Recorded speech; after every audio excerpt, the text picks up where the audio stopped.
Greetings and salutations. Welcome to Muse. We are thrilled to present today's story. What if Harry discovered he was the Jinchuriki of the Ten Tails and became the god of the wizarding world? If these stories bring joy to your day, please consider liking and subscribing.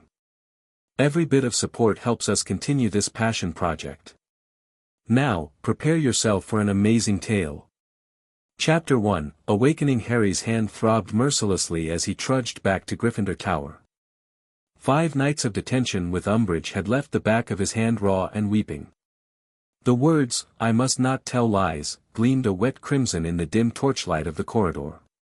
Something felt different tonight. The pain seemed to pulse deeper than flesh, as though the blood quill had pierced more than just skin.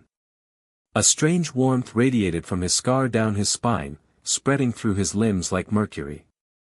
"Mimbulus Mimbletonia," Harry muttered to the fat lady, who swung open with a concerned glance at his pallor. The common room was nearly empty.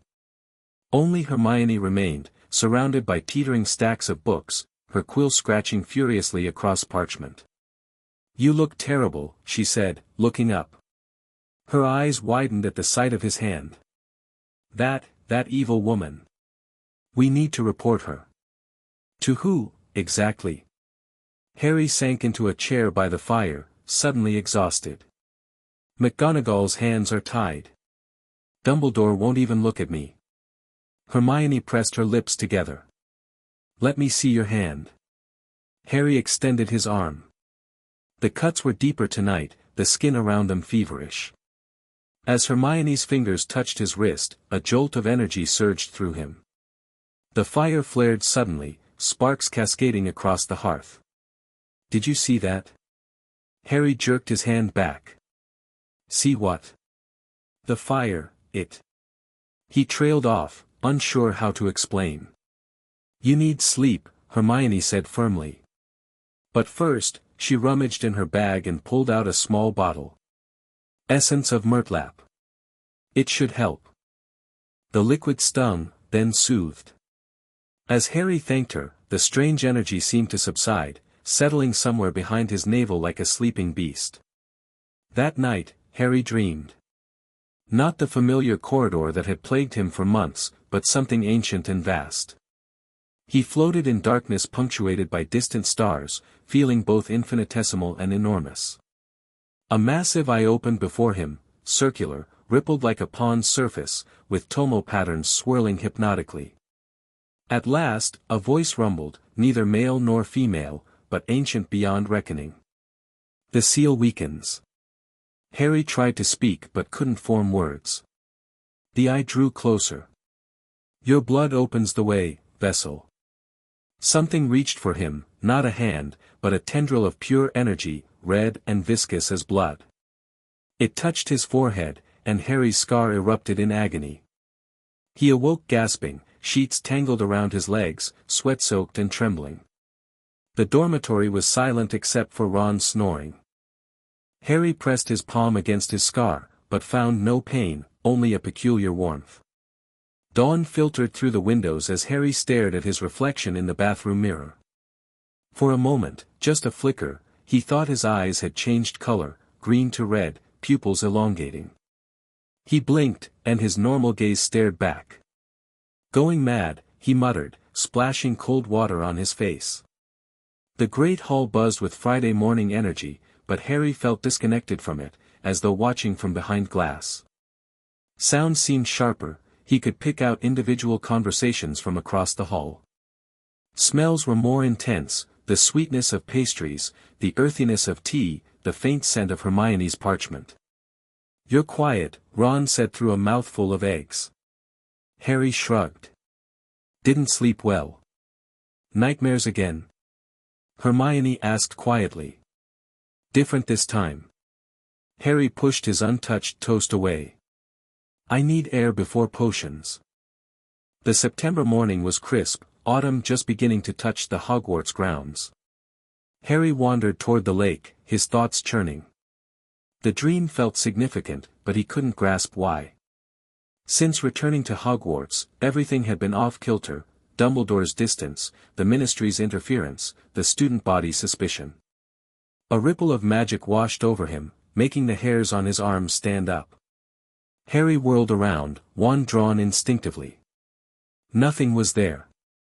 But for a moment, he could have sworn he felt someone watching from the edge of the forbidden forest.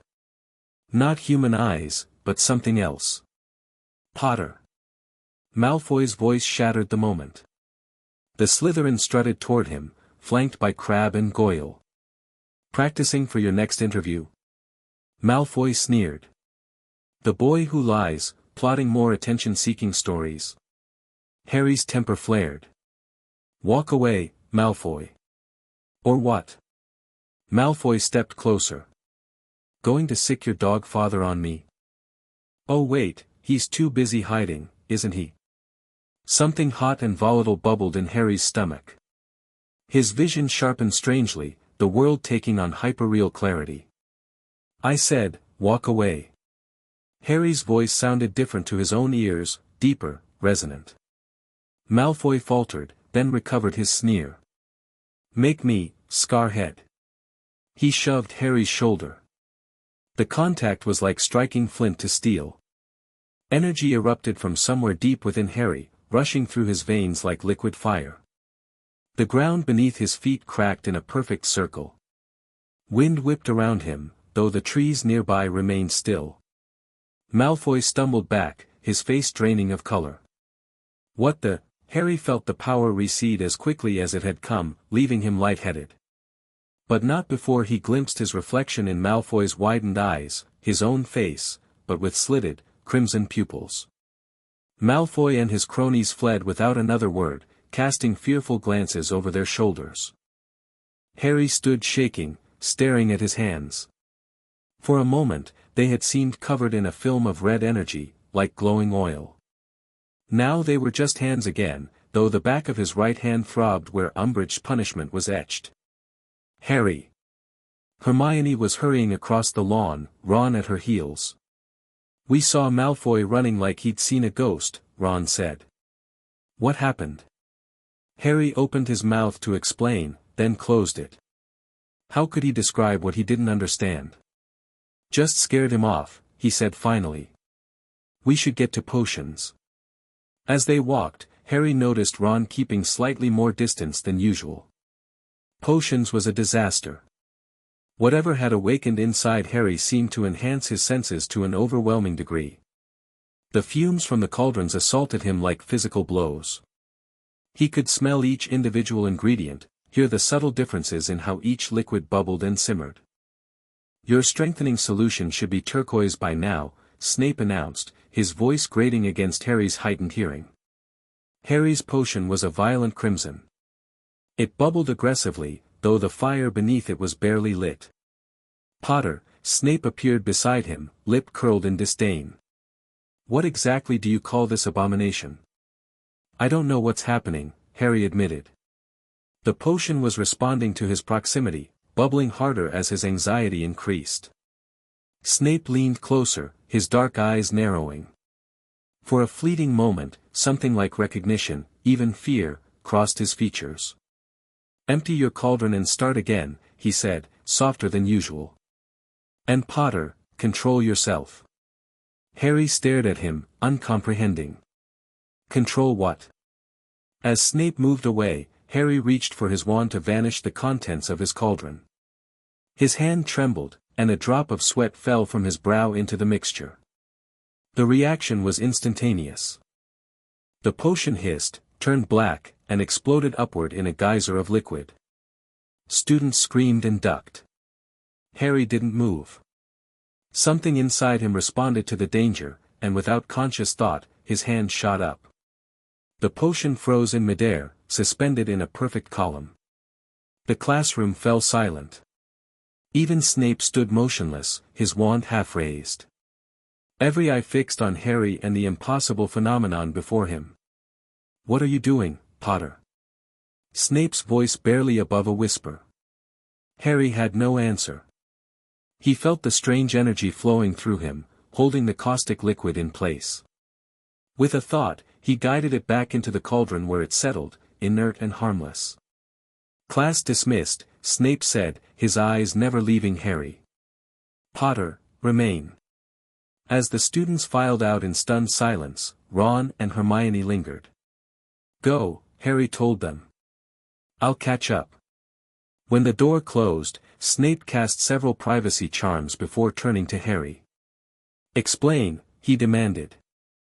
"I can't," Harry said honestly. "This has been happening since last night. After detention with Umbridge." "Show me your hand." Harry extended his right hand. The words carved there had changed, though he hadn't noticed until now. Instead of, "I must not tell lies," strange symbols pulsed beneath his skin, like living calligraphy. Snape inhaled sharply. "This is beyond my expertise, Potter. You need to see the headmaster immediately. He's been avoiding me all term." "This changes things," Snape said grimly. "Wait here." Left alone, Harry examined the strange markings on his hand. They weren't painful, just alive somehow.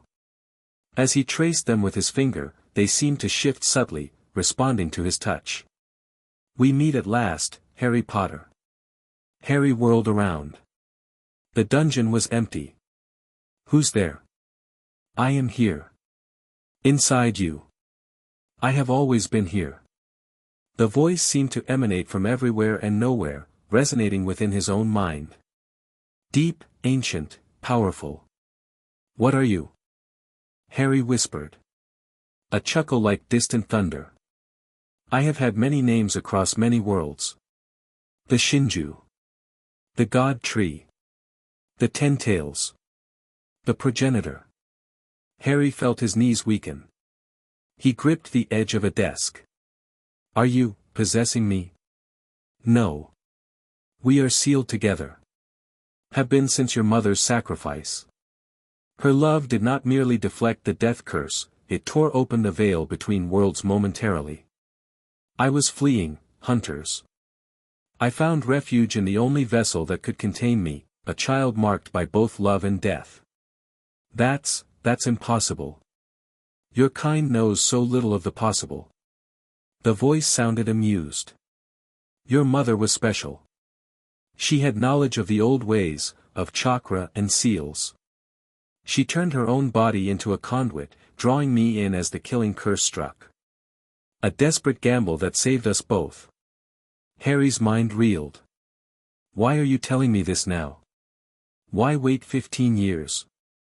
The seal has been weakening for some time. Last night, it finally cracked. The Blood Witch's punishment tool is laced with magic that resonates with sealing techniques. Each time she made you right with your blood, the barrier between us thinned." The dungeon door opened, interrupting whatever Harry might have said.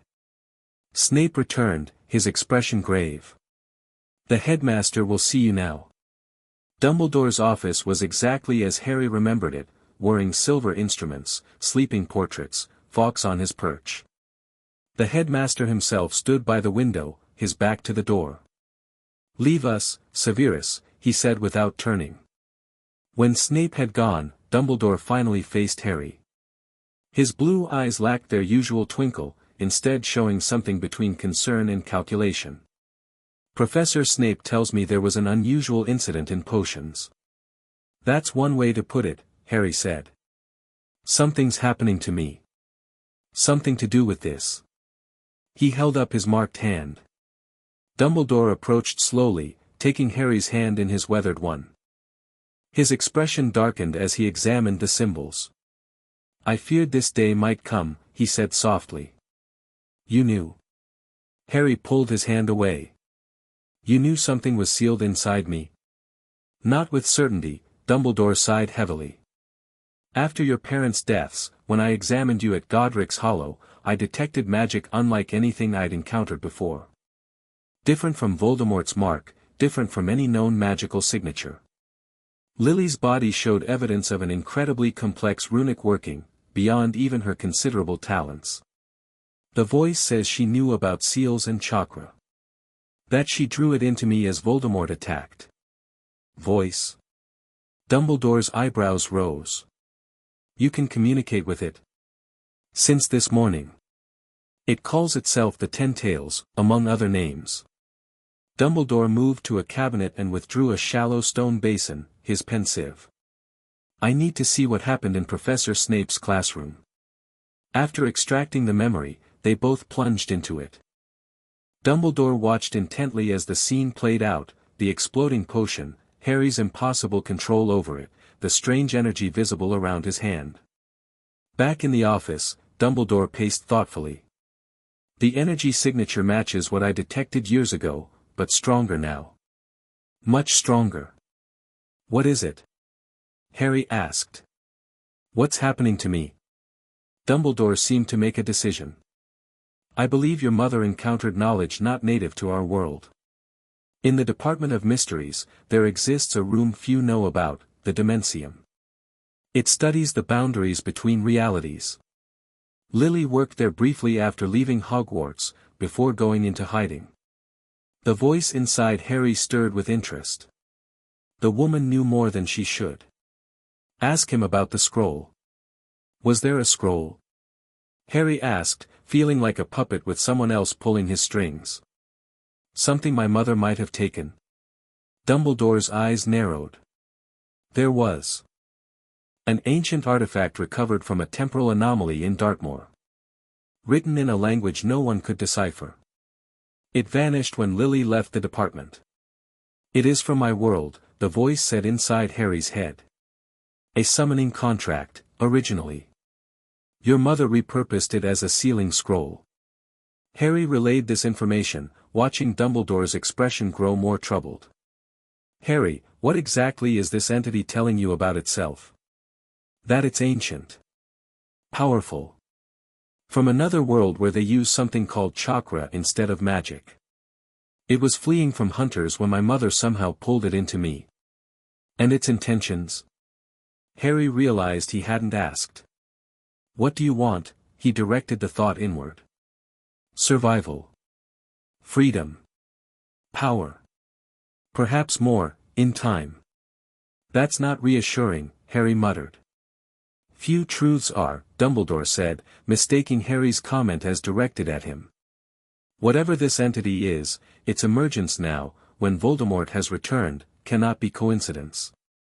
Professor, I can't control this. This morning with Malfoy, I nearly.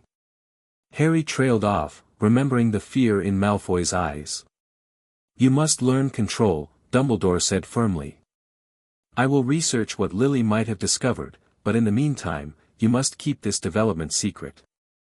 If Voldemort learns of this power within you. Bit late for secrets, Harry said. Half the 5th year saw what happened in potions. I will address that. Dumbledore's tone brooked no argument. For now, return to your dormitory.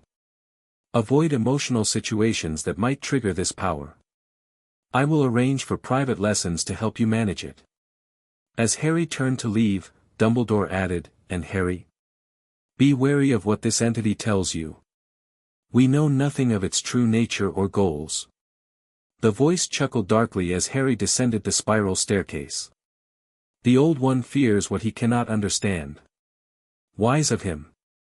Are you dangerous? Harry asked silently. I am power incarnate. Whether that is dangerous depends on the vessel. On you, Harry Potter. The corridor outside was empty. Classes had ended, and students would be heading to dinner. Harry needed space to think. He directed his feet toward the one place he could be alone, the room of requirement. Pacing the 7th floor corridor, he thought, I need a place to understand what's happening to me. The door that appeared was unlike any the room had manifested before, ancient wood bound with metal that seemed to shift colors as he watched. Harry pushed it open and stepped into a vast circular chamber. The walls were covered in intricate seals and symbols, some matching those now etched into his hand. At the center stood a pedestal holding a small, ornate mirror. What is this place? Harry asked aloud. A training ground, the voice replied. The castle responds to your needs, but filtered through my knowledge. Harry approached the mirror cautiously. Instead of his reflection, he saw a swirling cosmos of stars and nebulae, at the center of which floated an enormous beast. 10 massive tails flowed from its body like rivers of energy. A single, ringed eye dominated its head. "This is you," Harry whispered. "One form of many. My true essence transcends physical form." The mirror rippled, showing a different image, a red-haired woman hunched over a scroll, inscribing complex seals with bloody fingers. Lily Potter, working frantically as though running out of time. "Your mother was brilliant," the voice said, almost respectfully. "She sensed Voldemort coming. Knew her conventional protections wouldn't be enough. In her research, she had learned of beings of pure chakra, the tailed beasts of another world. She adapted a forbidden technique to draw such a being into her child, believing it would create a shield no killing curse could penetrate. But it didn't work that way," Harry said, watching his mother's desperate efforts. "I still got this." He touched his lightning scar. "The technique was imperfect. I was drawn in, but not fully integrated. My power could not fully shield you, only ensure your survival. And in the process, a fragment of Voldemort's soul was caught as well." Harry's blood ran cold. "What? You carry 2 passengers, Harry Potter. Myself, sealed intentionally by your mother's working. And a shard of Voldemort's soul, accidentally attached when his killing curse rebounded." The mirror showed a new image, a visualization of Harry's body, with 2 distinct energies swirling within him. One red and vital, concentrated in his core. Another dark and parasitic, centered around his scar. "This changes everything," Harry said, mind racing. "Dumbledore must know, the old wizard suspects, but lacks certainty. Now that I am awakening, I can help you expel the fragment." "Why would you help me?" "Self-interest. The soul fragment taints our connection. Hampers my access to you. Remove it, and both of us grow stronger." Harry stared at the mirror, at the representation of himself harboring 2 powerful entities. "Can I trust you?" "Trust is earned," the voice rumbled. "For 15 years I have slumbered within you, taking no action. Had I wished you harm, there were many opportunities." A fair point, but Harry remained cautious. "What do I call you?" "Ten-Tails seems impersonal." The voice was silent for a moment, as though surprised by the question. "In my world, the one who created me called me Jubi. Others named me Shinju, the God Tree." "Jubi," Harry tested the name. "All right then, Jubi. How do I control this power that's leaking out? I can't have explosions every time I get angry. You must learn to channel chakra. Different from your magic, yet complementary. Let me show you." Harry felt a strange sensation, as though invisible hands were guiding his. His fingers formed unfamiliar positions. "These are hand seals," Jubi explained. "They help focus chakra flow until you develop greater control." For the next hour, Harry practiced the basic forms. Each time he completed a sequence, he felt energy stir within him, not as volatile as before, but controlled, directed. "Enough for today," Jubi finally said. "Too much too quickly will strain your chakra network as it develops." Harry lowered his hands, surprised to find himself sweating and exhausted. "I missed dinner," he realized. "Your body is burning energy at an accelerated rate. You will need more nourishment than before." Harry nodded and headed for the door. As he reached for the handle, Jubi spoke again. "A warning, young vessel. The awakening of my chakra will draw attention, not just from your enemies in this world, but potentially from those who hunt me across dimensions. Be vigilant." "Brilliant," Harry muttered. "More people trying to kill me. Just what I needed." The corridors were quiet as Harry made his way back to Gryffindor Tower. Curfew wasn't far off, and most students would be in their common rooms. As he rounded a corner, he nearly collided with Hermione. "Harry!" She clutched a stack of books to her chest. "Where have you been? Ron and I were worried sick after what happened in potions." "Sorry," Harry said, genuinely remorseful. Dumbledore wanted to talk, and then I needed some time to think. Hermione studied his face. You look different. Do I? Your eyes. She leaned closer. They're still green, but there's something. I can't explain it. Harry glanced away. Did Snape say anything to the class after I left? That's the strangest part, Hermione said as they walked toward the common room. He announced that there had been a reactive enchantment on your cauldron, a prank by someone, and that any discussion of the incident would result in 50 house points lost. Harry raised his eyebrows. And people believe that? Of course not, but no one's going to challenge Snape. She hesitated. Harry, what really happened? The way that potion just stopped in midair. I've never seen magic like that. It's complicated, Harry said, not meeting her eyes. Dumbledore asked me not to talk about it yet. Hermione bit her lip but nodded. These might help, then. She shifted the books in her arms. I went to the library after dinner and looked for anything that might explain what we saw. Harry read the spines, manifestations of wild magic, hereditary abilities, a comprehensive guide, and most interestingly, dimensional convergence in magical theory. Light bedtime reading, he joked weakly. The last one is from the restricted section, Hermione whispered. I had to convince Professor McGonagall it was for my arithmancy project. Inside Harry's mind, Juby stirred with interest.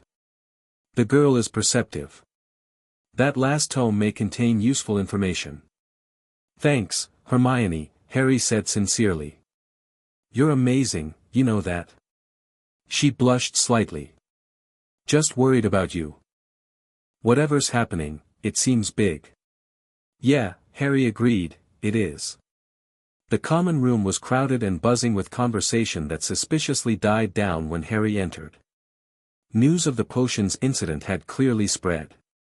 Ron waved them over to a corner table. Saved you some food, he said, pushing a napkin-wrapped bundle toward Harry. Kitchen elves were generous. Thanks, Harry said, suddenly ravenous. He unwrapped the bundle to find several sandwiches, which he devoured with unseemly haste. Ron and Hermione exchanged glances. What? Harry asked between bites. Nothing, Ron said quickly.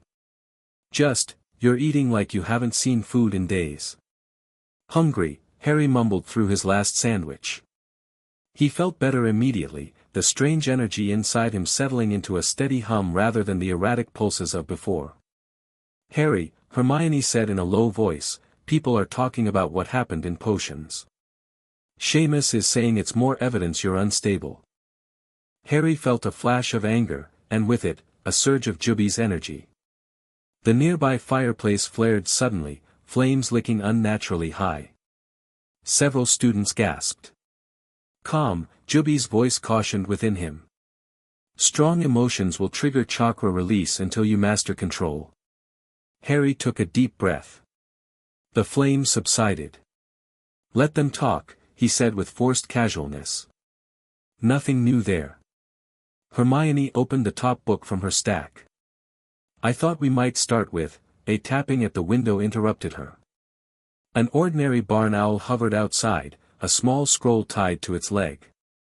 Ron let it in, and to everyone's surprise, it flew directly to Harry, dropped the scroll in his lap, and departed without waiting for a response. The parchment was sealed with wax bearing no insignia. Harry broke it open, aware of Ron and Hermione watching curiously. The message was brief, written in an elegant, unfamiliar hand, the vessel awakens. We have much to discuss, Harry Potter.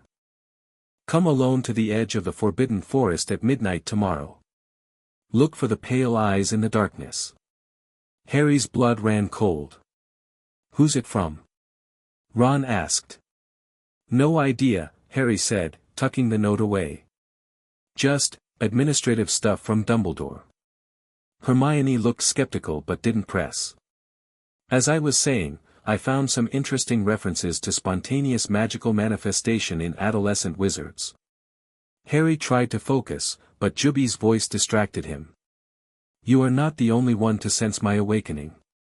The sender of that note is not of this world. Otsutsuki? Harry asked silently, recalling the hunters Jubi had mentioned. Perhaps. Or another Jinchuriki, a human vessel for a tailed beast. Either way, danger approaches. The next day passed in a haze of heightened sensations and strange occurrences. In charms, Harry's levitation charm sent a feather through the ceiling. In transfiguration, his teacup transformed not into the assigned rat but into a strange, fox-like creature with multiple tails that vanished in a puff of smoke. Professor McGonagall kept him after class. Potter, the headmaster informed me of your situation. While we work to understand it, perhaps it would be best if you observed rather than participated in practical lessons. Harry bristled at the suggestion. I can't just stop doing magic, Professor. No, but until you have better control. She sighed at his expression. Very well. But do try to moderate your power. By evening, Harry felt simultaneously exhausted and wired with excess energy. The books Hermione had borrowed provided fascinating but incomplete information. Dimensional convergence mentioned theories of parallel magical worlds but nothing specific about chakra beings or tailed beasts. As midnight approached, Harry made his decision. Despite Jubi's warnings about potential danger, the mysterious note sender might have answers he desperately needed. Slipping under his invisibility cloak, Harry crept through the portrait hole and navigated the silent castle. The grounds were bathed in moonlight, the forbidden forest a wall of shadow beyond Hagrid's darkened hut. At the forest edge, Harry removed his cloak and waited, wand gripped tightly. You came. Wise decision. The voice came from behind him. Harry whirled around, instinctively raising his wand. A figure stepped from the shadows, tall, pale as milk, with white hair and the strangest eyes Harry had ever seen, pupilless, pale lavender, with veins bulging around them. He wore robes of an unfamiliar cut, white and gray with symbols Harry didn't recognize. Who are you? Harry demanded. My name would mean nothing to you, the stranger said. His voice was melodious but cold. I am an observer. A watcher between worlds. You're from Jubi's world, Harry guessed. Are you Otsutsuki? The stranger's eyes widened fractionally. So, the Ten-Tail speaks to you already. Interesting. No, I am not of the Otsutsuki clan, though I have encountered them. What do you want? To see for myself the vessel that contains the Shinju. The man circled Harry slowly. You are young. Undeveloped. Yet the seal binding you together is impressive work. Your mother was remarkably talented. You knew my mother? I observed her. From the moment she accessed the scroll, I have watched this world with interest. The convergence of chakra and magic creates opportunities. What kind of opportunities? Harry asked warily. The stranger smiled thinly. Power beyond imagining. The ability to reshape reality itself. Immortality. The usual temptations. Inside Harry's mind, Jubi growled. Be cautious. This one speaks truth but not all of it. Why contact me now? Harry pressed. Because the seal is breaking. The Ten-Tails awakens. Soon, others will notice. Others less patient than myself. The Otsutsuki. The stranger nodded. They harvest worlds, draining the chakra from entire planets to fuel their immortality. The Ten-Tails is particularly valuable to them, a prize worth crossing dimensions to reclaim. Great, Harry muttered. As if Voldemort wasn't enough. Your Dark Lord is a minor irritation compared to what comes. The stranger's pale eyes narrowed.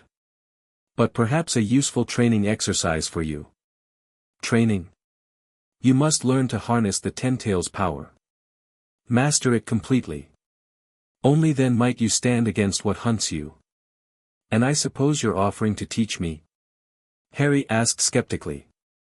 The stranger laughed softly. No. Your path is your own to discover. I merely observe, for now. Then why warn me at all? Let's call it, investment in potential. The stranger turned to leave, then paused. One piece of advice, freely given. The fragment of soul attached to your scar, remove it soon. It interferes with your connection to the ten tails, and will eventually corrupt you both. How do you know about that? Harry asked, startled. These eyes see much, Harry Potter. Including the darkness festering within you. With that, he melted back into the shadows of the forest, leaving Harry with more questions than answers. The walk back to the castle was tense, Harry jumping at every sound. Inside his mind, Juby remained troublingly silent. Are they really coming? Harry finally asked. These Otsutsuki hunters? Yes, came the simple reply. I sensed truth in his warning, if little else. The breaking of the seal will echo across dimensions. It is only a matter of time. So I have Voldemort, the Ministry, and now interdimensional chakra harvesters after me. Harry laughed humorlessly. Brilliant. Focus on what is before you, Juby advised.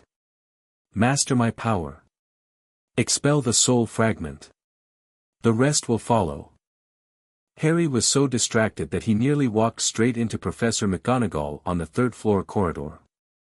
Potter. She recovered quickly from her surprise. What are you doing out of bed at this hour? I couldn't sleep, Harry said lamely. McGonagall's stern expression softened slightly. The headmaster mentioned your condition might cause discomfort. Nevertheless, rules apply to everyone. 5 points from Gryffindor, and straight back to your dormitory. As Harry turned to go, she added, and Potter. Professor Dumbledore asks that you come to his office before breakfast tomorrow. The gargoyle will admit you. Harry nodded and hurried away, wondering what new developments awaited. Sleep eluded him that night. He lay awake, processing everything he'd learned. Sometime near dawn, he slipped into a restless slumber and dreamed of a massive tree with 10 tail-like roots, stretching across a barren landscape. At its base stood his mother, hands pressed to its trunk, whispering words he couldn't understand. He woke early, before his dorm mates, and made his way to Dumbledore's office. The gargoyle stepped aside without a password, revealing the spiral staircase. Dumbledore was not alone.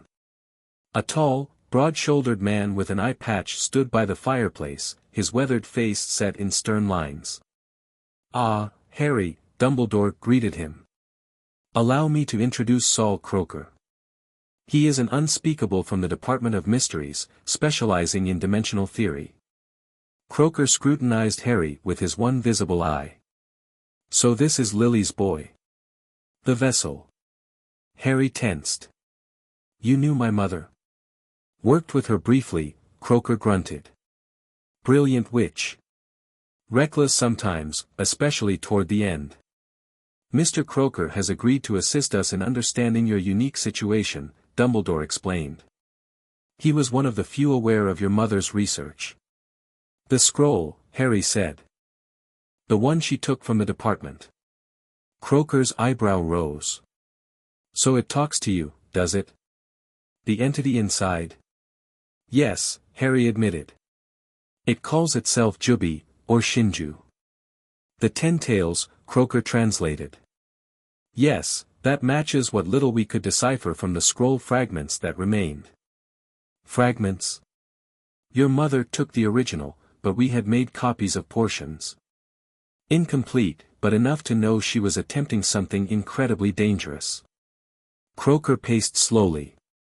The scroll described beings of pure chakra, a form of energy similar to but distinct from magic. Entities that could be sealed within human hosts. Jinchuriki, Harry said. Precisely. Power of human sacrifice. Croaker stopped before Harry. May I see your hand? The one affected by the blood quill. Harry extended his right hand. The strange symbols had spread further overnight, now reaching his wrist. Croker examined them closely, then extracted a device from his robes, something like a monocle with multiple rotating lenses. He peered through it at Harry's hand, then at Harry's face, lingering on his scar. "Fascinating," he murmured.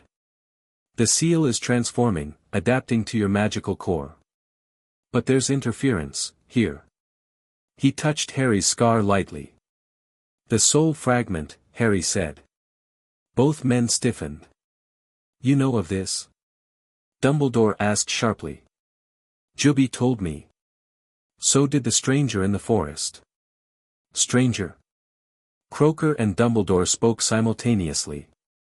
Harry explained his midnight encounter, watching their expressions grow increasingly grave. "Pale, pupilless eyes," Croker muttered. "Be a Coogan, perhaps." The scroll mentioned such visual powers. "Whoever, or whatever, he was, his warning should be heeded," Dumbledore said. "If these Otsutsuki are as dangerous as described, we face a threat beyond even Voldemort's capabilities." "One problem at a time," Croker said pragmatically. "First, we need to stabilize the boy's condition. The seal's transformation is accelerating.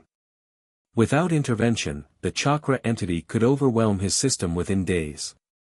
"Is that bad?" Harry asked. "Juby hasn't tried to harm me."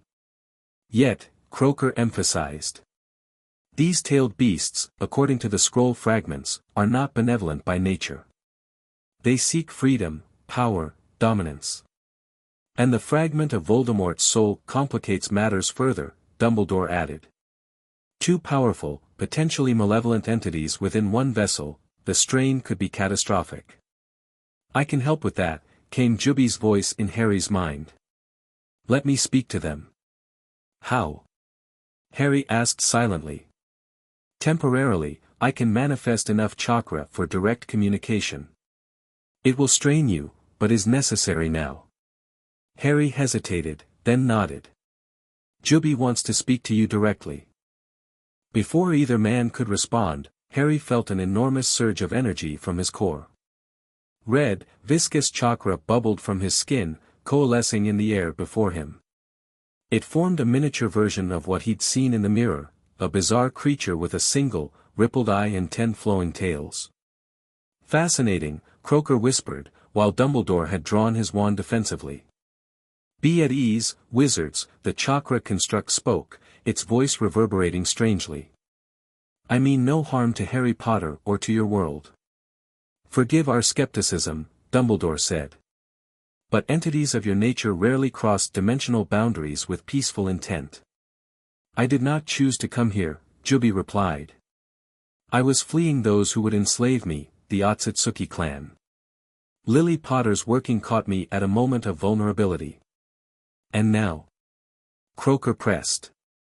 "What are your intentions toward the boy?" "Symbiosis.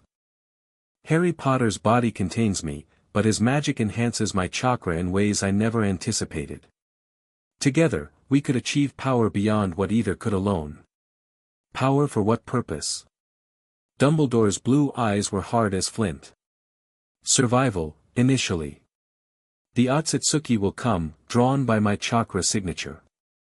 They will not stop until they have harvested me, and in the process, your entire world." The chakra construct turned its eye toward Harry. "The soul fragment must be removed first. It taints our connection, limiting our potential and causing the instability you've observed." "Removing a Horcrux is not simple," Dumbledore said, then paused, looking as though he'd revealed more than intended. "Horcrux?" Harry asked. "What's a Horcrux?" "A vessel containing a fragment of soul, deliberately split through dark magic," Croker explained when Dumbledore remained silent. "It's how Voldemort survived his encounter with you as an infant." "My scar contains a Horcrux." Harry felt sick. "Part of Voldemort's soul has been inside me all this time." "It was never intentional," Dumbledore said quietly. "When the killing curse rebounded, it shattered his already unstable soul. A fragment attached to the only living thing in the room, you." The chakra construct rippled with what might have been anger. You knew this, yet did nothing. For 14 years. There was no safe method of removal known to us, Dumbledore defended. Not without likely killing Harry in the process. I can remove it, Juby stated. My chakra can isolate and extract the soul fragment without harm to the vessel. And we should trust you to perform such a delicate operation because... Croaker asked skeptically. Because our interests align. The soul fragment weakens me as much as it endangers Harry Potter. And time grows short, the Otsutsuki will not wait while we debate. Harry felt strangely calm despite the momentous conversation happening partly through him. I want it gone, he said firmly. If Juby can remove Voldemort's soul piece, I want to try. Dumbledore and Croaker exchanged looks. The risks are enormous, Dumbledore cautioned. So is doing nothing, Harry countered. You've seen what's happening to me, the uncontrolled power surges, the physical changes. I can't go on like this. We would need to prepare, Croaker said thoughtfully. Containment measures for the extracted Horcrux. Monitoring charms for Potter's vital signs.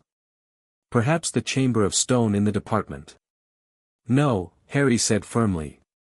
No Department of Mysteries, no Ministry involvement. After everything they've done this year, I don't trust them.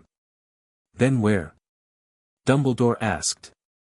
This procedure, whatever its nature, will require space, privacy, and magical containment. Harry thought for a moment. The room of requirement. It can become whatever we need. The chakra construct bobbed in what might have been approval. A space that adapts to intention would be ideal for chakra work. Very well, Dumbledore conceded. Tomorrow night, then. I'll need time to prepare certain protective measures. As if the decision had sapped its strength, the chakra construct began to dissipate, flowing back into Harry's body.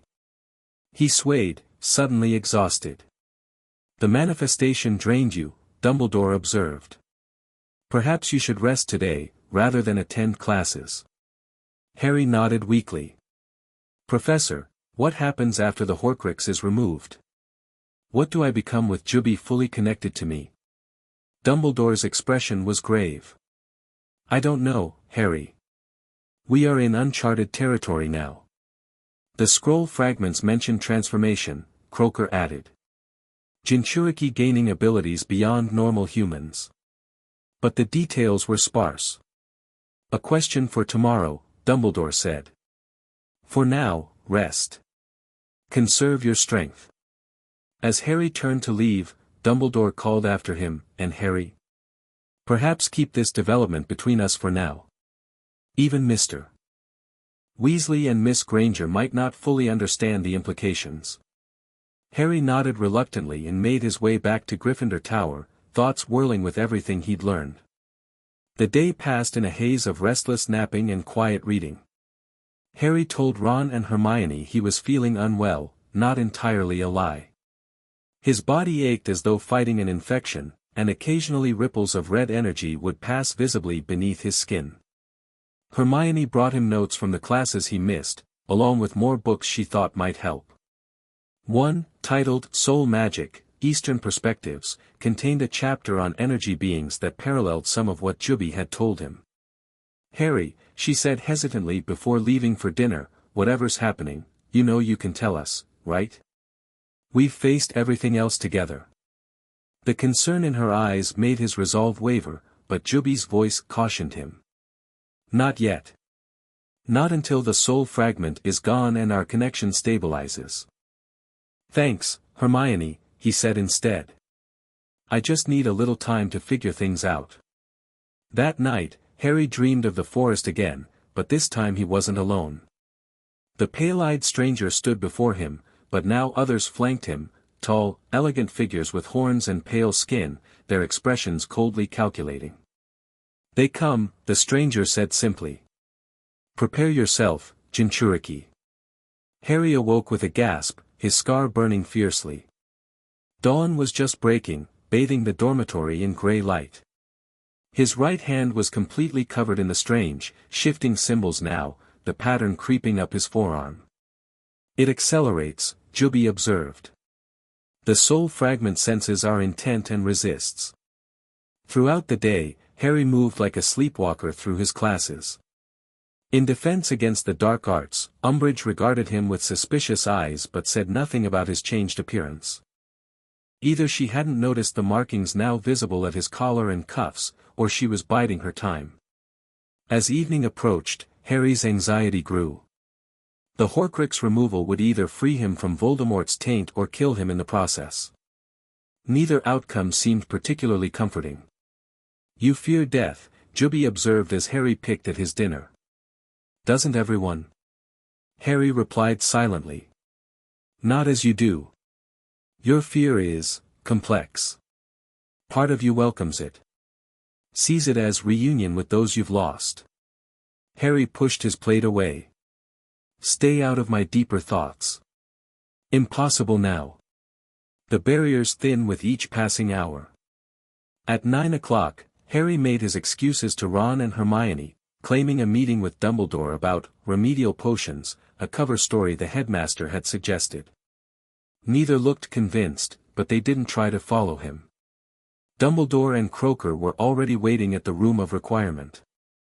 The door that appeared was even more elaborate than before, heavy bronze etched with ceiling patterns that glowed faintly blue. Inside, the room had transformed into a circular chamber with a raised dais at the center. Complex runic patterns covered the floor, ceiling, and walls. "Remarkable," Croaker muttered, examining the designs. "The room has incorporated elements from both magical and chakra sealing techniques." Dumbledore directed Harry to the central platform.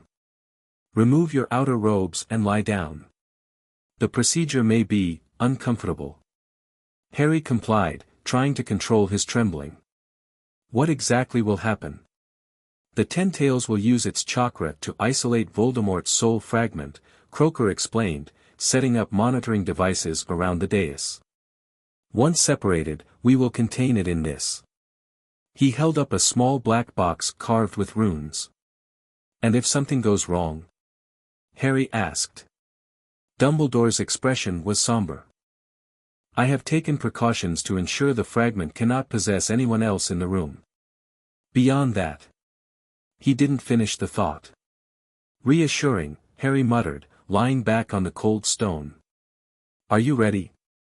Dumbledore asked. Harry nodded, not trusting his voice. "Then we begin." Inside his mind, Juby's presence expanded, filling every corner of his consciousness. "Surrender to the process," the ancient voice instructed. "Do not fight what comes." Red chakra began seeping from Harry's pores, enveloping him in a cocoon of energy. The sensation was neither painful nor pleasant, like being submerged in warm, viscous liquid. The chakra concentrated around his scar, probing, seeking. Suddenly, white-hot pain lanced through Harry's head. He arched off the platform, a scream tearing from his throat. "Hold him!" Croaker shouted. But Dumbledore raised a hand. No. Interference now could be catastrophic. Inside Harry's mind, a battle raged. Juby's chakra grappled with something dark and writhing, a malevolent presence that had shared his consciousness for so long he'd never recognized it as separate from himself. "Fight, Harry Potter," Juby commanded. "Your will must reject it. I can separate it, but only you can cast it out." Harry focused all his mental energy on the foreign presence, on the hatred and rage that had never felt truly his. He visualized pushing it away, severing the tendrils that had wormed into his psyche over 14 years. The pain intensified unbearably. Black spots danced before his eyes. He was dimly aware of Dumbledore and Croaker shouting, of the room's runes flaring in response to the magical backlash. Then, with a sound like tearing fabric, something broke free. A cloud of oily black smoke erupted from Harry's scar, shrieking with inhuman rage.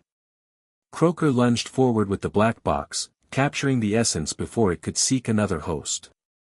The moment the soul fragment was contained, Harry felt a rush of power unlike anything he'd experienced. The chakra cloak around him brightened, shifting from blood red to a golden hue. The sealing symbols on his arm spread rapidly, covering his entire body in glowing patterns. Fascinating, Croker breathed, even as he backed away from the intensifying energy. "Harry?" Dumbledore called. "Can you hear me?" But Harry was beyond responding. His consciousness had merged with Juby's, his perception expanding exponentially. He could feel every particle of magic in the castle, sense the life force of every student and teacher. Beyond Hogwarts' boundaries, he detected darker presences, Death Eaters gathering in the nearby mountains, drawn by the magical disturbance. And further still, a ripple in reality itself, the first signs of interdimensional travelers approaching. "They come," Harry/Juby said, their voices overlapping in eerie harmony. "Sooner than expected." Harry's body rose from the platform, suspended in the golden energy field. His eyes, when he opened them, had transformed, green irises surrounding rippled, concentric circles. "The Rinnegan," Croker whispered. "Just as the scroll described." "What's happening to him?" Dumbledore demanded, wand at the ready though he seemed uncertain what spell might help. "Integration," came the dual-toned reply. "The removal of the soul fragment has allowed full synchronization between vessel and tailed beast." The golden chakra began to condense, drawing back into Harry's body. The glowing seals faded, seemingly absorbed into his skin. As his feet touched the ground again, Harry staggered slightly. "Harry?" Dumbledore approached cautiously. "I'm here." Harry's voice was his own again, though deeper somehow. "I'm still me. Just, more." His eyes had returned to their normal green, but a faint ring pattern remained visible if one looked closely. The lightning scar on his forehead had changed too, no longer red and inflamed but silvery, like an old wound finally healed. "How do you feel?" Croker asked, scientific curiosity evident in his tone. "Powerful," Harry answered honestly. "Clear. Like I've been looking at the world through foggy glass until now." He flexed his hand, watching as golden chakra flowed effortlessly to his fingertips. "I can control it now. The power doesn't leak out unless I want it to." "And the Tentails?" Dumbledore asked. "Is it still separate from you, or?" "We're integrated," Harry explained. "Not the same entity, but no longer divided either. I can access Juby's knowledge, power, and senses, and it can experience the world through me." "Remarkable," Croker murmured, scribbling notes. "The first true Jinchuriki in our world's history." Harry's expression suddenly sharpened. "We have more immediate concerns. There are Death Eaters gathering in Hogsmeade. A lot of them." This ritual sent out magical shock waves that they felt. Dumbledore straightened. "How many? Where exactly?" 23, Harry said with absolute certainty. "In the hills above the Shrieking Shack. They're waiting for something, some kind of signal." "I must alert the Order," Dumbledore said, already moving toward the door. "Mr. Croker, secure that Horcrux in the department immediately." "And me?" Harry asked. Dumbledore paused. "Rest. Adjust to your new condition. We don't yet know the full extent of your abilities or the danger they might pose." "With respect, Professor," Harry said, his voice carrying new authority, "I'm the best chance you have against whatever Voldemort's planning. I can sense things you can't, fight in ways they won't expect." "You're still a student, Harry." "Am I?" Harry challenged. "After what just happened? After what I've become?" The two wizards stared at each other, power against power, will against will. Finally, Dumbledore nodded slightly. "Very well. But you follow my lead, and retreat if I command it." Harry inclined his head in acceptance, though inside, Juby laughed. "He still does not understand what we have become," the entity commented. "To him, you are still a child to be protected." "Let him think that for now," Harry replied silently. "It's easier than explaining." As they left the room of requirement, Harry paused, sensing something else, a presence in the castle that didn't belong. "We're not alone," he said softly. "The pale-eyed stranger, he's here." "In the castle." Dumbledore's eyes narrowed. "Where?" "Astronomy Tower," Harry said after a moment's concentration. "And he's not alone." The sound of an explosion rocked the castle before Dumbledore could respond. Distant screams echoed down the corridors. "The wards," Dumbledore gasped, his face suddenly pale. "They're falling." "Not Death Eaters," Harry said grimly, his enhanced senses cataloging the unfamiliar chakra signatures. "The Otsutsuki have arrived." The castle shook again, more violently this time. Harry met Dumbledore's eyes, a silent understanding passing between them. Whatever Harry had become, whatever future awaited him as a Jinchuriki, would have to wait. The battle for Hogwarts had begun. Chapter 2, Communion. Golden chakra surged through Harry's veins as he raced toward the Astronomy Tower, Dumbledore struggling to keep pace behind him. The castle trembled, stone dust raining from the ceiling. Portraits shouted in alarm as they passed, their painted occupants fleeing from frame to frame. "Harry, wait!" Dumbledore called. "We need a plan." But Harry was operating on instinct now, Juby's knowledge flowing through him like an ancient river finding new channels. His senses extended outward, mapping the castle and its occupants in his mind. Students huddled in common rooms, professors moved to defensive positions, and above, 3 immensely powerful chakra signatures unlike anything he'd ever felt. 3 Otsutsuki, Harry said, not slowing. "And the pale-eyed man is with them." As they rounded the corner to the spiral staircase leading to the tower, Professor McGonagall appeared, her wand drawn and her face ashen. "Albus. The wards, they just collapsed. Nothing breached them, they simply failed." "Not failed," Harry corrected. "Bypassed. These aren't wizards, they don't use magic as we understand it." McGonagall's eyes widened as she truly looked at Harry for the first time. "Potter? What's happened to you?" Harry glanced down, realizing his skin was still faintly glowing with golden energy. His vision pulsed between normal sight and something else, a world of energy flows and life forces. "No time to explain," Dumbledore intervened.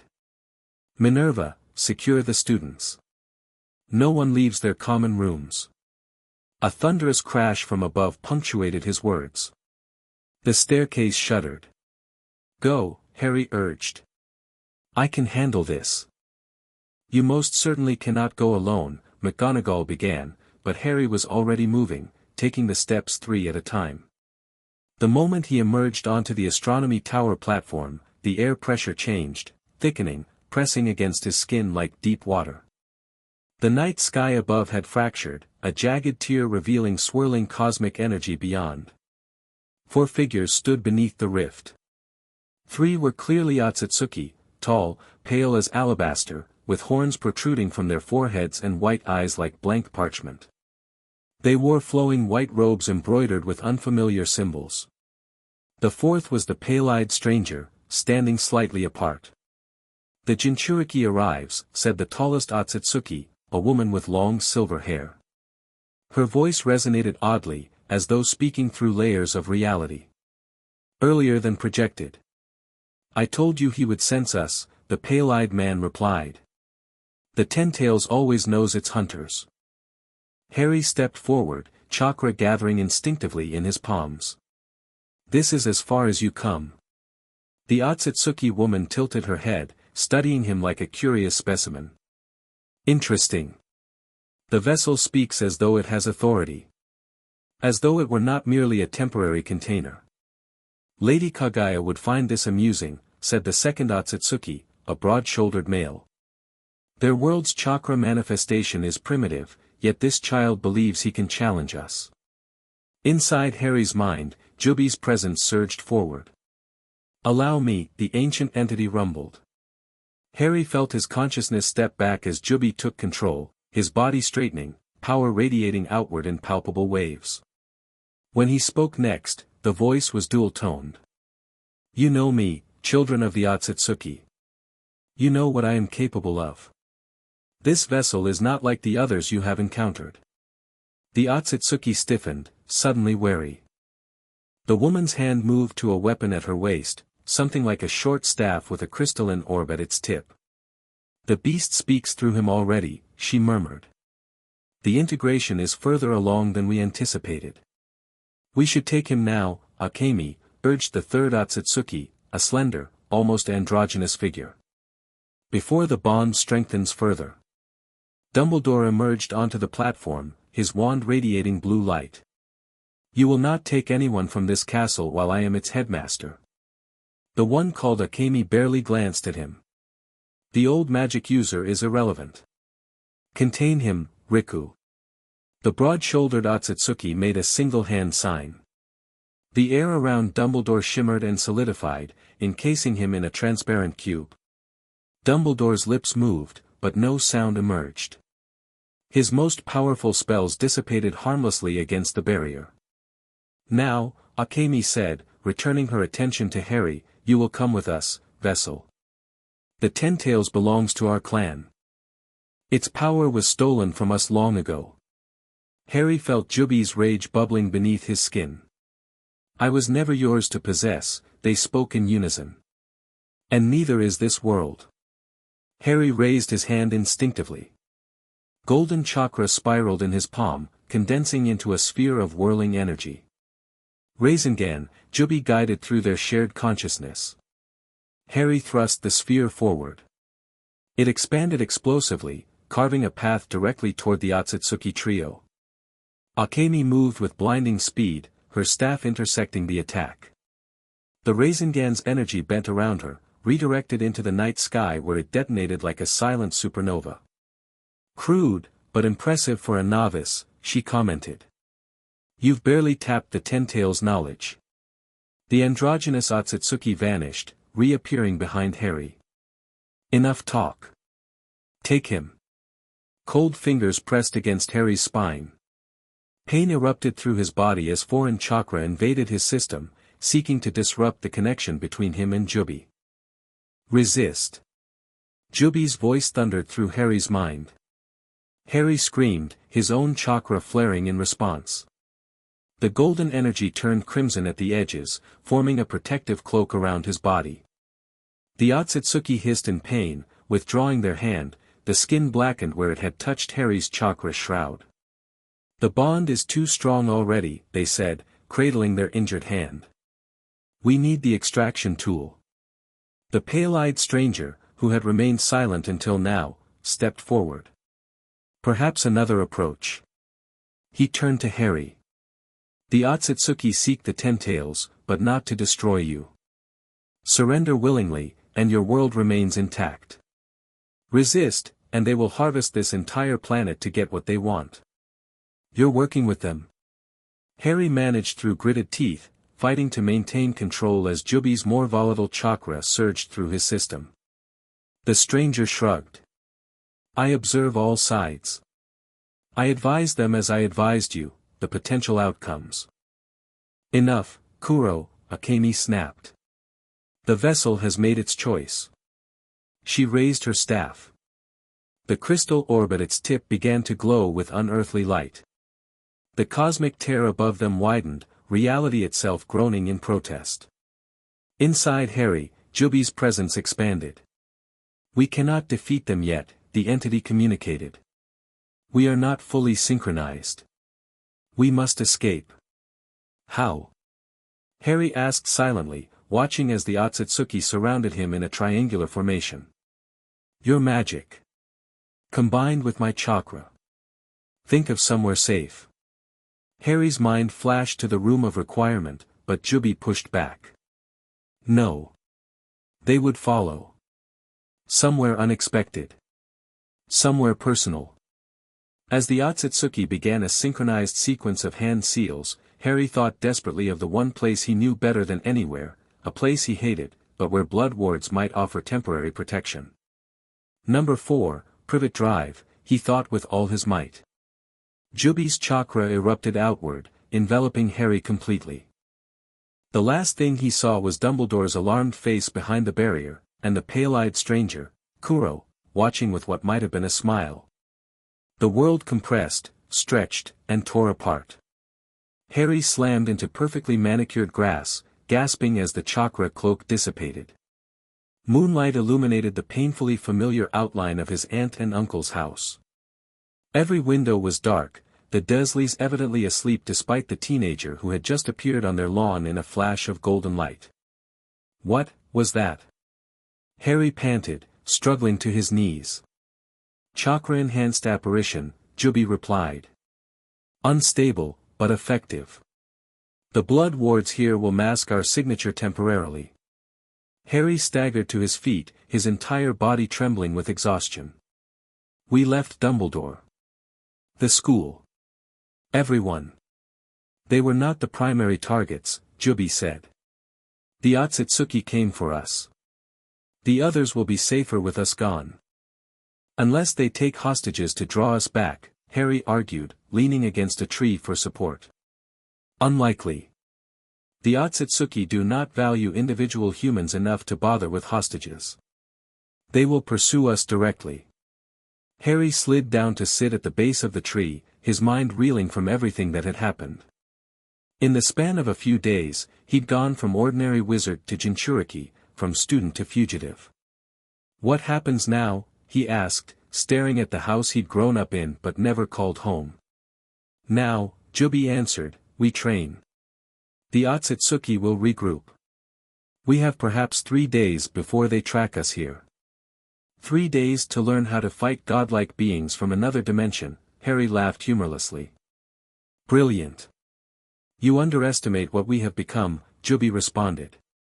Even incomplete, our union grants you powers beyond any wizard of this world. Harry looked down at his hands, watching golden chakra swirl beneath his skin like luminous blood. Then we'd better get started. The next morning, Harry observed the Dursleys leaving for what appeared to be a weekend trip, luggage loaded in the car, Dudley complaining loudly about missing his television programs. They had no idea he was watching from the back garden, his presence masked by a combination of chakra and disillusionment charm. Once they were gone, Harry entered the house, finding a note on the kitchen table addressed to Petunia's sister's boy, explaining they'd been invited to a prestigious weekend retreat by Vernon's company and would return Sunday evening. Convenient, Harry muttered. Not coincidence, Juby commented. Your magic has always worked to protect you, even unconsciously. It likely influenced their invitation and timing. Harry raided the refrigerator, consuming 3 times his normal portion. The chakra flowing through his system burned calories at an alarming rate.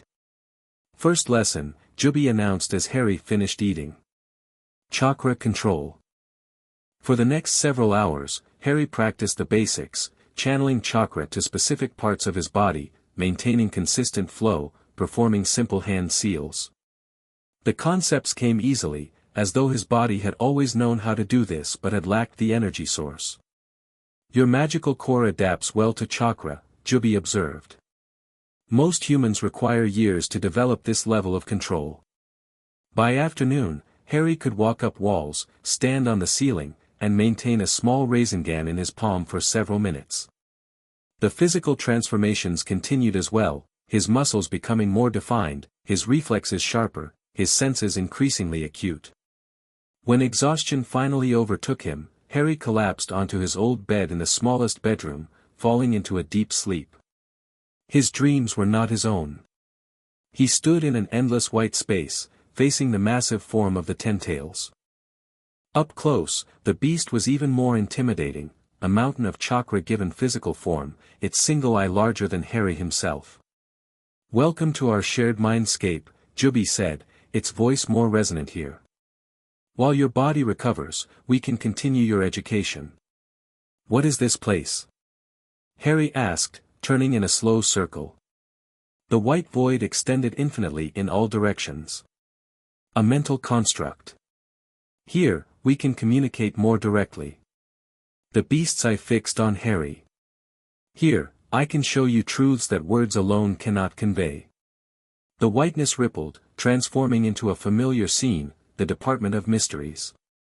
A younger Lily Potter bent over an ancient scroll, her green eyes, Harry's eyes, intense with concentration.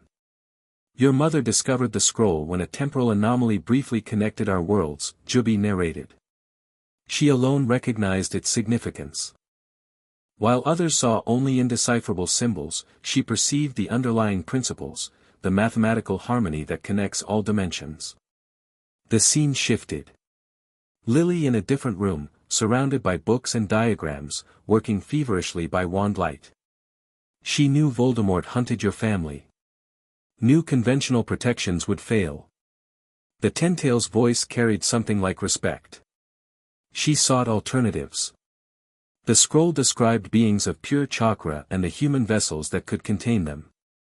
Harry watched his mother inscribe complex seals on parchment, testing them with drops of her own blood. She intended to make herself the Jinchuriki, Harry realized. Yes. To become a weapon against Voldemort. But when the moment came, she understood the seal would not hold in an adult whose chakra network was already formed. Only a child, malleable, still developing, could successfully contain a tailed beast. The scene changed again, that terrible night in Godric's Hollow. Lily standing before Harry's crib, a complex seal drawn in blood on the floor around them. James Potter's body visible in the hallway beyond. She completed the ritual moments before Voldemort entered. As his killing curse struck, she activated the seal, tearing open the dimensional barrier.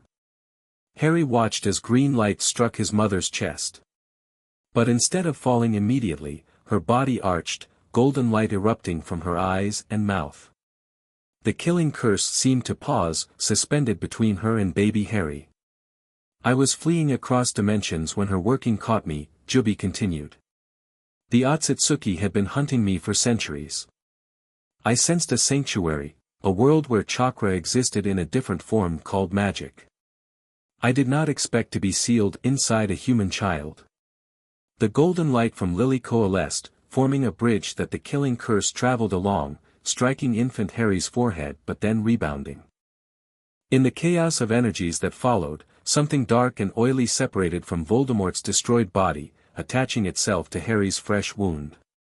The Horcrux, Harry murmured. An unexpected complication, Juby agreed. It interfered with our connection, forcing me into dormancy until conditions allowed awakening. The vision faded, returning them to the white void. Harry stood silently, processing what he'd seen. My mother, she knew about all of this. About you, about other dimensions. Not everything. But enough. She was extraordinary, even by the standards of your kind. The great beast lowered its massive head until its eye was level with Harry. She would be proud of what you are becoming. And what exactly am I becoming? Harry asked, the question that had haunted him since this began. The Tentail's eye curved slightly, almost a smile. Something new. Neither fully human nor fully beast. A bridge between worlds. A god, perhaps, to those who cannot comprehend your power. I don't want to be a god, Harry said firmly. I just want to protect the people I care about. Stop Voldemort. Live something approaching a normal life. Normal ended the moment your mother completed the seal, Juby said, not unkindly. But protection, that we can achieve.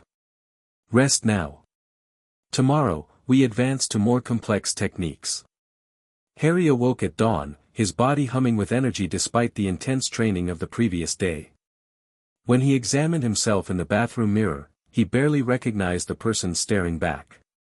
His hair had grown longer overnight, wild black locks now reaching his shoulders. The lightning scar had faded to a silvery line, barely visible. Most striking were his eyes, still emerald green, but now containing a subtle ring pattern that became more pronounced when he channeled chakra. His body had changed too, lean muscle replacing the borderline malnourishment that years with the Dursleys had left him with. He looked older, stronger, more assured. The physical changes will continue, Juby commented. Your body adapting to better channel our combined power. Harry was pulling on clothes, finding his old ones now too small, when he felt it, a subtle shift in the air, a presence entering the range of his enhanced senses. "Someone's coming," he said aloud, moving to the window. A tall figure in dark robes approached the house, moving with purposeful strides. Even from a distance, Harry recognized the distinctive profile. Snape. "Interesting," Juby mused. "The Dark One has found us quickly." Harry hurried downstairs, reaching the front door just as Snape raised his hand to knock. He pulled it open, startling the potion's master momentarily. "Potter," Snape recovered quickly, his eyes narrowing as he took in Harry's altered appearance. "Or should I address the Tentails directly now?" "It's still me, Professor," Harry said, stepping back to allow Snape entry. "Though Juby can hear you." Snape entered cautiously, his wand not drawn but clearly accessible. "The headmaster sent me to find you after your dramatic exit. The castle has been in chaos. The Otsutsuki, gone, shortly after you disappeared. Though they left quite an impression." Snape's tone was dry. "The Ministry arrived in force, demanding explanations that Dumbledore was unable to provide, particularly regarding a student who allegedly glowed gold and vanished in front of multiple witnesses." Harry winced. "I had to get away. They were there specifically for me, for Juby." So the headmaster explained, once he was released from whatever prison they placed him in. Snape studied Harry more carefully. "You look different." "Side effect of the merging," Harry explained. "Is everyone at Hogwarts okay? Ron? Hermione? Your friends are unharmed, merely frantic with worry. The school, however, is now hosting a contingent of unspeakables and Aurors investigating the interdimensional incursion, as they're calling it." Harry paced the Dursleys' living room, processing this information. "They're looking for me." With remarkable intensity, Snape confirmed. "The official story is that you've been possessed by a dangerous magical entity and must be contained for your own safety." "And the unofficial story?" "That you represent a power the Ministry wants very much to control." Snape's expression remained impassive. "The headmaster believes you should remain hidden until we better understand what you've become and what these Otsutsuki truly want." Harry stopped pacing. "I need more time. I'm learning to control this power, but I'm nowhere near ready to face the Otsutsuki again." "How much time?" Harry glanced inward, consulting with Juby. "A week, minimum. Longer would be better." "You have 3 days," Snape said flatly. "The Ministry has deployed tracking charms keyed to your magical signature throughout Britain. The only reason they haven't found you yet is the blood wards here, and those are weaker than they once were." 3 days, Harry repeated. "Then what?" "Then the headmaster will provide a secure location where your training can continue." Snape reached into his robes and withdrew a small pouch. "Supplies. And this." He handed Harry a leather-bound journal, its cover worn with age. The black family crest was embossed on the front, partially obscured by decades of handling. "What is this?"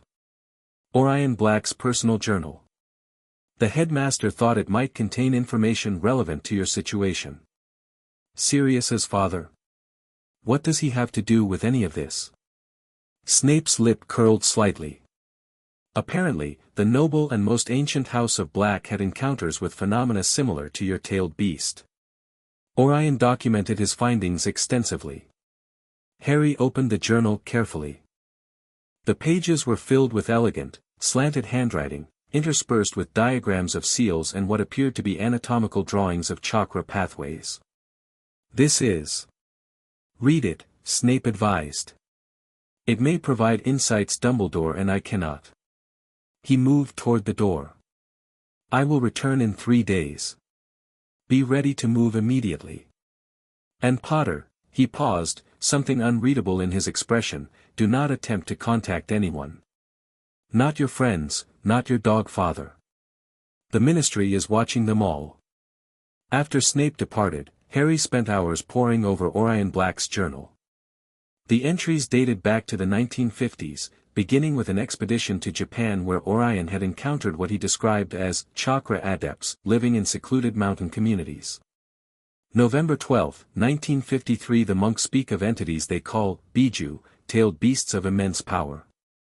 They claim these creatures once roamed their world freely until they were sealed within human hosts. The parallel to our own legends of bound demons is striking, though they insist these are not evil beings but rather forces of nature given consciousness. December 3, 1953. Breakthrough today. Elder Takashi demonstrated what he calls fuinjutsu, the sealing arts. The principles align remarkably with certain branches of ancient runic magic our family has preserved. I believe there may be a connection between our worlds, a shared magical ancestry long forgotten. As Harry read deeper, the entries became more technical, describing Orion's attempts to adapt fuinjutsu techniques to wizarding magic. His ultimate goal appeared to be contacting the tailed beasts themselves, believing they possessed knowledge that could elevate the Black family to unprecedented power. August 17, 1959. After years of preparation, tonight I attempted the dimensional viewing ritual. The results exceeded my wildest expectations. For approximately 7 minutes, I was able to observe another reality, one where humans manipulate chakra instead of magic. And I glimpsed them, the tailed beasts. 9 distinct entities, each bound to a human vessel. But something else lurks behind them, a 10th presence, ancient and vast, the source from which they all derived. September 4, 1959. The Department of Mysteries has become aware of my work. Unspeakable chambers visited today, asking pointed questions about anomalous magical signatures detected during my experiments. I revealed nothing of importance. The fools wouldn't understand the significance of what I've discovered. The entries grew increasingly paranoid after that, with Orion describing surveillance from the Ministry and mysterious international wizards interested in his research. Then, a dramatic shift, March 23, 1960. Contact. During tonight's ritual, one of the beasts, the one with 9 tails, became aware of my observation. It spoke directly into my mind, across the dimensional barrier. The experience was overwhelming. My magic has been unstable since. I blasted apart the ritual chamber without intending to. Walburga is concerned, but I cannot stop now.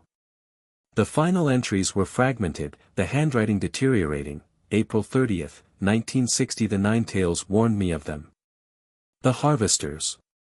Consumers of worlds. White demons with horned heads. They sense dimensional breaches, follow them to new feeding grounds. Have I opened a door that cannot be closed? May 17, 1960. Dimensional tears appearing spontaneously around the house. Glimpses of white figures watching. Ministry officials visited again today. I denied everything. They cannot know. No one must know. The ritual components have been hidden in the second cellar beneath the Whitechapel property. If necessary, I will seal the breach with my own life. The final entry was dated June 1, 1960, they are coming. I cannot stop them alone. Have reached out to Dumbledore as a last resort. If you are reading this and I am gone, know that the breach must be monitored. The seal will hold only temporarily. When it fails, seek the vessel. Only a Jinchuriki can stand against what comes through. The journal ended there. According to official records, Orion Black had died of illness in 1979, nearly 2 decades later. He knew, Harry said aloud. He knew about the Otsutsuki decades ago. And sealed a dimensional breach, apparently, Jubi added. Impressive for a human of this world. The Blacks were an unusually powerful bloodline. But the seal failed, Harry concluded, closing the journal. That's why my mother found the scroll in the Department of Mysteries years later, because whatever door Orion closed had started to open again. A reasonable theory, Jubi agreed. Though it does not explain how the Otsutsuki found us so quickly now. Harry stood, stretching muscles stiff from hours of reading. We need to continue training. 3 days isn't much time. Indeed, Jubi rumbled. Today, we advance to elemental manipulation. The next 2 days passed in a blur of intense training. Harry mastered basic chakra nature transformations, learning to produce fire, wind, lightning, earth, and water from pure chakra. The process would have taken normal ninja years, but the combination of Harry's magical core and Jubi's vast knowledge accelerated the learning curve exponentially. Your natural affinity is for wind, Jubi observed as Harry sliced a falling leaf in half with an invisible blade of chakra. Useful for both offense and defense. By the end of the second day, Harry could maintain his chakra cloak for extended periods, enhancing his physical abilities to superhuman levels. He could move faster than the eye could track, lift objects weighing several hundred pounds, and heal minor injuries almost instantly. Tomorrow, we leave, Harry said, watching the sunset from the roof of number 4, where he sat cross-legged in meditation. What should I expect when we return to the wizarding world? Fear, Jubi answered simply. Humans fear what they don't understand, and you have become something beyond their understanding. Even my friends. Perhaps especially them. They knew you as you were, now they must reconcile that with what you've become. Harry sighed, golden chakra swirling gently around him like a protective aura. I'm still me. Are you? Jubi's question held no judgment, only curiosity. The Harry Potter who left Hogwarts 3 days ago no longer exists. You have evolved beyond him. Before Harry could respond, his enhanced senses detected a disturbance, a ripple in the air several streets away, followed by the distinctive crack of apparition.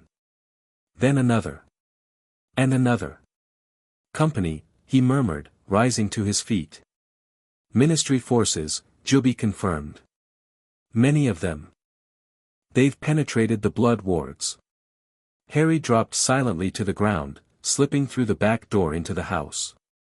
He gathered his few possessions, the invisibility cloak, his wand, Orion's journal, and stuffed them into a backpack. The quiet suburban street had come alive with activity. Wizards in aura robes established a perimeter, while others in the unmarked gray of unspeakables approached the house methodically, wands raised in complex detection patterns. Harry counted at least 20 magical signatures surrounding the property. At their center stood a figure he recognized with immediate distaste, Dolores Umbridge, wearing not her usual pink cardigan but formal black robes bearing an unfamiliar insignia, a silver triangle intersected by a vertical line. What is that symbol? He asked Jubi silently. The Ministry's new division, Jubi replied, accessing Harry's memories of Ministry structure. She leads their response to you, the anomalous magic containment unit. Harry snorted. Subtle. He weighed his options. Fighting his way out would be possible with his new abilities, but would likely result in injuries on both sides. Stealth was the better choice. Channeling chakra to his eyes enhanced his vision, allowing him to spot gaps in the aura's formation. With the invisibility cloak providing basic concealment, and chakra masking his magical signature, he could potentially slip past undetected. As Harry prepared to move, a familiar voice called from outside. Harry Potter. This is Dolores Umbridge, Senior Undersecretary to the Minister and Director of the AMCU. We know you're inside. By order of the Ministry of Magic, you are to surrender yourself immediately for containment and evaluation. Her saccharine tone carried clearly through the walls, setting Harry's teeth on edge. You have been classified as a Class A magical anomaly and pose a significant threat to yourself and others. Cooperation will be viewed favorably during your assessment. Assessment, Harry muttered. More like dissection. They fear your power, Jubi observed. With reason. Harry moved to the back of the house, chakra-enhanced senses tracking the aura's movements as they tightened their perimeter. 2 were approaching the back door, wands at the ready. Last chance, Mr. Potter, Umbridge called. Surrender now, or we will be forced to subdue you by any means necessary.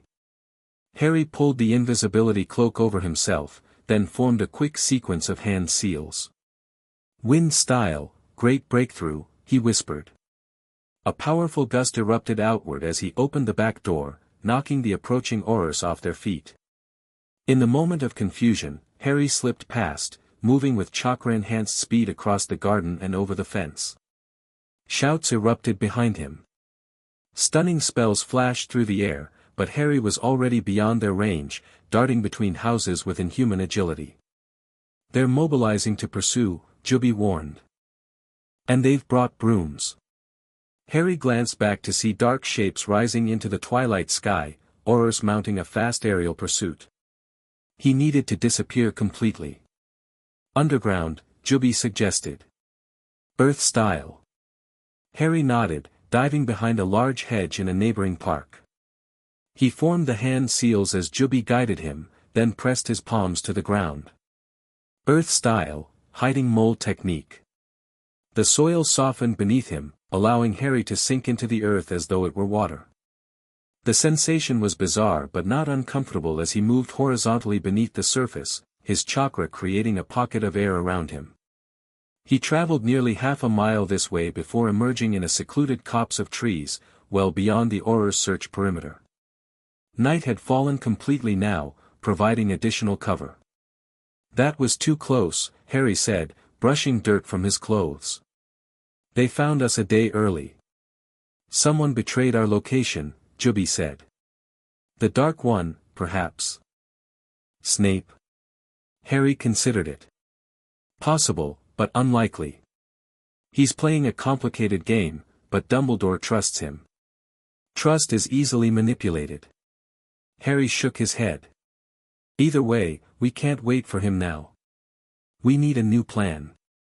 He considered his options. He couldn't return to Hogwarts, that would be the first place they'd look. The burrow would endanger the Weasleys. Grimmauld Place was under the Fidelius charm, but getting there without being spotted would be challenging. The Black Property, Juby suggested suddenly. The one mentioned in Orion's journal. Whitechapel.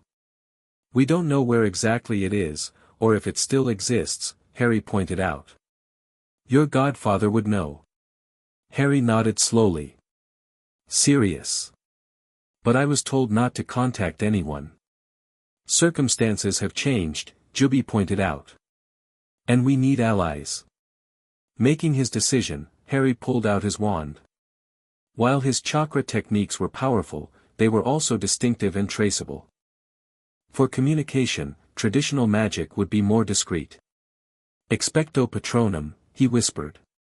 The stag that emerged was different from his usual Patronus, larger, more solid, with faint runic patterns visible in its misty form. Harry gave it his message, and it bounded away, somehow managing to look both spectral and substantial at once. "Now we wait," Harry said, settling into a meditative pose beneath the trees. He didn't wait long. 20 minutes later, a large black dog came loping through the trees, stopping abruptly upon seeing Harry. Its eyes widened, and then with a shimmer, Sirius Black stood in its place. "Harry?" he asked uncertainly, staring at his godson's transformed appearance. "It's me, Sirius." Harry stood, keeping his chakra subdued to appear as normal as possible. "Merlin's beard," Sirius breathed, approaching slowly. "When Dumbledore told us what happened, I couldn't quite believe it. But seeing you now, I know I look different."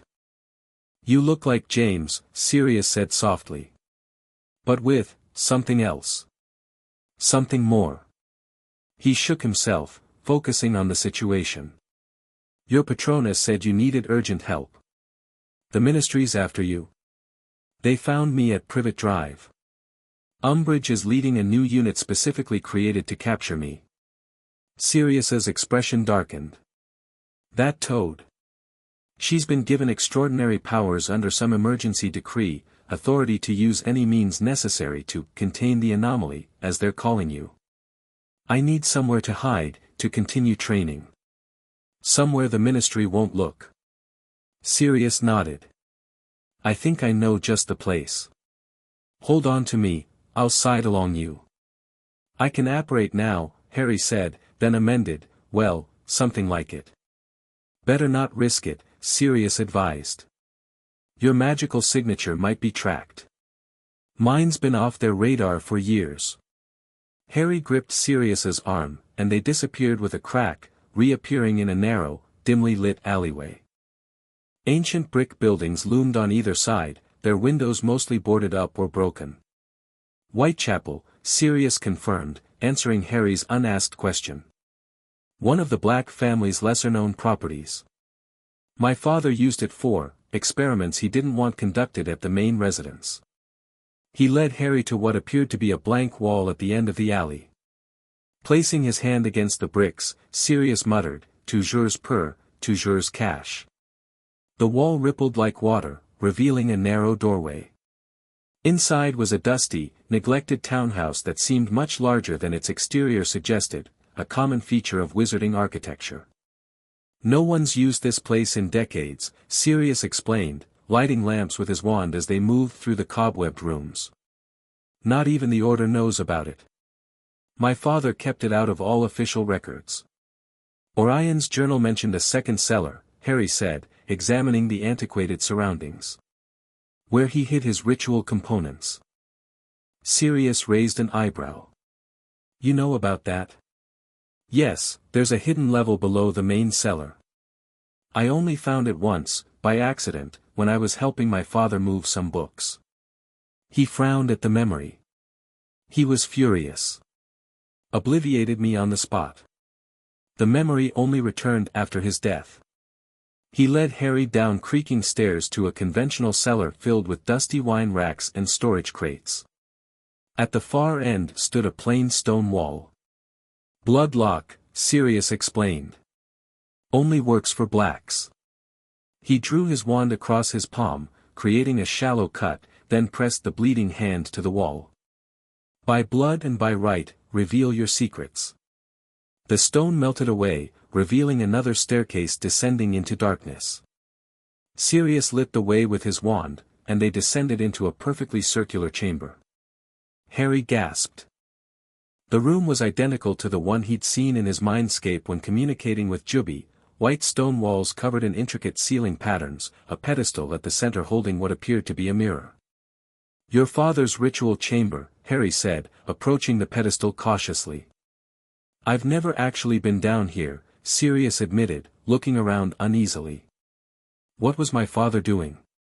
Trying to contact beings from another dimension, Harry explained, examining the seals etched into the floor. Tailed beasts like the one sealed inside me. Inside his mind, Juby stirred with interest. These seals, they are crude adaptations of Uzumaki techniques. Impressive for someone with no formal training in Fuinjutsu. Harry relayed this to Sirius, whose expression grew troubled. My father was obsessed with pushing magical boundaries, finding power sources no one else had accessed. He shook his head. It drove him mad in the end. My mother claimed it was a wasting illness, but I remember the nightmares, the paranoia. He was convinced something was coming for him. He was right, Harry said grimly. The same beings hunting me now, the Otsutsuki, were drawn to his experiments. And what exactly are you now, Harry? Sirius asked quietly. Dumbledore explained some of it, but I'd like to hear it from you. Harry took a deep breath. I'm a Jinchuriki, a human vessel containing a tailed beast called the Ten-Tails. My mother used forbidden sealing techniques to bind it to me the night Voldemort attacked. It was supposed to protect me. And did it? In a way. It's why I survived the killing curse. But the connection was incomplete until recently. Umbridge's blood quill weakened the seal, and when I removed the Horcrux in my scar, the bond fully activated. Sirius blanched. Horcrux. You had a... He broke off, running a hand through his hair. Merlin, Harry. Is there anything normal about your life? Harry smiled ruefully. Not that I've found. And this. Ten-Tails. Can it hear us now? Yes. Juby is aware of everything I am. We're separate consciousnesses sharing one body. Is it safe? Sirius asked bluntly. Are you still, you? I'm more me than I've ever been, Harry answered honestly. The fragment of Voldemort's soul was influencing me for years without my knowledge. Juby at least is honest about its presence. Sirius studied him for a long moment, then nodded. If you say so, I believe you. But why come here specifically? What are you hoping to find? Knowledge, Harry said, turning to the mirror on the pedestal. Orion found a way to observe other dimensions. I need to understand more about the world Juby came from, about the Otsutsuki who are hunting us. And you think my father's research can help with that? It's a start. Harry approached the mirror, which looked ordinary enough, a simple silver-framed looking glass, tarnished with age. But when he extended his senses toward it, he could feel something different, a faint resonance, like a tuning fork vibrating at a frequency just beyond hearing. This is no ordinary mirror, Juby confirmed. It's attuned to dimensional frequencies. Your godfather's father was more skilled than I initially assessed. Harry placed his hand on the mirror's surface. Instead of meeting solid resistance, his fingers passed through as though dipping into water. Ripples spread across the glass. Harry! Sirius exclaimed in alarm. It's okay, Harry reassured him, though his heart raced. This is what it's designed for. Taking a deep breath, Harry plunged his entire arm into the mirror. Strange sensations washed over him, not cold or hot, but something entirely different, a feeling his human nervous system had no framework to process. Images flashed through his mind, a massive tree with fruit-like planets, pale beings harvesting energy from screaming worlds, 9 distinct beasts of chakra fleeing from a 10th, more monstrous form, a woman with white eyes becoming something inhuman, shinobi forming hand seals, battles of unimaginable scale. Harry jerked his arm back, gasping. The information download had been too intense, too alien to fully comprehend. What did you see? Sirius asked, steadying him. History, Harry answered shakily. Juby's history. The Otsutsuki's history. It's all connected. Over the next several hours, Harry and Juby pieced together the fragmented visions. The Ten-Tails had originally been a divine tree that grew when an Otsutsuki princess named Kaguya consumed its fruit, gaining godlike powers. Her sons had later sealed the Ten-Tails, which was Kaguya's transformed state, and split its chakra into 9 lesser-tailed beasts. The Otsutsuki clan traveled between dimensions, planting divine trees that would drain planets of their energy, then harvesting the resulting chakra fruit. They had been doing this for millennia, consuming world after world. And now they've found this world, Sirius concluded grimly. Because of my father's experiments. Because of you. They would have found it eventually, Juby countered, speaking through Harry. Your world's magic is a form of natural energy similar to chakra. It would have attracted them sooner or later. Sirius flinched slightly at the dual-toned voice but recovered quickly. So what's the plan? How do we stop interdimensional chakra vampires? We train, Harry said, his own voice returning. We get stronger. And we find allies who won't try to contain me for study. The Order will help, Sirius suggested. Once Dumbledore explains, the Order follows Dumbledore, Harry interrupted. And I'm not convinced Dumbledore sees me as anything more than a weapon to be pointed at Voldemort. I need people I can trust completely. Sirius's expression softened. You can always trust me, Harry. And Ron and Hermione haven't stopped trying to find you since you disappeared. How are they? Harry asked, realizing how much he missed his friends. Worried sick. Hermione's been researching interdimensional theory day and night. Ron's been threatening to hex anyone who suggests you've gone dark. Sirius smiled slightly. They're good friends. I need to see them, Harry decided. But bringing them here would put them at risk. From the Ministry or from these Otsutsuki? Both. The Ministry is actively hunting me, and the Otsutsuki. Harry shook his head. They don't value human life at all. Anyone near me is in danger. Your friends would say that's their choice to make, Sirius pointed out. And they've never shied away from danger before. Before Harry could respond, a silvery phoenix materialized in the center of the room, Dumbledore's Patronus. The Ministry has mobilized full resources to capture Harry, came Dumbledore's voice, calm despite the dire message.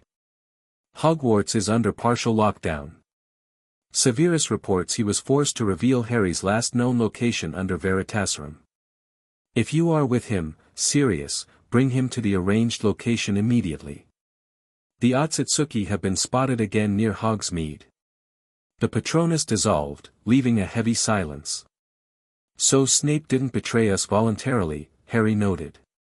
That's something, at least. The arranged location is a safe house in Wales, Sirius explained. Unplottable, under Fidelius with Dumbledore as secret keeper. No, Harry said firmly.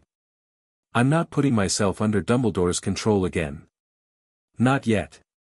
Harry, you can't fight both the Ministry and these Otsutsuki alone. I won't be alone, Harry countered. I'll have you. And Ron and Hermione, if they still want to help. But I need time to master these powers before I face either enemy directly. Sirius looked torn, clearly weighing his loyalty to his godson against the practical benefits of Dumbledore's protection. 3 more days, Harry proposed. I train here, where no one can find us. Then we reassess. After a moment's consideration, Sirius nodded. 3 days. But I'm sending messages to Ron and Hermione. They deserve to know you're safe. Agreed. But tell them not to try finding us yet. It's too dangerous. As Sirius went upstairs to send the messages, Harry returned to examining Orion's ritual chamber. With Juby's guidance, he began to understand the purpose of each seal, each inscribed pattern. The Black Patriarch had created a dimensional observatory, a way to safely view other realities without physically crossing over. Could we use this to track the Otsutsuki? Harry asked Juby silently. See what they're planning. Potentially, the tailed beast replied. But it would require modifications. And using it might alert them to our location. Harry weighed the risks. Worth it to gain intelligence. Let's make the necessary changes. For the next several hours, Harry worked to adapt Orion's seals, combining magical runes with Juby's knowledge of Fuinjutsu. The work was intricate and exhausting, requiring precise chakra control and magical theory far beyond Hogwarts' curriculum. When Sirius returned, he found Harry kneeling at the center of the chamber, the modified seals glowing with faint blue light. What are you doing? He asked warily. Creating a way to spy on our enemies, Harry explained, not looking up from his work. Both sets of them. You can do that? With Juby's knowledge of sealing techniques and your father's framework, yes. Harry completed the final marking and stood. It's ready. The ritual required blood, a common element in the most powerful magic of any world. Harry sliced his palm, letting the blood drip onto the central seal. As it touched the stone, the entire array illuminated, energy cascading through the interconnected patterns. The mirror on the pedestal began to rotate slowly, rising into the air. Its surface rippled, colors swirling like oil on water. Show me the Otsutsuki, Harry commanded. The mirror's surface cleared, revealing a forested area Harry recognized as the edge of the Forbidden Forest. 3 white figures stood in a clearing, the same ones who had attacked at the astronomy tower. They remain near Hogwarts, Juby observed. Waiting. For what? Sirius asked. The mirror zoomed out slightly, showing more of the surroundings. At the edge of the image, barely visible, was a 4th figure, the pale-eyed man called Kuro. For him to complete whatever he's doing, Harry guessed. The view shifted as though responding to his thoughts, focusing on Kuro. He knelt before a small stone tablet covered in symbols, his hands forming unfamiliar seals. A summoning array, Juby said with alarm. He's creating a stable portal between dimensions. Why would he do that? Sirius asked. Don't they already have a way to travel between worlds? Individual travel is one thing, Harry explained as Juby's knowledge flowed through him. A stable portal would allow them to bring through more of their kind. Maybe an entire army. The mirror's surface rippled again, this time showing a different location, the Ministry of Magic's atrium. Dolores Umbridge stood addressing a group of wizards and witches in the grey robes of unspeakables, all bearing the triangular insignia of the AMCU. The anomaly has been classified as a Class A threat to wizarding security, she was saying, her girlish voice at odds with her severe expression. All standard restrictions on tracking and containment methods have been suspended by order of the minister himself. A wizard raised his hand. What about the rumors that Potter is possessed by some kind of ancient entity? Are we dealing with a second consciousness? Umbridge's smile was cold. Our experts believe the entity can be separated from the host once contained. Both will be studied extensively. Studied, Sirius spat. You mean dissected?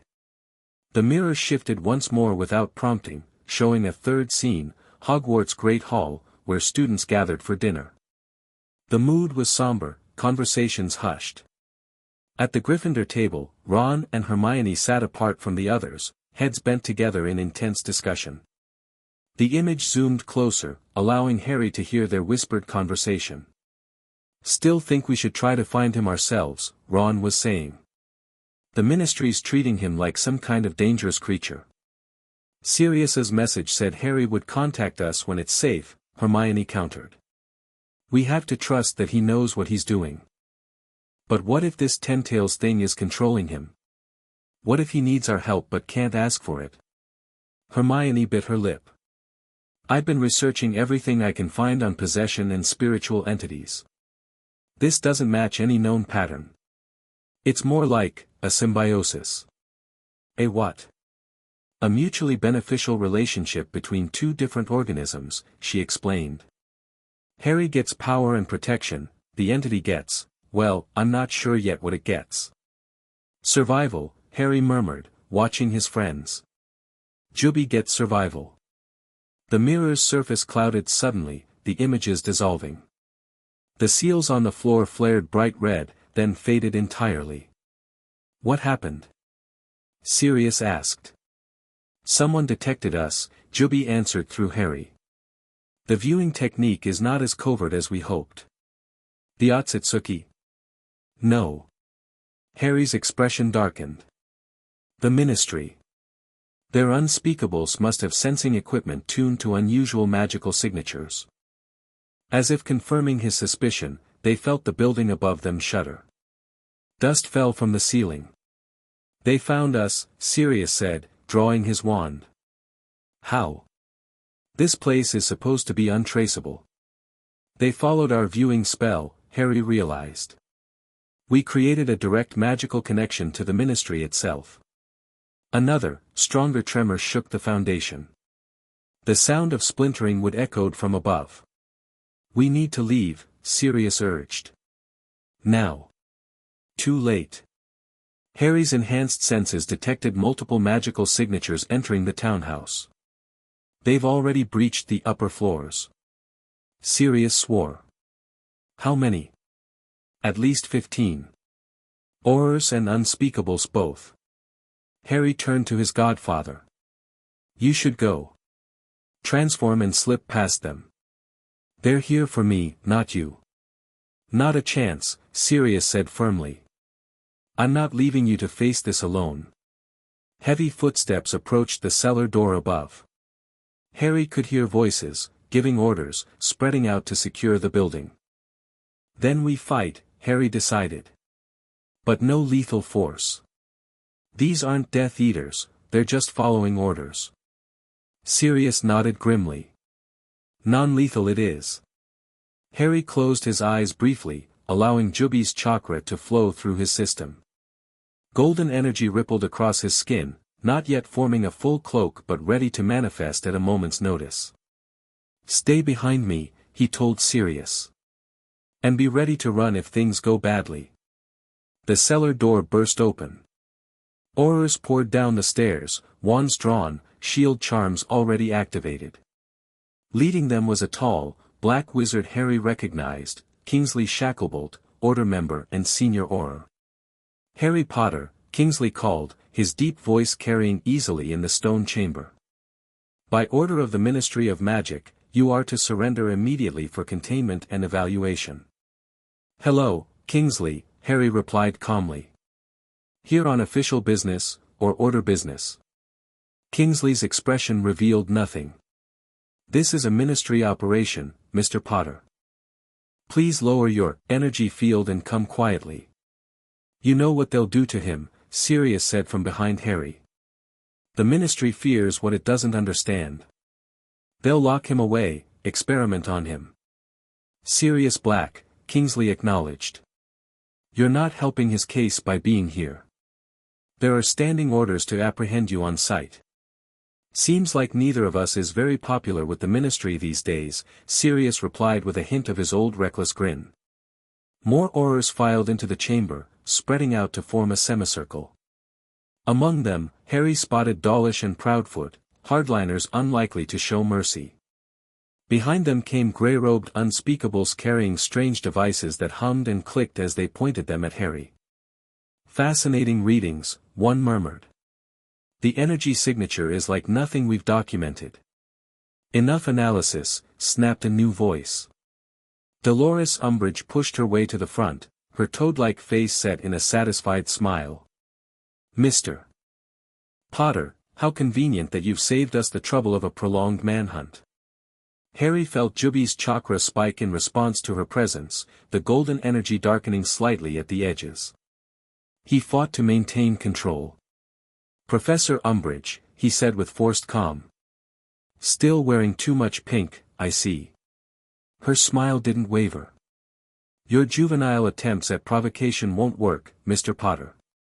I am here in my capacity as director of the Anomalous Magic Containment Unit. She gestured to her insignia. You have been designated an anomaly requiring immediate quarantine. I'm not going anywhere with you, Harry stated flatly. Not to be studied, or contained, or whatever euphemism you're using for dissection. Umbridge's smile finally slipped. You misunderstand your situation. This is not a negotiation. She turned to the Aurors. Deploy the suppression field. Four unspeakables stepped forward, each carrying what appeared to be silver rods. They planted these in a square formation around Harry and Sirius, then activated them with synchronized taps of their wands. A shimmering barrier rose between the rods, creating a cube of magical energy. Harry felt immediate pressure as the field attempted to suppress his chakra, pushing it back into his core. Specialized containment, Juby observed. Adapted from your world's magic, but with principles similar to chakra suppression seals. Will it hold us? Harry asked silently. Not for long. Aloud, Harry said, impressive technology. Did you develop this specifically for me, or do you imprison lots of people without trial these days? The Ministry takes threats to magical security very seriously, Umbridge replied. Particularly when those threats involve unregistered magical creatures inhabiting the bodies of underage wizards. I'm not possessed, Harry said, his patience wearing thin. The Ten-Tails and I coexist. We share this body by mutual agreement. So you admit there is a separate entity, one of the unspeakables said eagerly, making notes. Can you describe the nature of your arrangement? He doesn't need to describe anything, Sirius interrupted. You have no right to detain him. He's committed no crime. Harboring a Class 5 non-human sentient without ministry registration is a violation of the Beast Control Act of 1811, Umbridge countered. Additionally, Mr. Potter has damaged ministry property, evaded lawful containment, and potentially endangered the statute of secrecy with his displays of anomalous energy.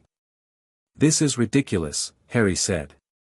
You're twisting laws designed for werewolves and Vila to apply to something you don't even understand. Understanding is precisely what we seek, an elderly unspeakable said, stepping forward. I am Croker, head of the Department of Mysteries. We have no desire to harm you, Mr. Potter. On the contrary, we wish to learn from you, and from the entity you harbor. By locking me in a lab, Harry said flatly. By studying an unprecedented magical phenomenon under controlled conditions, Croker corrected. What you've become could revolutionize our understanding of magic itself. Harry felt the suppression field weakening as his chakra naturally adapted to the foreign energy. A few more minutes, and he could break free. He just needed to keep them talking. And what about the Otsutsuki? He asked. The interdimensional beings who attacked Hogwarts. Who are gathering in the Forbidden Forest right now, preparing to open a portal that will allow them to invade our world en masse. Are you containing them too? Croker and Umbridge exchanged glances. We are aware of the extradimensional incursion, Croker acknowledged. But our readings indicate these beings are specifically tracking you, or rather, the entity within you. They're after the 10 tails, Harry confirmed. Which means I'm the only one who can stop them. They've consumed entire worlds before. They'll drain this one dry of its magic if they succeed. All the more reason for you to cooperate with containment, Umbridge said. If these creatures are pursuing you, isolating you in a secure facility protects both you and the general population. Harry had to admire her twisted logic. She'd found a way to spin his imprisonment as protection. Enough talk, Dawlish cut in impatiently. Let's secure the anomaly and the fugitive and get out of here. This place gives me the creeps. Agreed, Umbridge said. Prepare for transport. The unspeakables began adjusting their devices, strengthening the suppression field for movement. Harry met Sirius's eyes, giving a slight nod. His godfather understood immediately, dropping into a crouch. Now? Harry asked Juby silently. Now, the tailed beast confirmed. Harry released the chakra he'd been gathering, not in an explosive burst that might injure those around him, but in a controlled wave that neutralized the suppression field. The silver rods overloaded, cracking and falling useless to the floor. In the moment of surprise that followed, Harry formed rapid hand seals. Wind style, great breakthrough. A powerful gust filled the chamber, strong enough to knock the Aurors off balance but carefully modulated not to cause serious injury. Sirius transformed into his animagus form, darting between legs and toward the stairs. Stop them! Umbridge shrieked as stunning spells filled the air. Harry's chakra cloak fully manifested, deflecting the spells harmlessly.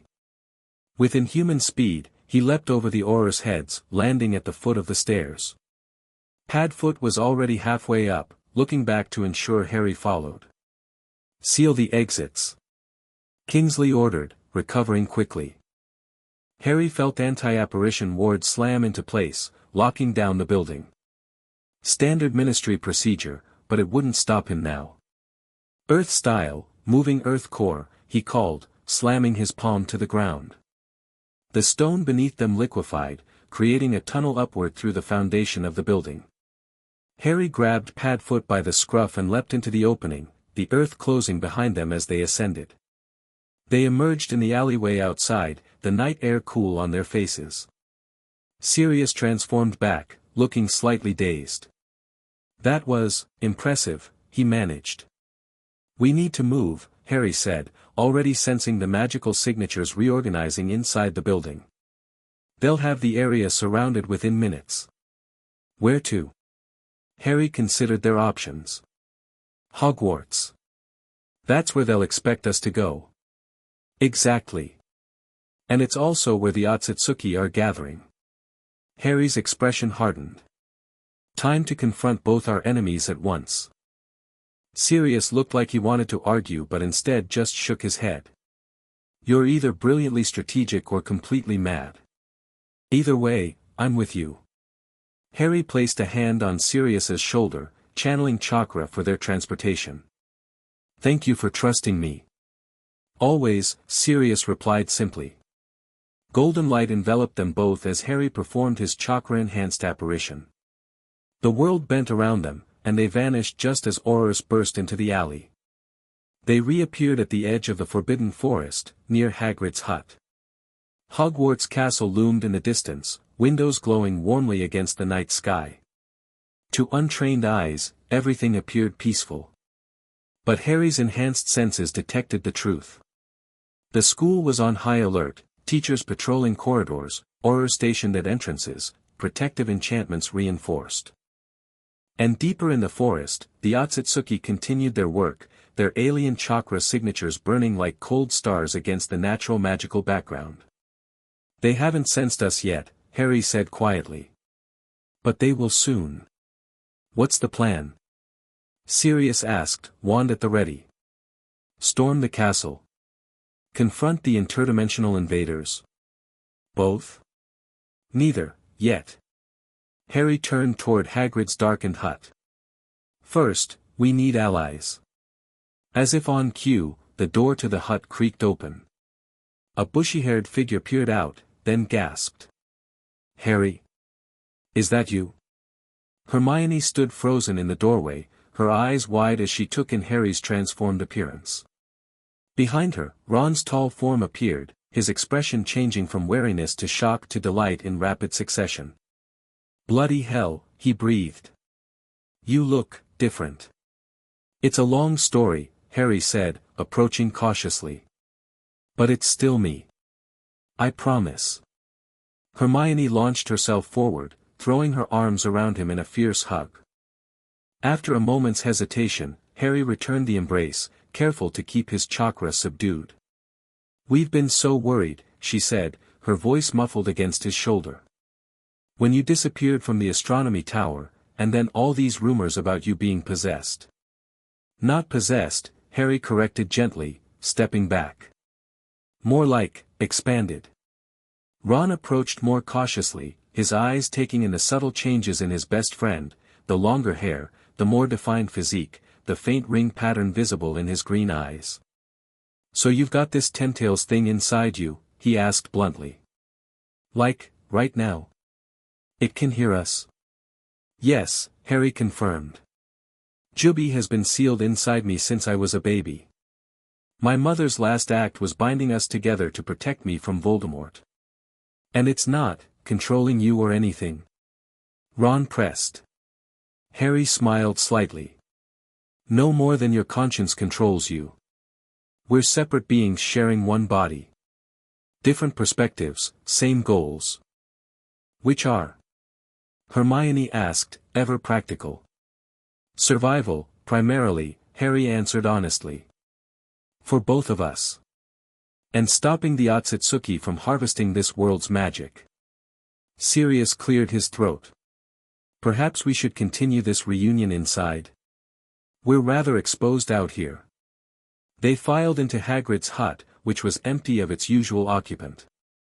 Hagrid's on a mission for Dumbledore, Ron explained, seeing Harry's questioning look. Something to do with the giants. We've been using his hut to plan our own mission. Which was? Sirius asked. Finding Harry, Hermione said simply. We were gathering supplies to leave tomorrow. Harry felt a rush of gratitude for his friend's loyalty. How did you know I'd come here?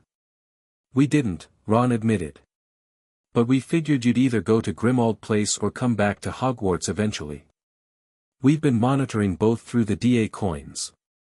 The DA coins? Hermione pulled a fake galleon from her pocket, one of the charmed coins she'd created for Dumbledore's army. I modified them to alert us if you showed up at specific locations. Luna's watching the room of requirement, Ginny's monitoring the main entrance, and Neville's on the 7th floor. You've all been looking for me. Harry was genuinely touched. Of course we have, Ron said as though it were obvious. You're our best friend. Weird god powers or not. Harry laughed, his first real laugh since this all began. I've missed you both. Now, Hermione said, switching to her businesslike tone, tell us everything. What exactly is a Jinchuriki? What can you do now? And what are these Otsutsuki creatures? For the next hour, Harry explained everything, the Tentails' origin, his mother's sealing technique, the Horcrux removal, his training with Juby, the Otsutsuki threat, and the Ministry's pursuit. Sirius added details about Orion Black's research and the dimensional viewing ritual.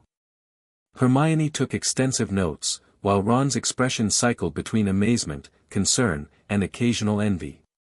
So you can basically do wandless magic now, but it works differently, he clarified when Harry demonstrated a small Rasengan. It's not magic exactly, Harry explained. Chakra is physical and spiritual energy combined.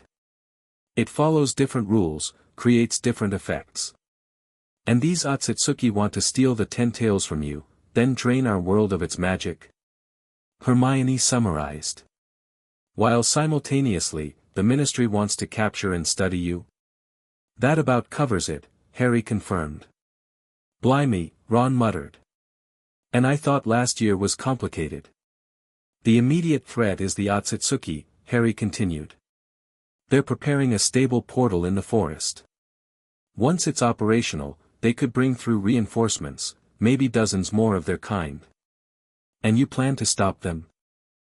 Hermione asked, concern evident in her voice.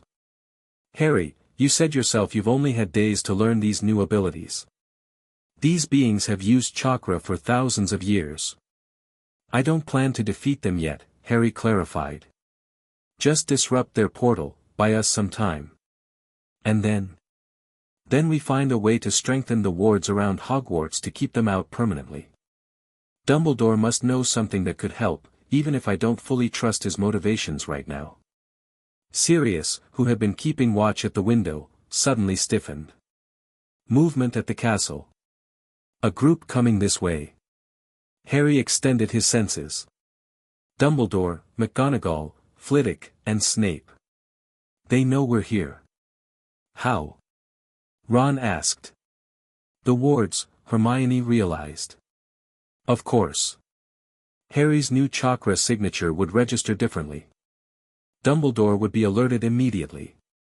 We don't have much time, Harry said. I need to deal with the Otsutsuki portal before the Ministry arrives too. We're coming with you, Ron said firmly. Absolutely not, Harry and Sirius said simultaneously. These aren't Death Eaters, Harry continued. They're not even human. Their power is beyond anything you faced. We're not letting you face them alone, Hermione insisted. That's final. Harry recognized the stubborn set of her jaw. You stay back. Way back. If I tell you to run, you run. No arguments. They nodded, though Harry suspected they had no intention of abandoning him regardless. Let's go, he said, moving to the door. The approaching group will be here in minutes. The four of them slipped into the darkness of the forest, Harry leading the way with his enhanced senses. The deeper they went, the colder the air became, not natural cold, but something otherworldly, as though reality itself thinned around them. I feel it, Sirius murmured. Like Dementors, but different. Their chakra affects the environment, Harry explained softly. It's not compatible with our world's natural energy. They stopped at the edge of a clearing. In its center, the three Otsutsuki stood around a stone altar that hadn't been there days before. Kuro, the pale-eyed observer, knelt beside it, inscribing symbols with what appeared to be his own blood.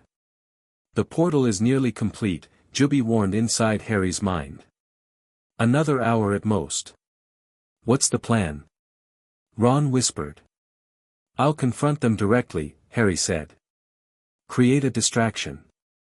Sirius, I need you to target the altar itself, destroy it if possible. And us? Hermione asked. Stay hidden. Be ready to shield Sirius if they target him. Before anyone could object, Harry stepped forward, golden chakra flaring around him like a second skin. The Otsutsuki turned as one, sensing his approach. The Jinchuriki returns, Akemi observed, her white eyes narrowing. Ahead of projection, again. You're not opening that portal, Harry stated, continuing to advance. This world is under my protection now. The broad-shouldered Otsutsuki, Riku, laughed, a sound like breaking ice. Your protection. You've barely begun to understand what you are, vessel. True, Harry acknowledged. But I'm learning quickly. He moved with chakra-enhanced speed, closing the distance between them in a heartbeat. His fist, coated in golden energy, connected with Riku's chest before the Otsutsuki could fully react. The impact sent the white being skidding backward, his robe smoldering where Harry's chakra had touched them. Riku's expression shifted from amusement to surprise, then cold fury. Interesting, he said, straightening. The beast has taught you well for such a short time. The other two Otsutsuki moved to flank Harry, while Kuro continued his work on the altar, seemingly unconcerned by the confrontation. Last chance, Harry warned. Leave this world. Find somewhere else to harvest. We do not abandon what is ours, Akemi replied. And the Ten Tails has always belonged to the Otsutsuki clan. I belong to no one, Jubi spoke through Harry, their voices overlapping. Least of all parasites who consume world after world. The three Otsutsuki attacked simultaneously, moving faster than human eyes could track. But Harry, with Jubi's reflexes and his own seeker's instincts, followed their movements perfectly. He dodged Akemi's staff, countered the androgynous Otsutsuki's palm strike, and blocked Riku's kick, all within the space of a second. Golden chakra surged around him, forming partial tails that whipped through the air with minds of their own. From the forest edge, Sirius circled toward the altar, his movements concealed by disillusionment charms cast by Hermione. Ron stood guard beside her, one trained on the Otsutsuki closest to their position. The battle intensified, the clearing illuminated by flashes of chakra and magical energy. Harry combined his new abilities with conventional spellwork, sending stunners through his chakra cloak to enhance their power, transfiguring the ground beneath the Otsutsuki's feet into quicksand, conjuring barriers of wind and fire. The Otsutsuki responded with techniques of their own, strange jutsu that manipulated gravity, distorted space, and absorbed energy. They were holding back, Harry realized. Testing him rather than trying to destroy him. They won't kill us, Jubi confirmed. They need us alive to extract my chakra. Good to know, Harry replied grimly, forming hand seals for a more powerful technique. Wind style, vacuum blade. Invisible cutting forces sliced through the air, forcing the Otsutsuki to defend rather than attack. In that moment of distraction, Sirius made his move. A blasting curse struck the stone altar, shattering it into fragments. Kuro leapt back, his pale eyes widening in genuine surprise. No! Akemi screamed, abandoning her fight with Harry to rush toward the ruined portal. The connection was nearly established. Harry pressed his advantage, forming a Rasengan in each hand and driving them toward the remaining Otsutsuki. The androgynous one dodged, but Riku took the hit directly, the spiraling sphere grinding into his shoulder. For the first time, an Otsutsuki showed pain, crying out as the chakra construct tore through his seemingly invulnerable flesh. White blood spattered the forest floor, smoking where it touched the earth. Enough! Kuro's voice cut through the chaos. He stood beside the shattered altar, hands forming a complex seal. This encounter is concluded. Reality warped around the Otsutsuki, their forms shimmering like heat mirages. Akemi cast a venomous look at Harry. This delay changes nothing, Jinchuriki. We will return with greater numbers. Your world's magic will feed our clan for generations. They vanished, leaving only Kuro standing beside the ruined altar. Well played, the pale-eyed observer commented. Though ultimately futile. They'll simply build another portal elsewhere. Why are you helping them? Harry demanded, maintaining his chakra cloak as he approached. You said you only observe. This goes beyond observation. Kuro smiled enigmatically. I serve balance above all. Sometimes that requires adjustments to the scales. He glanced toward the trees where Ron and Hermione hid. You've chosen your companions well. Loyalty is rare in any dimension. Why tell me any of this? Harry pressed. What game are you really playing? Perhaps I simply find you interesting, Harry Potter. A human boy becoming something more, neither fully beast nor fully man. Kuro's pale eyes seemed to look through him. The path of the Jinchuriki is never easy, but yours will be unique even among your kind. My kind? There are others. Were others. In other worlds, other times. Kuro began to fade, his form becoming translucent. We'll meet again, Ten-Tail's vessel. When the true game begins. He vanished completely, leaving Harry staring at empty air.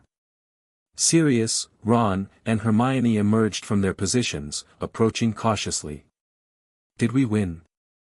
Ron asked uncertainly. For now, Harry said, allowing his chakra cloak to recede. We've bought some time, nothing more. Harry. Hermione suddenly pointed toward the castle. Look. Lights were streaming across the grounds, dozens of them. Even from this distance, Harry could make out the distinctive red robes of Aurors. The Ministry, Sirius said grimly. They found us. Not just the Ministry, Harry said, his senses detecting familiar magical signatures. Dumbledore's leading them directly to us. He wouldn't turn you over to them, Hermione protested. Not after everything you've told us.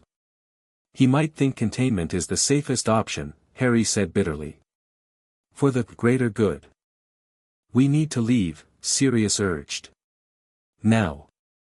Harry shook his head. No more running. It's time to make them understand what we're really facing. His expression hardened. All of them. The approaching lights grew closer, illuminating the edge of the forest. Harry stepped forward to meet them, golden chakra swirling around him like a protective aura. Ready? He asked his companions. Ron moved to his right side, Hermione to his left. Sirius stood just behind them, his wand raised defensively. Always, Ron answered for all of them. As Dumbledore and the Ministry forces reached the forest's edge, Harry's chakra flared brighter, expanding outward in a display of controlled power. The golden energy formed a perfect cloak around his body, and behind him, a single spectral tail began to materialize.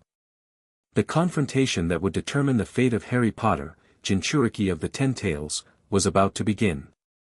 Chapter 3, Ascension. The golden chakra illuminated the edge of the forbidden forest like dawn breaking hours early. Harry stood his ground, the spectral tail swaying behind him, as Dumbledore led the procession of Ministry officials toward them. In the ethereal light, Harry could clearly make out the faces, Dumbledore's expression unreadable behind his half-moon spectacles, McGonagall looking torn between concern and awe, and at the forefront of the Ministry contingent, Minister Fudge himself, flanked by Umbridge and several grim-faced Aurors. Harry Potter, Fudge called out, his voice quavering slightly despite his attempt at authority. By order of the Ministry of Magic, you will surrender yourself immediately for evaluation and containment. Harry felt Ron and Hermione tense beside him, their wands gripped tightly. Sirius stepped forward, placing a protective hand on Harry's shoulder. There will be no containment tonight, Minister, Harry replied, his voice carrying effortlessly across the distance. I'm not your prisoner, your experiment, or your weapon. Umbridge's toad-like face contorted with rage. See how the creature defies lawful authority. This proves the entity has taken control. The entity has a name, Harry said calmly. And so do I. We are not separate in purpose, even if we remain distinct in consciousness. Dumbledore finally spoke, stepping slightly ahead of the Ministry group. Harry, please. The situation is more complex than you realize. The Otsutsuki threat requires a coordinated response, one that includes understanding what you've become. Understanding? Harry laughed, a sound with little humor in it. Is that what you call it when the Ministry plans to dissect me? When they classify me as a magical creature to be studied and contained? Murmurs ran through the gathered wizards. Not all of them, Harry realized, seemed comfortable with Fudge's approach. The boy raises a fair point, Minister, a wizard Harry recognized as Amelia Bones spoke up. Anomalous or not, Potter is still a citizen with rights. The Department of Mystery's proposed protocols seem extreme. Extreme times call for extreme measures, Umbridge countered. The anomaly represents an unprecedented threat to magical security.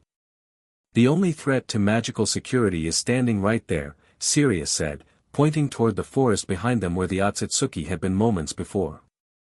Those beings you're so conveniently ignoring while you hunt down a 15-year-old boy. Sirius Black. Fudge sputtered, finally noticing the fugitive. Aurors, apprehend that man. Several Aurors raised their wands, but Harry's chakra flared brighter, the single tail splitting into two. Touch my godfather, Harry warned, and we'll see just how much of a threat I can be.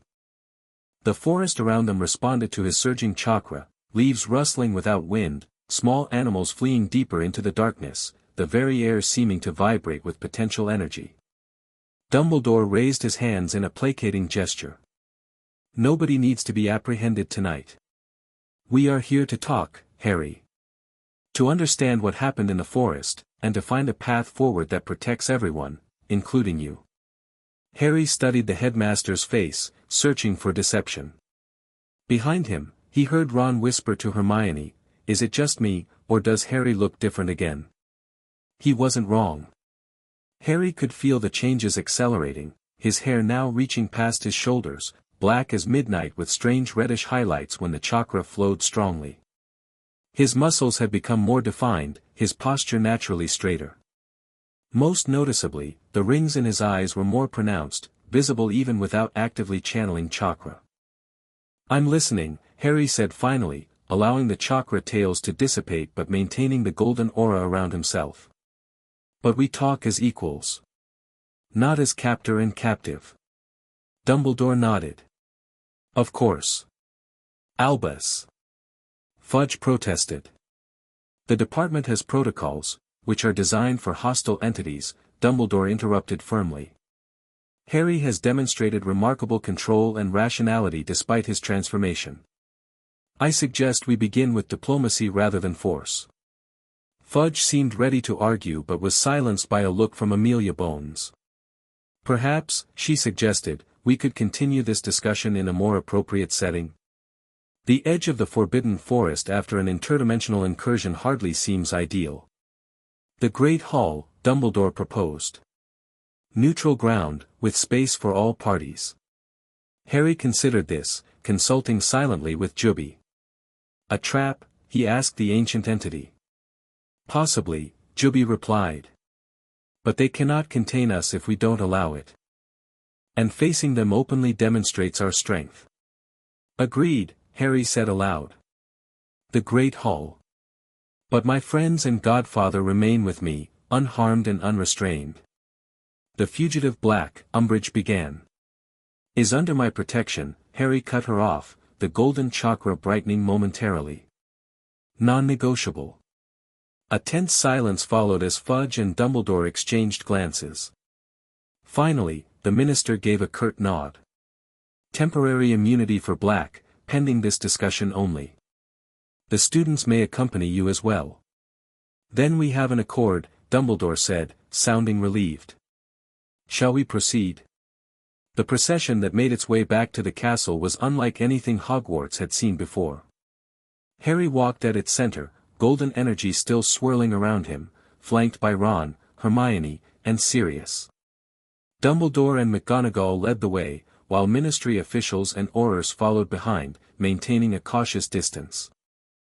As they crossed the grounds, lights appeared in the castle windows, students and teachers awakened by the commotion, watching with wide eyes as the strange parade approached. By the time they reached the entrance hall, whispers had spread throughout the school. The boy who lived had returned, transformed into something both magnificent and terrifying. The great hall had been hastily prepared, the house tables pushed to the sides to create an open space in the center. A large round table had been conjured, Dumbledore's doing, Harry suspected, to avoid the hierarchy of a rectangular arrangement. As they entered, more spectators gathered in the doorway, teachers in hastily donned robes, prefects who'd been on patrol, even ghosts drifting through walls to witness the historic meeting. Harry took a seat, his friends and Sirius arranging themselves protectively around him. The chakra cloak had receded to a subtle golden glow that clung to his skin like a second aura.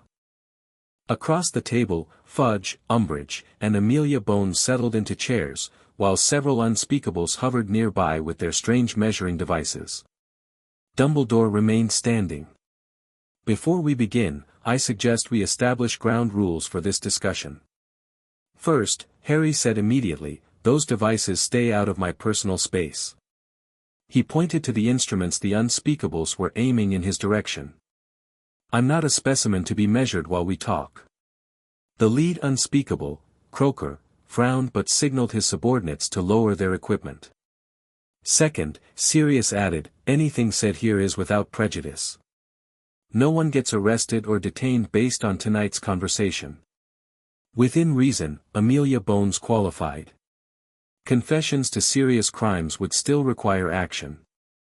Fair enough, Harry conceded. Third, I want students and staff to hear this. No more secrets, no more hidden agendas. What affects Hogwarts should be known to Hogwarts. This caused an immediate uproar from the Ministry contingent, with Umbridge's voice rising shrilly above the others. Absolutely not. Classified information about interdimensional threats would cause panic. Keeping people ignorant hasn't worked out particularly well so far, Harry countered. Voldemort's return, the Otsutsuki threat, people deserve to know what they're facing. Fudge flinched at Voldemort's name. Now see here, Potter, there's still no concrete evidence that you know who, he's back, Harry interrupted flatly. And he'll be coming for me soon enough, especially once he learns what I've become. Another enemy you're conveniently ignoring while you focus on containing me. The silence that followed was heavy with tension. Finally, Dumbledore spoke. Perhaps a compromise. The heads of houses and seventh-year prefects may remain as witnesses, representing the school body. A full disclosure can be prepared for the rest of the students after we've determined how best to present the information. Fudge looked ready to object but seemed to realize he had little leverage in Hogwarts itself. Very well. But Ministry classification protocols will still apply to sensitive information. With that settled, those not included in the arrangement were ushered out, though many lingered just beyond the doors, straining to hear. The seventh-year prefects looked both honored and terrified by their sudden inclusion in what was clearly a historic meeting. Now, Dumbledore said, taking a seat at last, I believe we should begin with what happened in the forest tonight. Harry, would you explain what you encountered?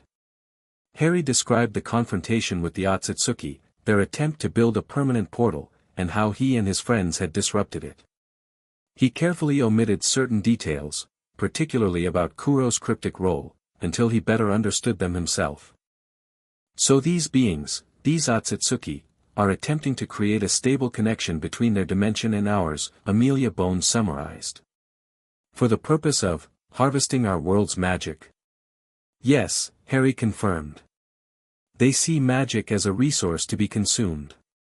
They've done it to countless worlds before ours.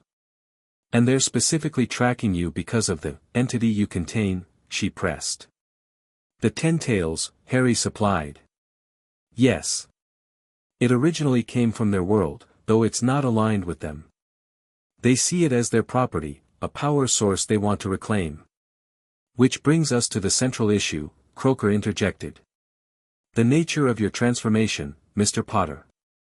Our preliminary readings suggest you're undergoing a fundamental change at the cellular level, neither fully human nor fully, something else. Harry nodded. That's essentially correct. I'm becoming a true Jinchuriki, a human vessel perfectly synchronized with a tailed beast.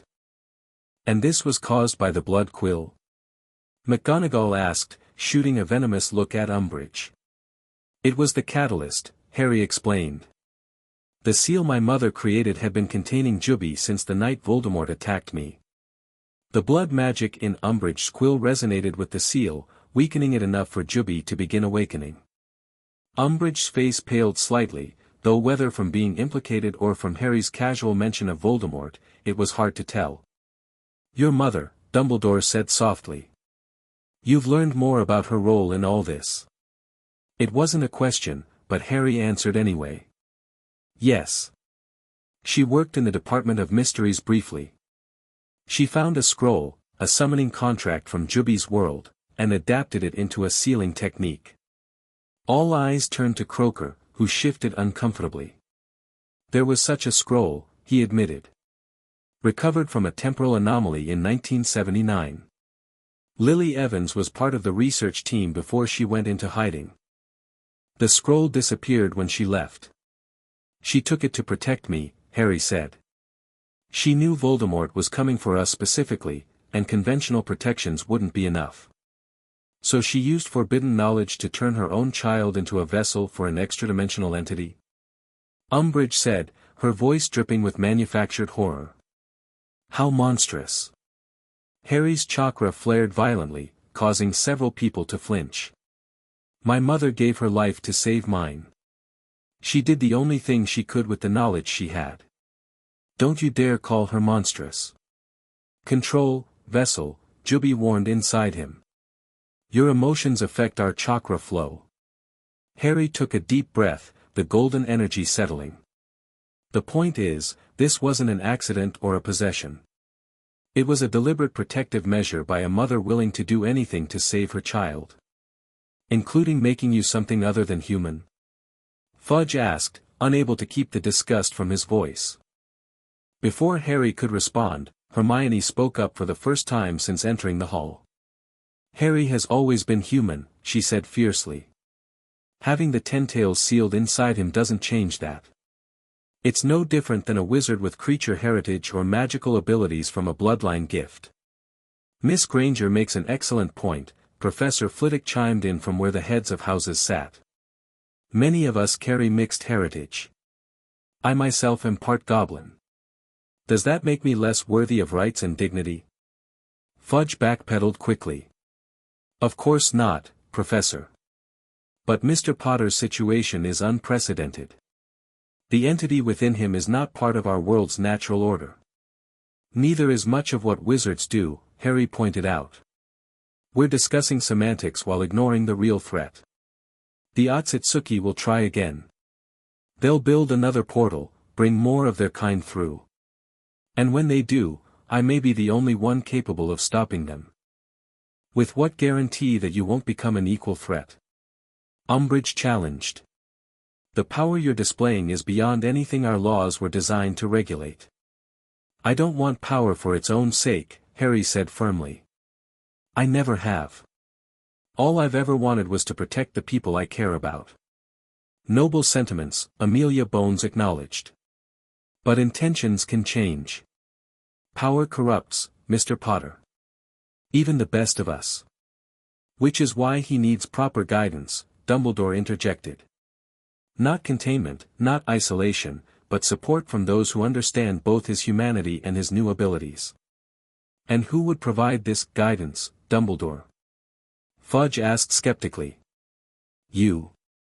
The same man who allowed this situation to develop under his very nose.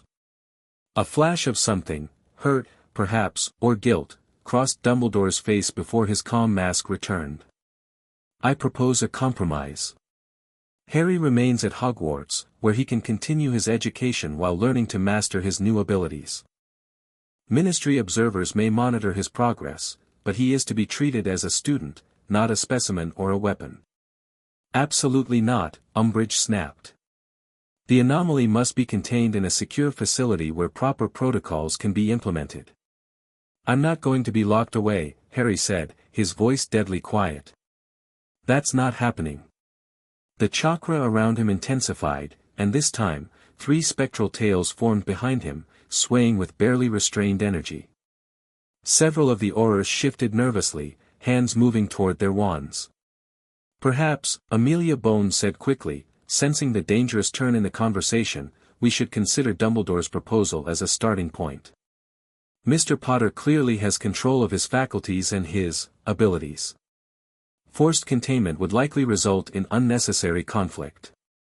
And if he loses control? Fudge demanded. If this Tentails entity decides to take over completely?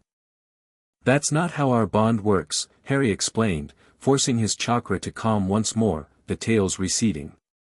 Juby could no more take over then your own magic could suddenly act independently of your will. We're integrated, aligned. Can the entity itself confirm this? Croker asked, scientific curiosity overcoming caution. Can we speak directly to the Tentails?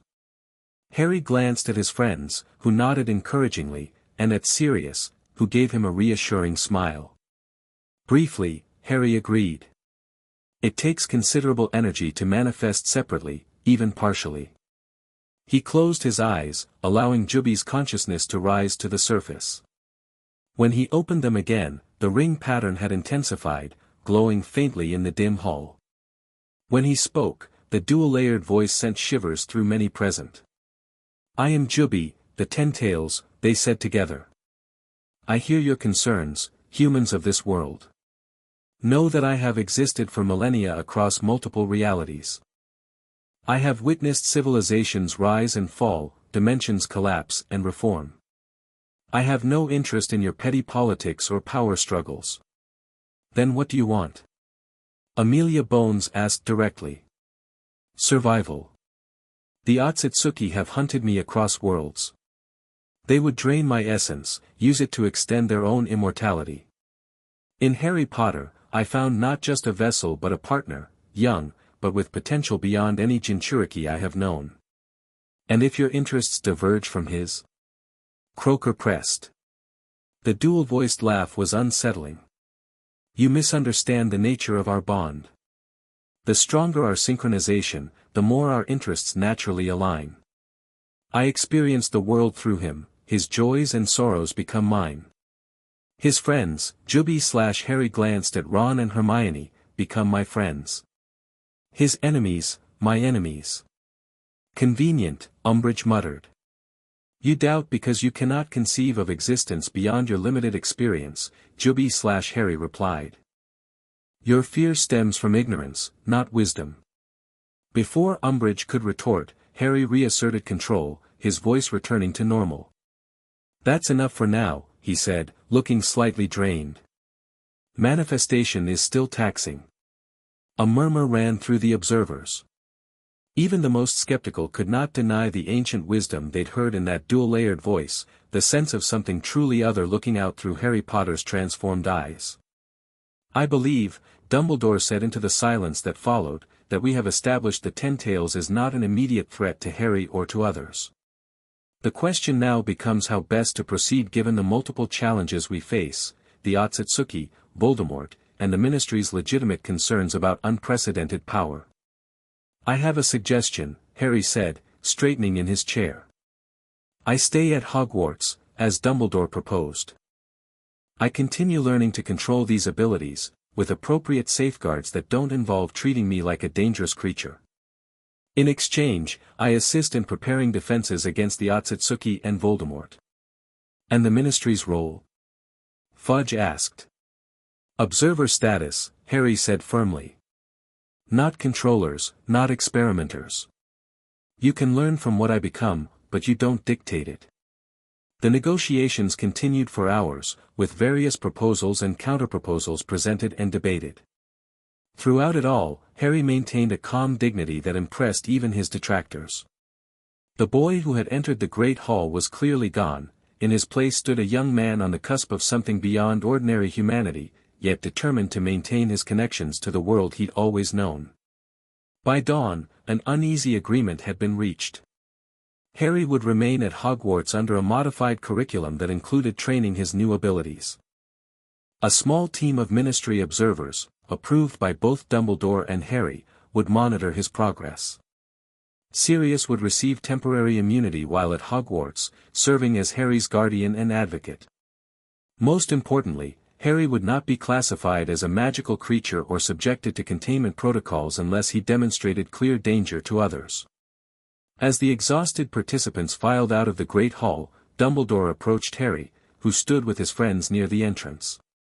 That was well handled, Harry, the headmaster said quietly.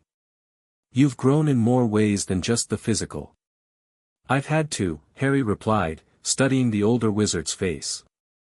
But we still have unfinished business, Professor.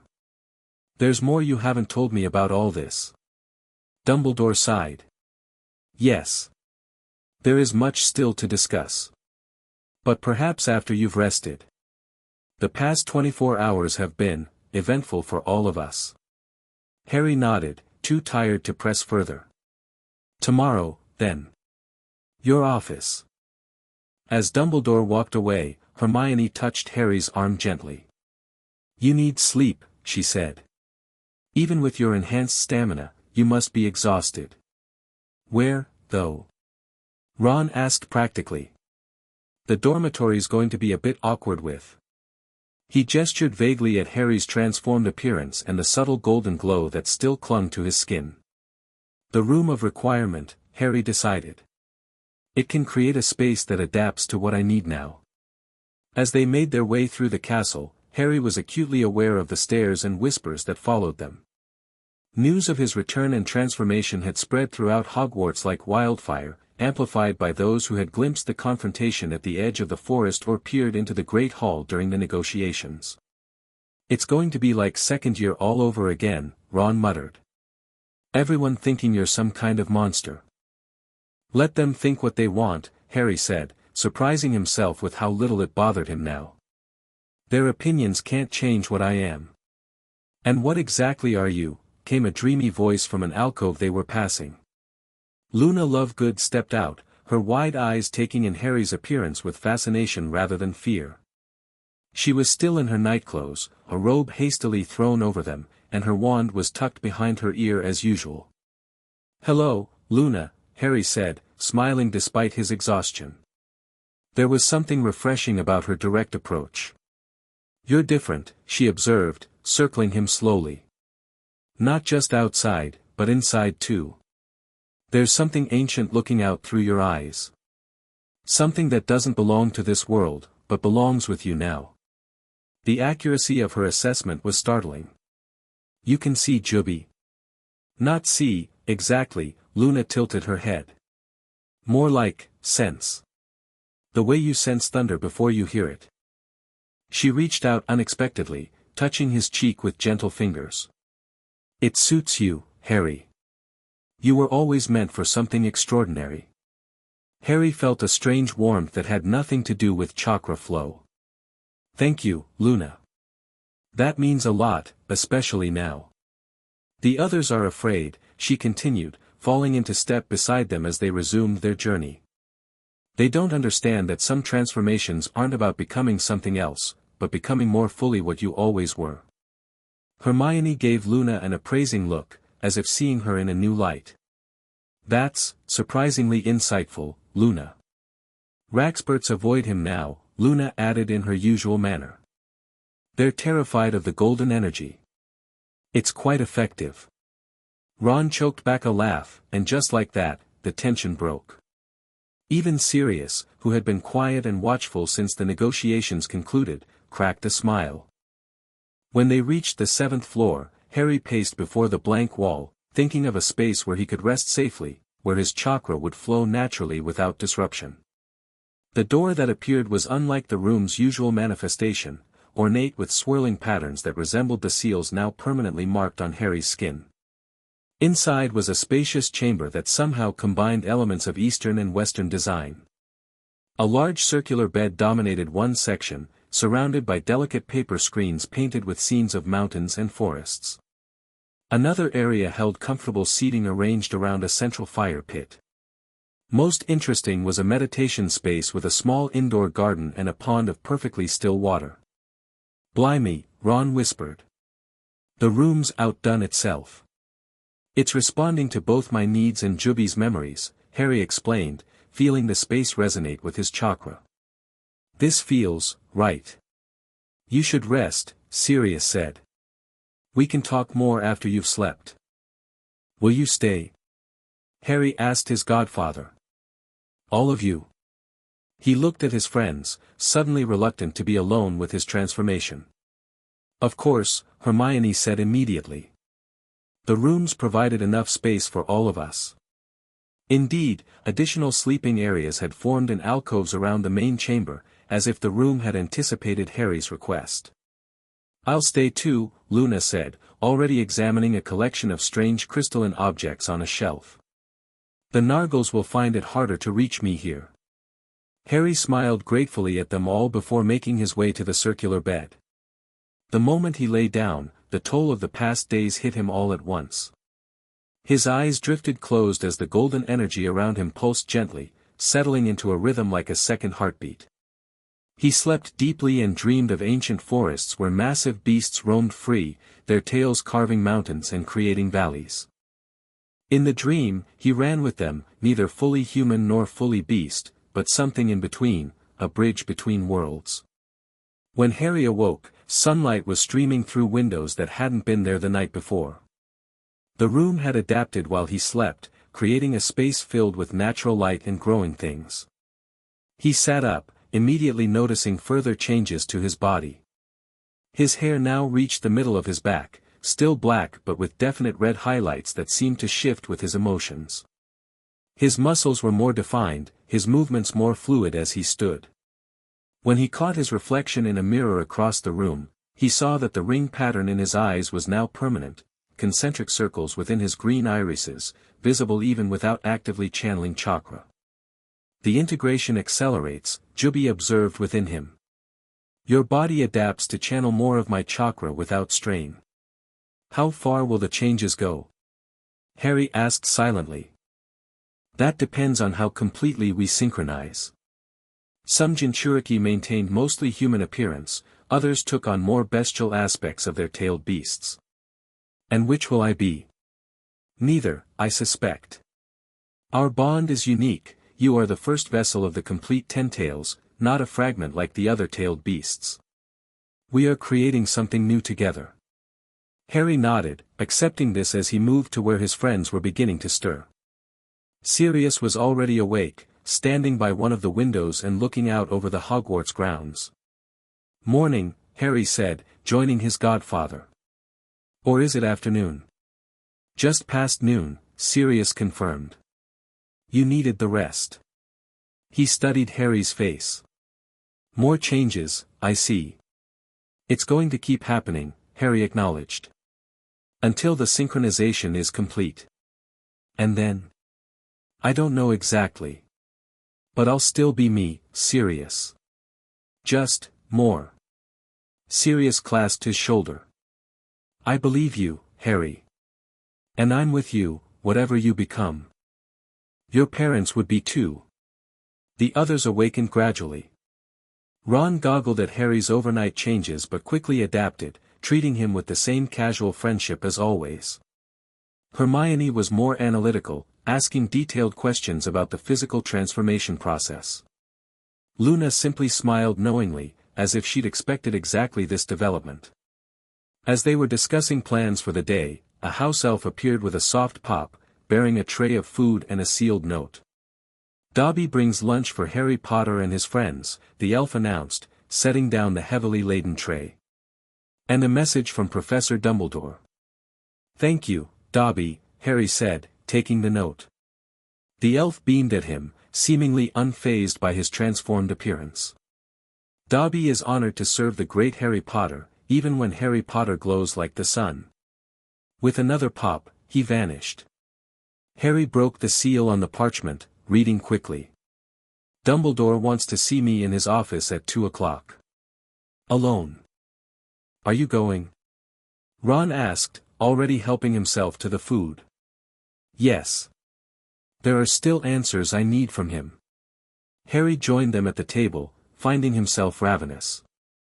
The chakra flowing through his system required substantial energy to maintain. We'll wait here, Hermione decided. The room's the safest place in the castle right now, especially with everyone wanting to get a look at you. After eating, Harry took time to center himself, meditating in the garden area the room had provided. He allowed his chakra to flow naturally, neither suppressing it nor amplifying it, simply experiencing the sensation of dual energies, magic and chakra, coexisting within him. Balance will be crucial in the coming days, Jubi advised. The more control you demonstrate, the fewer excuses the ministry will have to interfere. At precisely 2 o'clock, Harry stood before the gargoyle guarding Dumbledore's office. Before he could speak the password, the stone guardian leapt aside, revealing the spiral staircase. The office itself was unchanged, silver instruments whirring softly, portraits of former headmasters pretending to sleep while actually watching with keen interest, Fox on his perch. The phoenix trilled a greeting that resonated strangely with Harry's chakra, creating harmonics that rippled through the office. "He recognizes what you've become," Dumbledore said, rising from behind his desk. "Phoenixes have a unique sensitivity to beings of power." "Professor," Harry acknowledged, taking the offered seat. "You have information for me." Direct as always, Dumbledore smiled slightly. "Yes, Harry. There are things you should know, things I perhaps should have shared earlier. About my mother. About the seal. About many things." Dumbledore sighed, suddenly looking every year of his considerable age. "Including why Voldemort came for you specifically that night. Why your mother's desperate measure was ultimately necessary." Harry leaned forward. "I'm listening." "Before you were born, a prophecy was made," Dumbledore began, and proceeded to share the fateful words that had set everything in motion, the prediction that a child born as the 7th month died would have the power to vanquish the Dark Lord. "So that's why he came for me," Harry said when Dumbledore finished. "Not random cruelty, but fear of a prophesied threat." "Yes. Though only part of the prophecy reached Voldemort at the time. He knew enough to identify you as a potential danger, but not how or why." "And my parents?" "They knew. They knew of the prophecy, yes.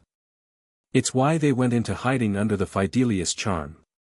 Dumbledore steepled his fingers. "But what I didn't know, what none of us knew, was that Lily had a contingency plan far beyond conventional magical protection. The sealing technique, Harry supplied. Using knowledge from another dimension." "Indeed. Your mother was brilliant, Harry, perhaps the most naturally gifted which I've ever encountered.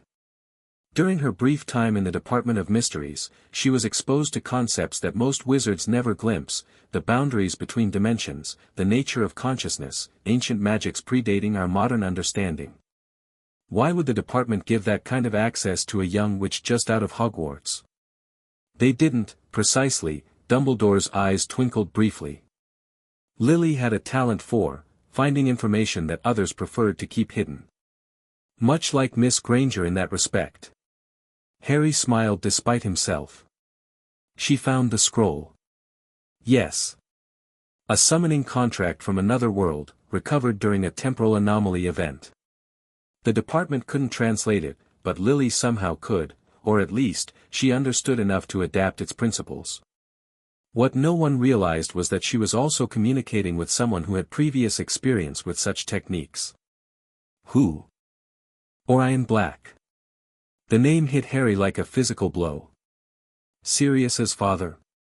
But he was dead by then. Was he?" Dumbledore raised an eyebrow. "Official records state that Orion Black died in 1979 of a wasting illness. The truth is somewhat more complicated." Before Dumbledore could elaborate, the office door burst open.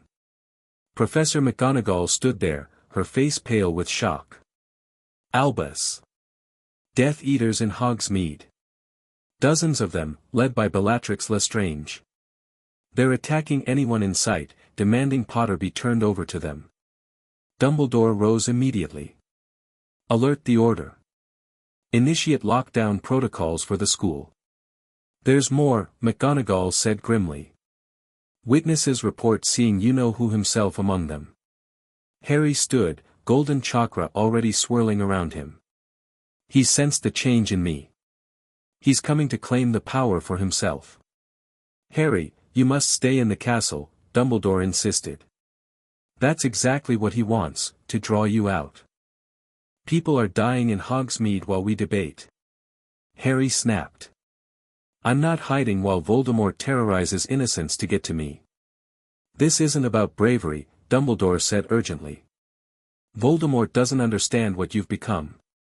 If he captures you, if he finds a way to extract the Tentails, he won't," Harry said with absolute certainty. "Juby and I won't let that happen." Before Dumbledore could object further, Harry moved to the window and opened it wide. Golden chakra enveloped him completely, forming a cloak that now sported 4 distinct tails. "I'll meet you in Hogsmeade," he said, then leapt from the window. Rather than falling, he channeled chakra to his feet, running down the side of the tower as easily as if it were flat ground. When he reached the base, he continued across the grounds at inhuman speed, the world around him seeming to slow as his perception accelerated.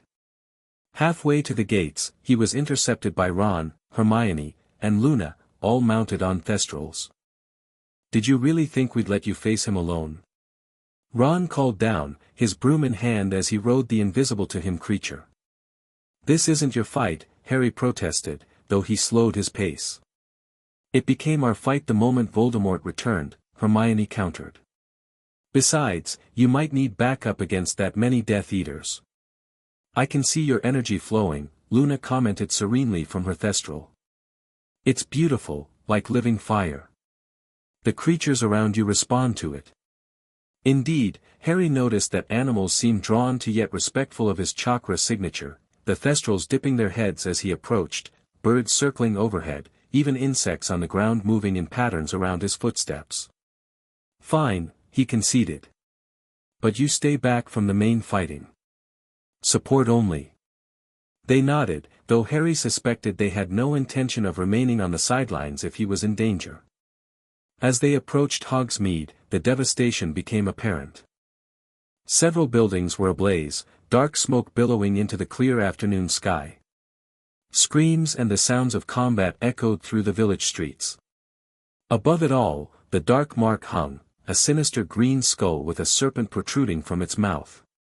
Harry's enhanced senses detected magical signatures throughout the village, Death Eaters moving in coordinated groups, civilians hiding in cellars and back rooms, a few Aurors who had responded to the attack engaging in pitched battles.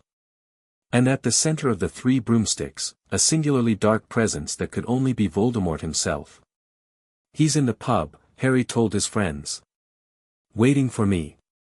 The Death Eaters are creating chaos to draw me in." "Classic terrorist tactics," Hermione observed grimly. "What's the plan?" Harry considered their options. "You 3 help evacuate civilians. I'll deal with Voldemort." "Alone?" Ron protested. "That's mental." "I'm not alone," Harry reminded him, the golden chakra brightening. "And this confrontation has been coming since I was a baby. It's time to end it." Before they could argue further, a familiar voice called from the direction of the village. "Potter. I know you're there." Bellatrix Lestrange's manic laugh carried clearly in the still air. "The Dark Lord awaits. Come face your destiny, or watch as we slaughter every last person in this pathetic village." To emphasize her point, a massive explosion rocked the post office, the building collapsing in a shower of stone and wood. "Go," Harry told his friends. "Get as many people out as you can.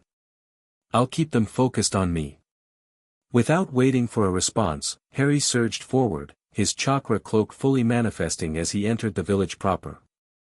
Death Eaters turned at his approach, many freezing in shock at the sight of him, a teenager wreathed in golden energy, for tails swaying behind him, eyes ringed like rippling water.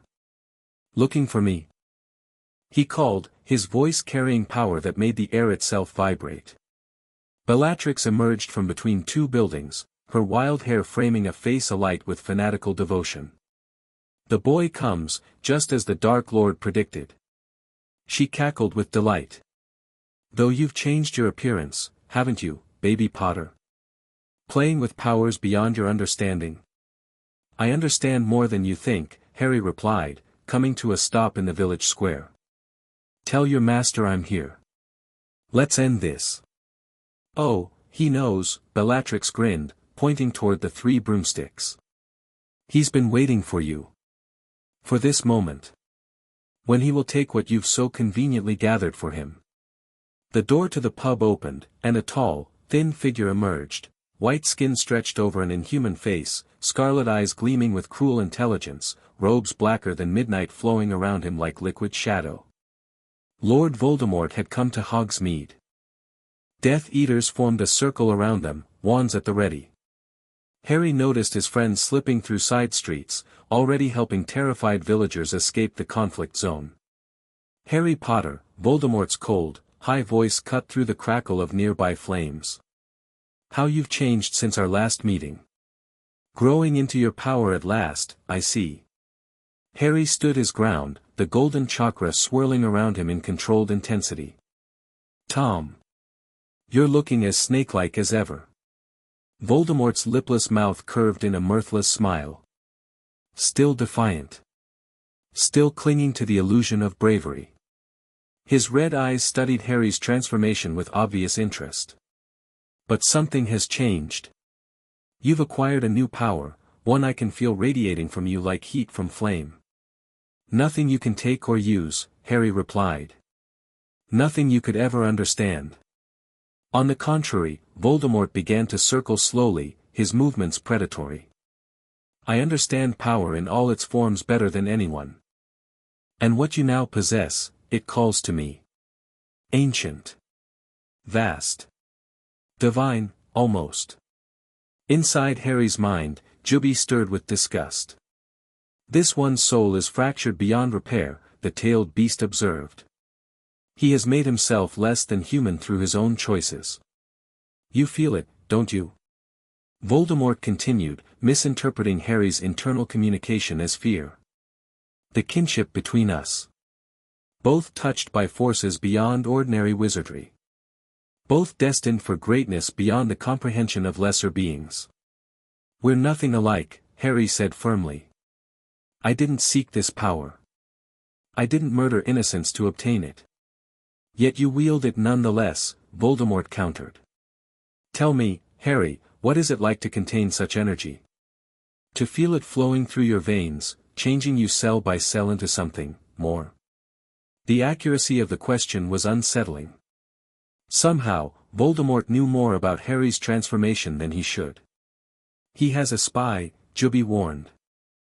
Someone who has observed us since the awakening. Harry scanned the circle of Death Eaters, noting familiar faces, Malfoy, Crabbe, Goyle, Nott, Avery, McNair, but no one who shouldn't be there. No sign of the pale-eyed stranger, Kuro. Wondering how I know? Voldemort laughed softly. Did you think the Department of Mysteries keeps its secrets from me? I have eyes everywhere, Harry. I know about the Ten-Tails. About your mother's desperate gambit. About the Otsutsuki and their hunt across dimensions. Then you know they'll consume this world if they succeed, Harry replied. Even you would not be spared. A problem for another day, Voldemort dismissed with a wave of his skeletal hand. First, I will claim the power you so fortuitously gathered for me. The entity within you will serve a new master, one worthy of its potential. Juby isn't a tool to be passed around, Harry said, anger rising. Our bond isn't something you can break and reforge to your will. We shall see. With blinding speed, Voldemort struck, not with his wand but with a strange crystal dagger that seemed to absorb light rather than reflect it. Harry's enhanced reflexes allowed him to dodge, but the blade nicked his chakra cloak, causing a momentary disruption in its flow. Interesting, Voldemort observed, circling again. This blade was recovered from the same temporal anomaly that produced your mother's scroll. It disrupts the energy you're channeling. Harry retreated a step, suddenly wary. If Voldemort had a weapon specifically designed to counter chakra. Be careful, Juby warned. That blade bears Otsutsuki markings. It's designed to extract chakra, not merely disrupt it. Around them, the Death Eaters maintained their circle, watching the duel with a mixture of fear and fascination. In the distance, Harry could hear the sounds of combat as Order members and Aurors engaged the outer ring of Voldemort's forces. Your friends fight valiantly, Voldemort noted, following Harry's momentary distraction. But they cannot save you. Today, the prophecy fulfills itself, though not as Dumbledore imagined. Today, I absorb the power that makes you my equal, leaving nothing but an empty vessel. He lunged again, the dagger aimed directly at Harry's heart. This time, Harry was ready. He formed a Rasengan in his palm and thrust it to meet the blade. The collision created a shockwave that radiated outward, shattering windows throughout the square and knocking several Death Eaters off their feet. The dagger held against the spiraling chakra sphere, neither yielding to the other. "Impressive," Voldemort hissed, disengaging. "You've learned to wield it quickly. But raw power isn't enough, Harry. You lack the knowledge to use it to its full potential. And you lack the humanity to wield it at all," Harry countered. "Juby would destroy you from within if you somehow managed to extract it." "Perhaps," Voldemort acknowledged. "But I've taken precautions against that possibility as well." He raised his wand, not aiming at Harry but at a nearby building. Confringo. The blast tore through the structure, revealing a group of terrified students who had been hiding inside, third years by their size, likely caught in Hogsmeade during the attack. Harry's attention divided for a critical moment, and Voldemort struck. The dagger plunged into the chakra cloak surrounding Harry's shoulder, not piercing flesh but sinking into the energy itself. Immediate pain shot through Harry's system as the blade began to draw Juby's chakra out like a siphon. "Yes," Voldemort exulted, his red eyes gleaming. "I can feel it flowing into me. Such power." Inside Harry, Juby roared with fury. "He cannot have what is not his to take. Synchronize with me fully, Harry Potter. Now is the time." Harry understood instinctively what was needed. Until now, he had maintained a separation, human and tailed beast, coexisting but distinct. True synchronization meant something more, a complete merging of their chakras, their consciousnesses, their very essences. "It will change you," Juby warned, even as the blade continued to drain their shared energy. "Permanently." "I accept it," Harry replied without hesitation. "We do this together." As Voldemort drew more chakra through the crystal dagger, Harry did not resist. Instead, he focused inward, finding the barriers that still existed between himself and Juby, the last remnants of separation maintained out of instinctive human self-preservation, and dissolved them completely. Power unlike anything he'd experienced before flooded through him. The golden chakra turned blinding white, so intense that even Voldemort was forced to shield his eyes. The four tails behind Harry multiplied, becoming 10 massive appendages that whipped and curled with conscious intent. Most shocking was the transformation of Harry himself. His hair lengthened further, now reaching his waist, the red highlights turning his hair two-toned. Horns, small but distinct, emerged from his forehead. His eyes shifted, the concentric rings expanding until they filled the entire iris, no longer green but a luminous gold with black patterns. Markings like living calligraphy spread across his exposed skin, glowing with internal light. The crystal dagger, still embedded in his chakra cloak, cracked and then shattered, unable to contain the massive energy now flowing through it. Voldemort stumbled back, for the first time showing genuine fear. "What is this? What have you done?" When Harry spoke, his voice had permanently acquired the dual-tone quality, though Harry remained the dominant consciousness. "You wanted the Ten-Tails' power, Tom.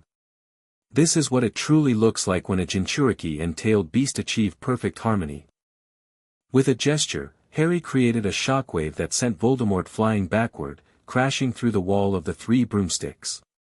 Death Eaters broke formation, many fleeing outright at the sight of Harry's transformation, others firing desperate curses that dissipated harmlessly against his chakra cloak. Harry walked calmly toward the shattered pub, each step leaving glowing footprints in the earth.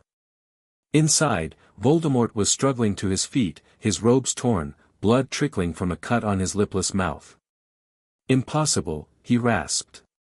"No power can. There is much you don't understand about power, Tom," Harry interrupted, the dual voice resonating throughout the damaged building. "True power comes not from dominance but from harmony. Not from breaking and remaking, but from accepting and becoming." Voldemort raised his wand, his composure returning. Pretty words from a child playing with forces beyond his comprehension. Avada Kedavra. The killing curse, that had once rebounded and marked Harry as the boy who lived, struck his chest directly, and was absorbed into the white chakra cloak, causing it to pulse briefly before stabilizing. "My turn," Harry said quietly. He extended his hand, chakra spiraling into a Rasengan unlike any he had formed before. This one contained not just wine chakra but all 5 elemental natures, swirling together in perfect balance. It grew until it was larger than Harry himself, a miniature sun of destructive potential. "This ends now, Tom. One way or another." Fear, real, human fear, flashed across Voldemort's serpentine features. For a moment, he seemed about to surrender, to beg for mercy. Then his expression hardened into hate. "If I fall today, I take you with me." He raised not his wand but a small black stone clutched in his left hand, a stone inscribed with familiar sealing patterns. A trigger seal, Juby recognized with alarm. Connected to something larger. Voldemort smiled cruelly. "Did you think I would face you without insurance? This stone activates a sealing array surrounding Hogwarts itself. If I channel my magic into it, every living soul within the castle will be sacrificed to fuel a dimensional tier, summoning the very Otsutsuki you fear directly to your precious school." Harry hesitated, the massive Rasengan still swirling in his palm. "You're bluffing. Even you wouldn't sacrifice potential followers so casually." "Wouldn't I?" Voldemort's red eyes gleamed with malice. "What are a few hundred students compared to the power I seek? Lower your hand, dismiss your beast's chakra, and I may reconsider." For a heartbeat, Harry considered his options. The Rasengan could obliterate Voldemort before he activated the stone, but if he was telling the truth about the sealing array. "He lies," came a new voice from the shattered doorway. Harry turned to see a tall, distinguished-looking man with aristocratic features and cold gray eyes, features hauntingly similar to Sirius's, though older, harder. "Orion Black," Harry breathed, recognizing him from the portrait at Grimmauld Place. "The boy knows me," Orion observed with cool amusement. "How interesting." He turned his attention to Voldemort. "The stone is useless, Riddle. I disabled the sealing array the moment I detected it being placed. Your unspeakable spy gave you incomplete information." Voldemort's face contorted with rage. "Black. You're supposed to be dead." "A common misconception," Orion replied calmly. "One I've found useful to maintain." He glanced at Harry. "Don't hesitate, boy. Finish it." Harry didn't need to be told twice. With a final surge of chakra, he thrust the massive Rasengan forward. "No!" Voldemort screamed, desperation replacing confidence as he fired killing curse after killing curse, each absorbed by the approaching chakra sphere. The Rasengan engulfed him completely. For a moment, Voldemort was suspended within it, his body illuminated by the swirling energies, his mouth open in a silent scream. Then the sphere contracted suddenly before exploding outward. When the light faded, nothing remained of Lord Voldemort but ash drifting on the disturbed air. Harry stood motionless, the white chakra cloak receding slightly but not disappearing. He turned to Orion Black, who was studying him with scientific interest. "You're the first successful human-tailed beast synchronization I've ever witnessed," Orion commented, as casual as if discussing the weather. "My research suggested it was possible, but to see it realized, fascinating." "You're supposed to be dead," Harry said, echoing Voldemort's words. "Sirius believes you died decades ago." "My son believes what he was meant to believe," Orion replied dismissively. "My work required freedom from family obligations." "Your work almost opened a permanent doorway for the Otsutsuki," Harry countered. "You put our entire world at risk." "Calculated risk," Orion corrected. "I learned much from observing them. Knowledge that will prove useful now that they've found us again." He approached Harry without fear, examining his transformed features. "Through you. Why are you here?" Harry demanded. "Why show yourself now?" "Because Voldemort was right about one thing, you lack the knowledge to use your power to its full potential." Orion's cold eyes met Harry's ringed ones. I've spent 40 years studying the dimensional boundaries, communicating with entities from the world of chakra, preparing for the inevitable Otsutsuki invasion. I can teach you what you need to know.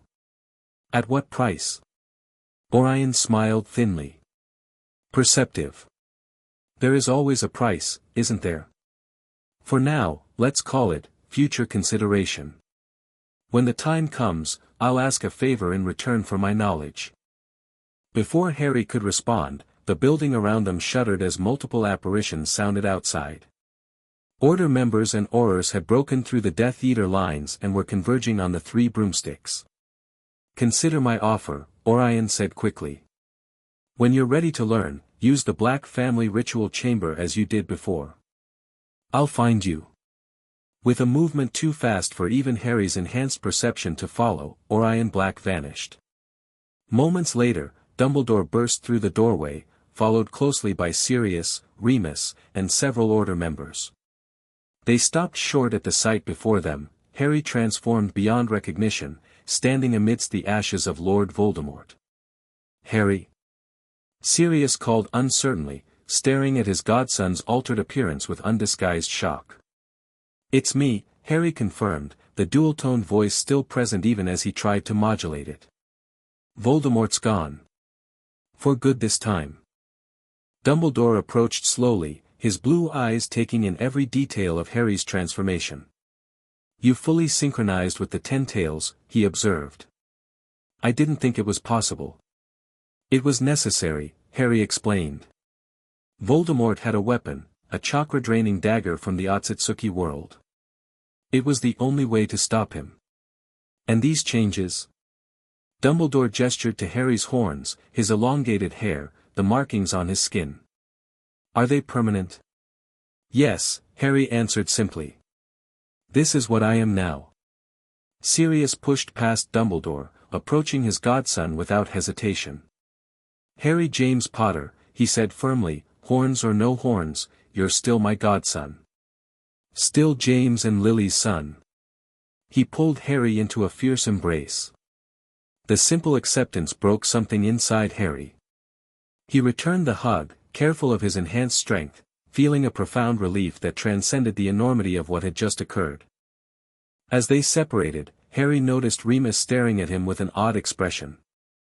Moony, he questioned. The wolf in me recognizes what you've become, Remus explained softly. Something beyond human, yet not a monster. It's humbling. More Order members entered, along with Ron, Hermione, and Luna. All three froze at the sight of Harry's complete transformation. Bloody hell, Ron breathed. You look divine, Luna finished simply. Like the illustrations in my father's book of ancient gods. Hermione approached cautiously. Harry. Are you still you? I'm me, Harry assured her. Just more. Juby and I are fully synchronized now. Two consciousnesses sharing one being. And Voldemort? She asked, looking at the ashes on the floor. Destroyed, Dumbledore confirmed, examining the remains. Not just his body, but I believe his soul as well. The Horcruxes would have anchored him, but this. He gestured to the white chakra still surrounding Harry. This power transcends the magic that created the soul fragments. It severed all connections simultaneously. The Otsutsuki will still come, Harry reminded them. Voldemort was just the beginning. But we have time now, Dumbledore said. Time to prepare, to strengthen our defenses. And we have you, Sirius added, looking at his godson with pride despite the shock of his transformation. Whatever you've become, Harry, you're still fighting for us. For this world. News spread quickly through what remained of Hogsmeade. Death Eaters who hadn't fled were rounded up by Aurors. The injured were treated, the dead respectfully covered. And everywhere, whispers followed Harry as he walked through the village, no longer the boy who lived, but something far beyond ordinary wizardry. Some reacted with fear, others with awe. Children pointed at his horns, his glowing eyes, the white chakra that refused to completely dissipate. Adults bowed their heads or made ancient warding gestures as he passed. "They're going to worship you," Hermione observed quietly as they made their way back toward Hogwarts, Order members forming a loose perimeter around them. "Or fear you as a god." "I'm not a god," Harry said, though even he heard the uncertainty in his dual-toned voice. "Maybe not," Ron said pragmatically, "but you just killed you-know-who with a giant ball of light, and you've got horns and glowing eyes. Close enough for most people." "Perception shapes reality," Luna added dreamily. "If enough people believe you're divine, does it matter if you technically aren't?" Harry had no answer for that. The philosophical implications of his transformation were overwhelming, especially compared to the immediate reality of what had just occurred. As they crested the hill leading to Hogwarts, Harry stopped, taking in the sight of the castle silhouetted against the evening sky. Students lined the walls and towers, watching their approach. The news had clearly reached them already. The boy who lived had become something else entirely, and Voldemort was no more. "What happens now?" Ron asked, voicing the question on everyone's mind. "Now," Harry said, the dual tones of his voice carrying both determination and uncertainty, "we prepare for what comes next. The Otsutsuki. Orion Black. The Ministry. This isn't over. It's just changing." As Harry stepped forward to begin the walk up to the castle, to face whatever reception awaited him there, he felt a strange sense of destiny fulfilled and destiny beginning. The prophecy had come true, though not as anyone had anticipated. Voldemort was gone, but Harry Potter had ascended into something beyond the boy who had once lived under the stairs at number 4, Privet Drive. Something that walked between human and divine, between wizard and tailed beast, between this world and others yet to come. Chapter 4, Divinity. Snow fell gently on the grounds of what had once been Hogwarts. 3 months had passed since Voldemort's defeat, and the ancient castle had transformed as dramatically as its most famous student. The traditional spires and towers remained, but new structures had emerged organically from the foundation, crystalline domes and graceful arches that seemed to channel the earth's energy upward, merging magic and chakra in architectural form. Harry stood on the highest point, a newly formed observation platform that hovered impossibly above the astronomy tower. The wind whipped his now waist-length hair, its black and crimson strands dancing like living flame. The small horns protruding from his forehead had stabilized in size but now bore intricate runic patterns that glowed faintly in response to his emotions. His eyes, ringed with concentric circles of gold and black, surveyed the expanded grounds where hundreds of wizards had gathered to learn what he alone could teach. "You're brooding again," a familiar voice called from behind him. Harry turned to see Hermione approaching, bundled against the winter chill in a cloak lined with strange silvery fur. Around her neck hung a crystal pendant, a chakra conductor he'd created to help magical users access their dormant energy networks. "Observing," he corrected, his dual-layered voice having become so familiar that few now noticed its otherworldly resonance. "There's a difference." "Not when you do it," she replied with a smile, joining him at the edge.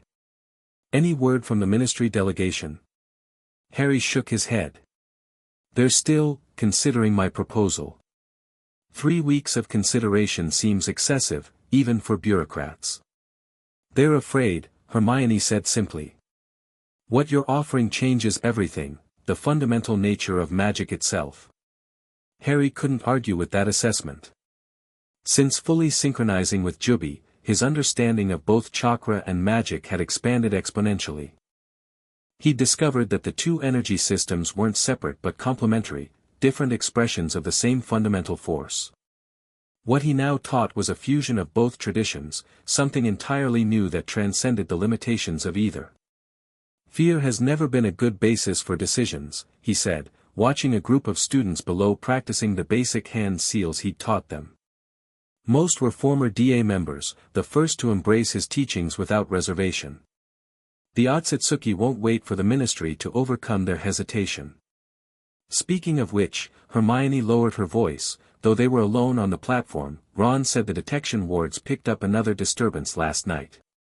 "Same signature as before." Harry nodded grimly. "They're testing our defenses," probing for weaknesses. The larger invasion force is still gathering. After Voldemort's defeat, Harry had returned to Hogwarts fundamentally changed, not just physically, but in status and authority. Students and teachers alike had witnessed his transformation and the power he displayed. The Ministry, after failing to contain him, had reluctantly acknowledged his autonomy, classifying him as an independent magical entity rather than admit that a 17-year-old wizard had become something beyond their control. Dumbledore, showing wisdom that surprised even Harry, had formally ceded operational control of Hogwarts to him, remaining as headmaster in name while focusing on diplomatic efforts to prepare the wider wizarding world for what was coming. The castle had responded to its new master immediately, changing shape to accommodate the influx of those seeking Harry's protection and knowledge. "Is that why you called the gathering for tonight?" Hermione asked, referencing the message that had gone out to all Harry's followers that morning. "Partly," Harry admitted. "They deserve to know what's coming. But there's something else, something I haven't shared with anyone yet." Hermione studied his face, noting the subtle shift in his expression, a hardening around the eyes that appeared whenever he accessed Juby's ancient memories. "You've discovered something," she deduced. "About Orion Black." Harry's eyes widened slightly. "How did you? You've been spending hours in the Black family ritual chamber," she said. "Sirius mentioned it yesterday, and you've had that look you get when you're processing something troubling." Observant as always, Harry acknowledged with a slight smile. The expression transformed his severe features, momentarily revealing the boy he had once been beneath the divine being he was becoming. "Yes, I've discovered Orion's true agenda. It's complicated." "When isn't it?" Hermione sighed. "Will you tell everyone tonight? Those who need to know." Harry turned back to the view, his gaze fixing on the distant mountains where detection wards shimmered invisibly. "The circles are tightening, Hermione. The Otsutsuki, Orion, the Ministry, all moving toward a convergence. We need to be ready." "We will be," she assured him, placing a hand on his arm. Where once she might have flinched at the energy that constantly emanated from him, now she seemed to draw strength from it, her own nascent chakra responding to his presence. Harry covered her hand with his, a gesture of affection that felt both natural and increasingly rare as his divinity created distance between himself and others. Hermione was one of the few who still treated him as Harry first, deity second. "We should go," he said finally. "Luna's demonstration starts soon, and I promised I'd observe." They descended from the platform not by stairs but by a controlled fall, chakra automatically cushioning their landing on the snow-covered ground below. Students nearby paused in their practice to bow respectfully as Harry passed, a habit he tried and failed to discourage. "The deification continues," Hermione murmured as they walked toward the lake where Luna's group had gathered. "An unfortunate side effect," Harry replied. "Juby says it's natural, humans instinctively worship what they don't understand and can't match in power." And how does Harry feel about it? The question caught him off guard. Increasingly, the distinction between his own thoughts and Juby's ancient wisdom had blurred, making it sometimes difficult to separate his human reactions from his tailed beast's perspective. "Uncomfortable," he admitted after a moment's consideration. "But I understand the necessity. They need something to believe in, especially now." Luna's demonstration had drawn a substantial crowd. The dreamy-eyed witch had taken to chakra training with surprising aptitude, developing techniques that even Harry hadn't anticipated. Today, she stood at the lake's edge, her hands moving through seals with fluid grace. "Water style combined with magical essence," she announced to the gathered students. "The intent shapes the outcome more than the specific hand movements." Her pale hands completed the sequence, and the lake's surface erupted in a display of water dragons intertwined with glowing magical creatures, thestrals, nargles, crumplehorned snorkax, all rendered in liquid form yet moving with lifelike precision. The audience gasped in appreciation. Harry nodded approvingly. Luna had intuitively grasped what many still struggled to understand, that chakra responded to imagination and will as readily as to technical precision. "Brilliant work, Luna," he called as the watery menagerie dissolved back into the lake. "You're integrating the systems perfectly." Luna turned, her protuberant eyes lighting up at the praise. Like all of Harry's inner circle, she wore a chakra conductor, hers fashioned as radish-shaped earrings that glowed with stored energy. "The water remembers other shapes it's held," she explained in her sing-song voice. "I just reminded of possibilities." Harry smiled at her unique perspective. Luna, perhaps because of her inherent openness to the unseen, had embraced the chakra teachings more completely than anyone except Ron, whose strategic mind had quickly grasped the tactical applications. As if summoned by the thought, Ron appeared from the direction of the forest, accompanied by Neville and a group of their security team. All wore uniforms of their own design, practical combat robes reinforced with chakra-conductive thread, bearing the symbol Harry had reluctantly adopted as his own, a stylized lightning bolt intersected by 10 lines, representing his dual nature. "Perimeter check complete," Ron reported, his casual tone belying the seriousness of his role as Harry's chief of security. No signs of incursion, but the detection grid picked up those same fluctuations to the north. "They're getting closer to identifying the frequency of our barriers," Harry noted. "Double the sensor teams tonight, especially near the Forbidden Forest." Ron nodded, making a note on what appeared to be an ordinary piece of parchment but was actually a chakra-infused communication tool connected to identical sheets carried by all security team leaders. "Also," Ron added, lowering his voice, "Sirius wants to see you. Said it's about your special project. He's in the chamber." The Chamber of Requirement, as it was now called, had evolved from the Room of Requirement into a sprawling complex that served as Harry's personal quarters and inner sanctum. Only his closest allies were granted access. "I'll go now," Harry decided. "Hermione, would you oversee the afternoon training sessions?" "Of course." She squeezed his hand briefly before turning to address Luna's students, seamlessly taking charge. As Harry walked toward the castle, he reflected on how naturally his friends had adapted to their new roles in the changed world. Ron, once overshadowed by his brothers and Harry himself, had found his calling as a military strategist, combining chakra techniques with his chess master's mind. Hermione had become the bridge between Harry's divine presence and the human followers who sometimes found him too intimidating to approach directly.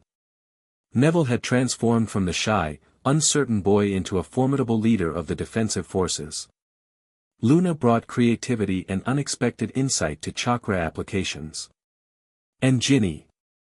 Harry's thoughts lingered on the youngest Weasley, whose reaction to his transformation had been the most surprising.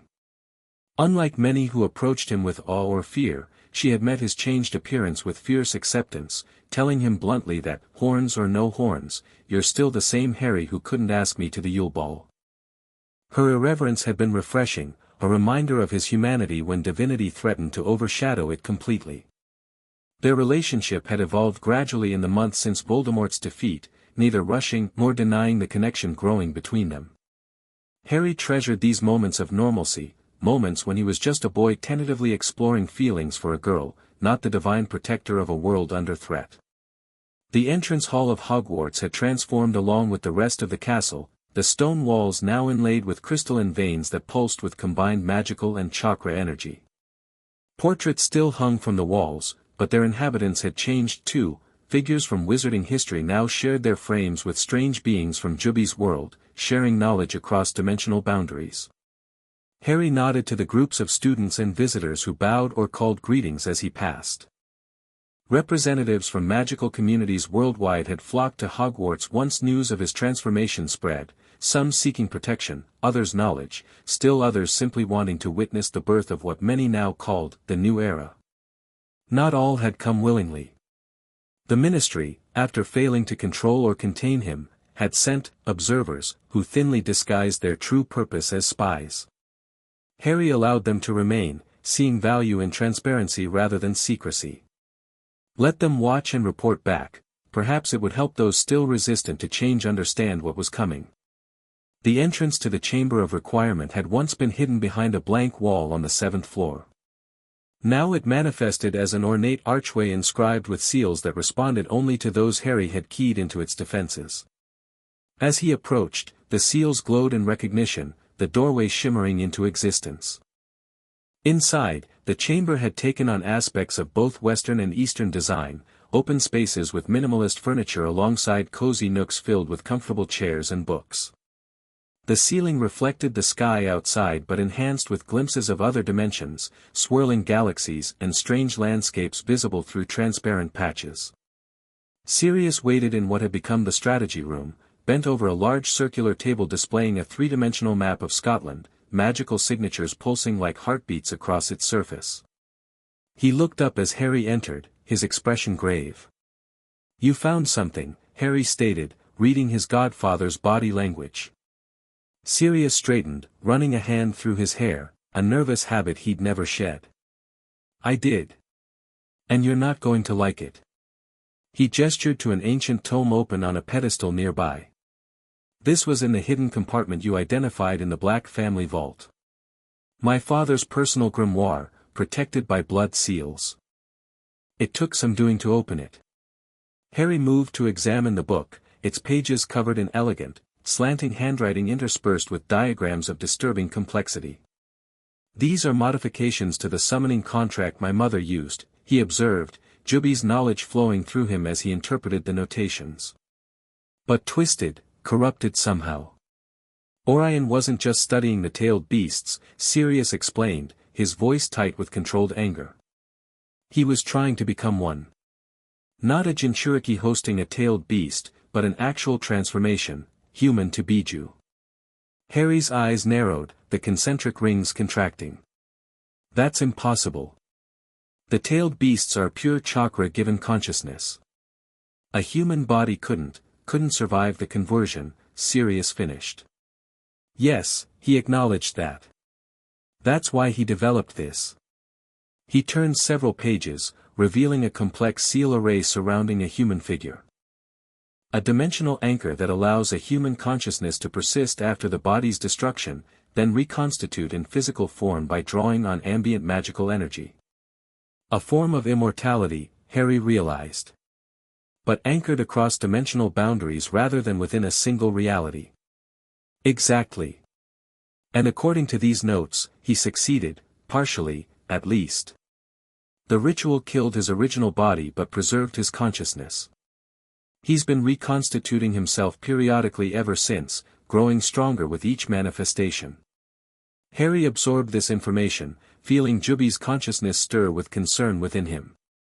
This explains how he appeared in Hogsmeade during the battle with Voldemort. And why he seems to know so much about the Otsutsuki. "There's more," Sirius said grimly, turning to the final pages. His ultimate goal wasn't just immortality. It was ascension to a state beyond even the tailed beasts.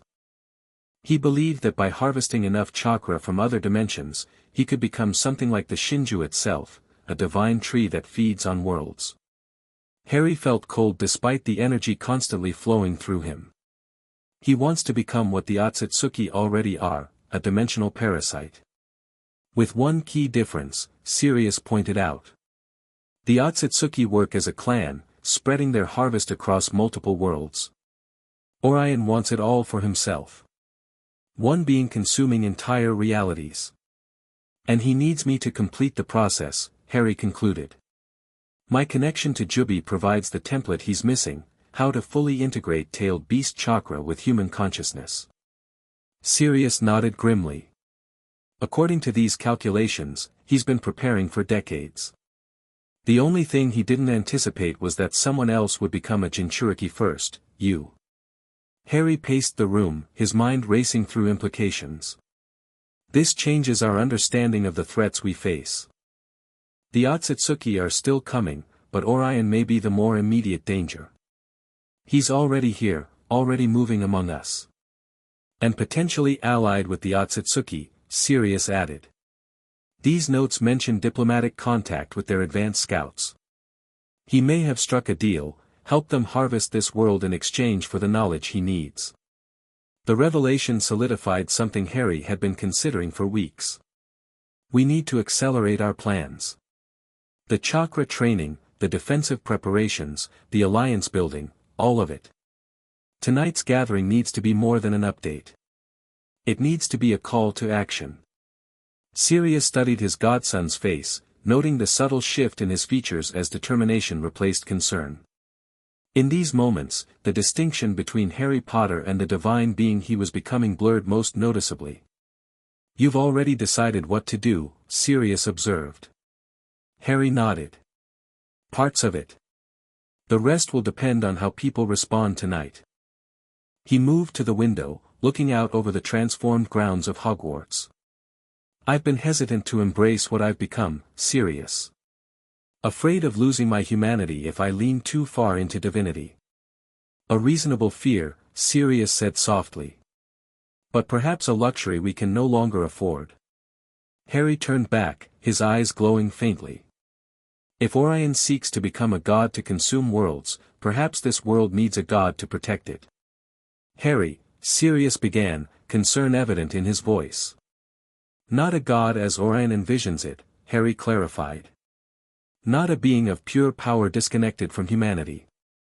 Something else, a bridge between human and divine. A protector who remembers what it means to be protected." The dual-tone quality of his voice had deepened, resonating with power that made the very air vibrate. Sirius felt it like pressure against his skin, not threatening, but a reminder of just how far his godson had evolved from the boy he had once been. "Whatever you decide," Sirius said finally, "remember that gods need anchors too. People who remind them of their human origins, who speak truth when power might prefer flattery." Harry's expression softened.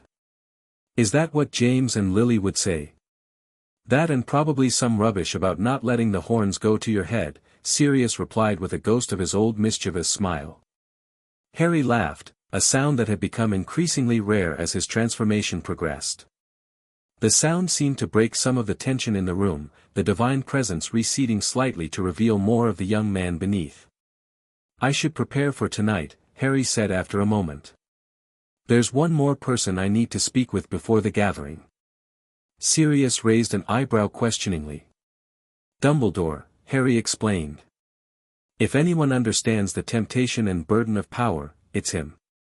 Albus Dumbledore had maintained his office in the headmaster's tower, though like the rest of Hogwarts, it had transformed to reflect the castle's new nature.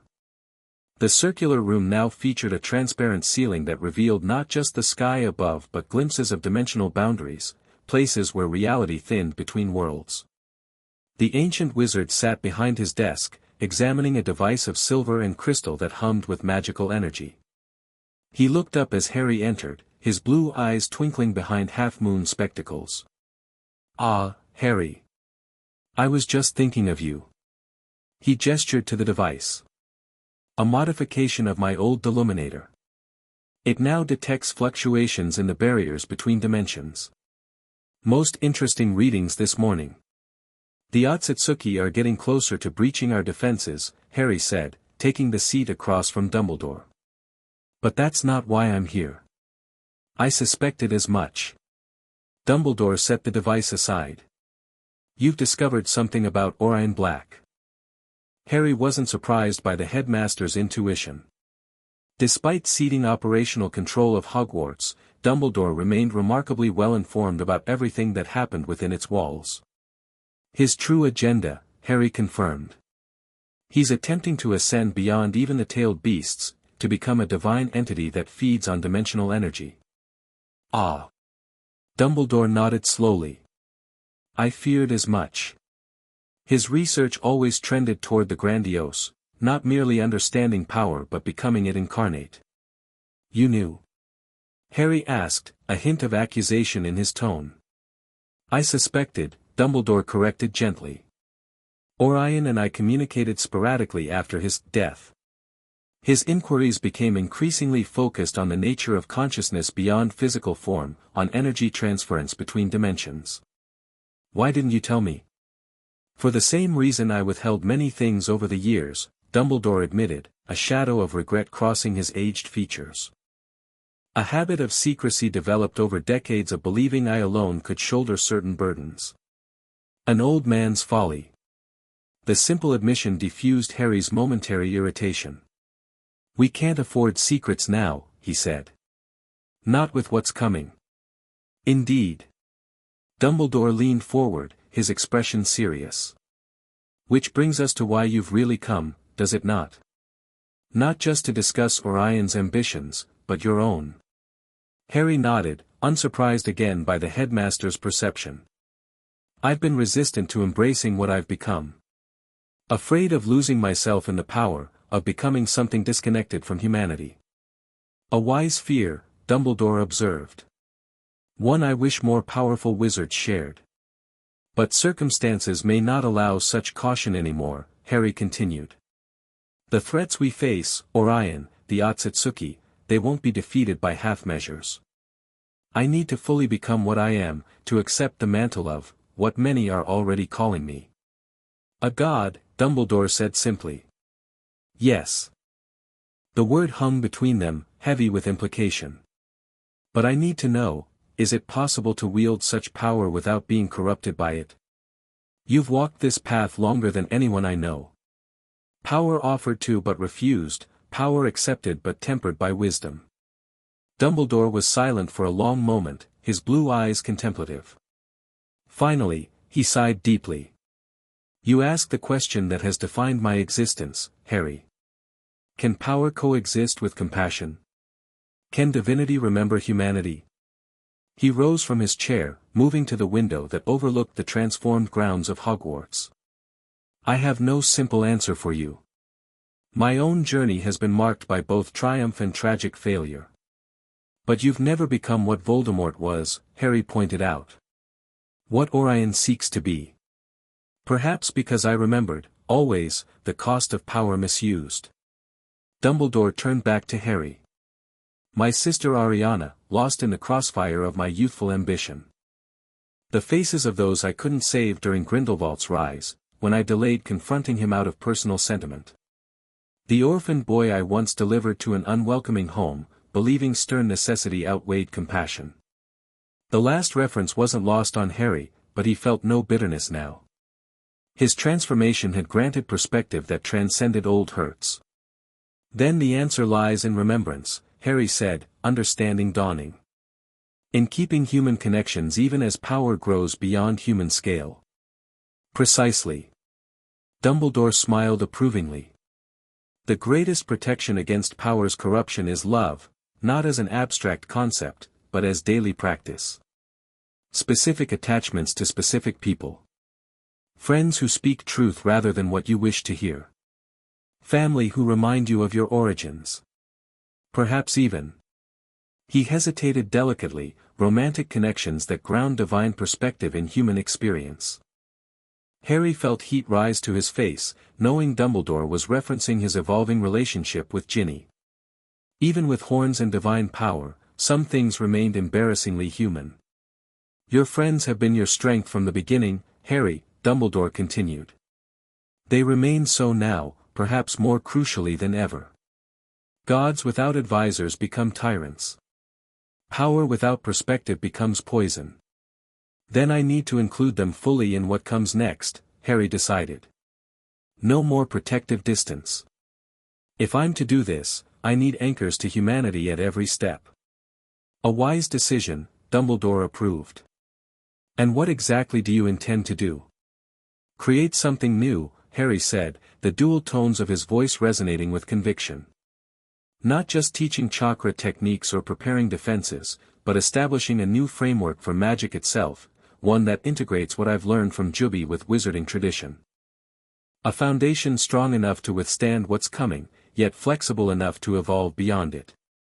Ambitious, Dumbledore noted, his eyes twinkling again. Some might say revolutionary. The old world died when I synchronized with Juby, Harry said simply. We're just catching up to that reality. Dumbledore nodded, accepting the truth of this statement. Then tonight's gathering takes on even greater significance.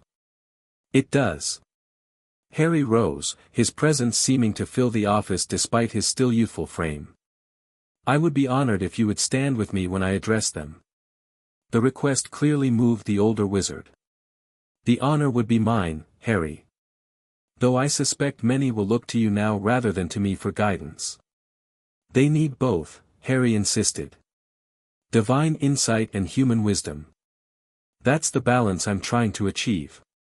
As Harry turned to leave, Dumbledore called after him. Harry. Remember that even gods must sleep sometimes. Must laugh. Must love. The moment divinity forgets these simple human pleasures is the moment it ceases to be worth having. Harry nodded, taking the advice to heart as he descended the spiral staircase. The gathering would begin at sunset, and he had one more conversation to have before then, perhaps the most important one of all.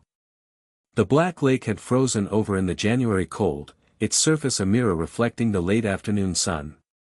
Ginny Weasley stood at its edge, practicing a technique Harry had taught her, channeling chakra to her feet to walk on water, or in this case, to glide across ice without slipping. She moved with natural grace, red hair whipping in the winter wind as she executed a perfect turn. Harry watched from the shore, allowing himself a moment of simple appreciation. Of all his friends, Ginny had adapted to chakra training with the most intuitive ease, her magic and life force merging seamlessly into techniques that others struggled to master. She spotted him and skated back toward the shore, cheeks flushed with cold and exertion. "Spying on me, Potter," she called with a grin that belied the formal address many now used with him. "Admiring," he corrected, returning her smile. "Your control is getting better. You're maintaining the flow without conscious attention now." "Some of us are naturally talented," she quipped, stepping onto the shore beside him. Despite the temperature, she wore only light training clothes, chakra circulation keeping her warm. The crystal pendant at her throat, similar to Hermione's but set with a fiery amber stone, glowed with stored energy. Modest too, Harry teased, feeling the familiar lightness that Ginny always seemed to bring out in him. With her, the burden of divinity eased, allowing more of his human self to surface. "False modesty is boring," she replied with a shrug. "Besides, you're one to talk, Mr. I killed Voldemort with a giant ball of light." Harry laughed, the sound causing nearby ice crystals to resonate sympathetically. "Fair point." They fell into comfortable silence, watching the sun begin its descent toward the western mountains. After a moment, Ginny studied his face with surprising intensity. "Something's changed," she observed. "You've made a decision." Harry nodded, once again impressed by her perception. "Is it that obvious?" "To me it is," she said simply. "Your energy feels resolved. Less conflicted." She tilted her head. "Tonight's gathering isn't just an update, is it?" "No," he admitted. "It's a turning point. For all of us, but especially for me. You're going to fully embrace the divinity thing," she deduced. "I'm considering it," Harry clarified. "It may be necessary, given what we're facing." Ginny was quiet for a moment, her brown eyes thoughtful as she gazed across the frozen lake. "Can I ask you something? Not Harry the divine vessel or Harry the leader, but just Harry." "Always," he assured her. "Are you afraid?" The directness of the question caught him off guard. "Not of the Otsutsuki or Orion Black, but of losing yourself. Of becoming so different that the boy I—" She hesitated, then continued, "the boy we all care about disappears completely." The question struck at the heart of his internal struggle, articulating fears he hadn't fully expressed even to himself. In Ginny's presence, he felt permission to acknowledge vulnerability that his divine status increasingly denied him elsewhere. "Yes," he admitted softly. "Every day. With each new change, each expansion of power, I feel parts of my human self receding.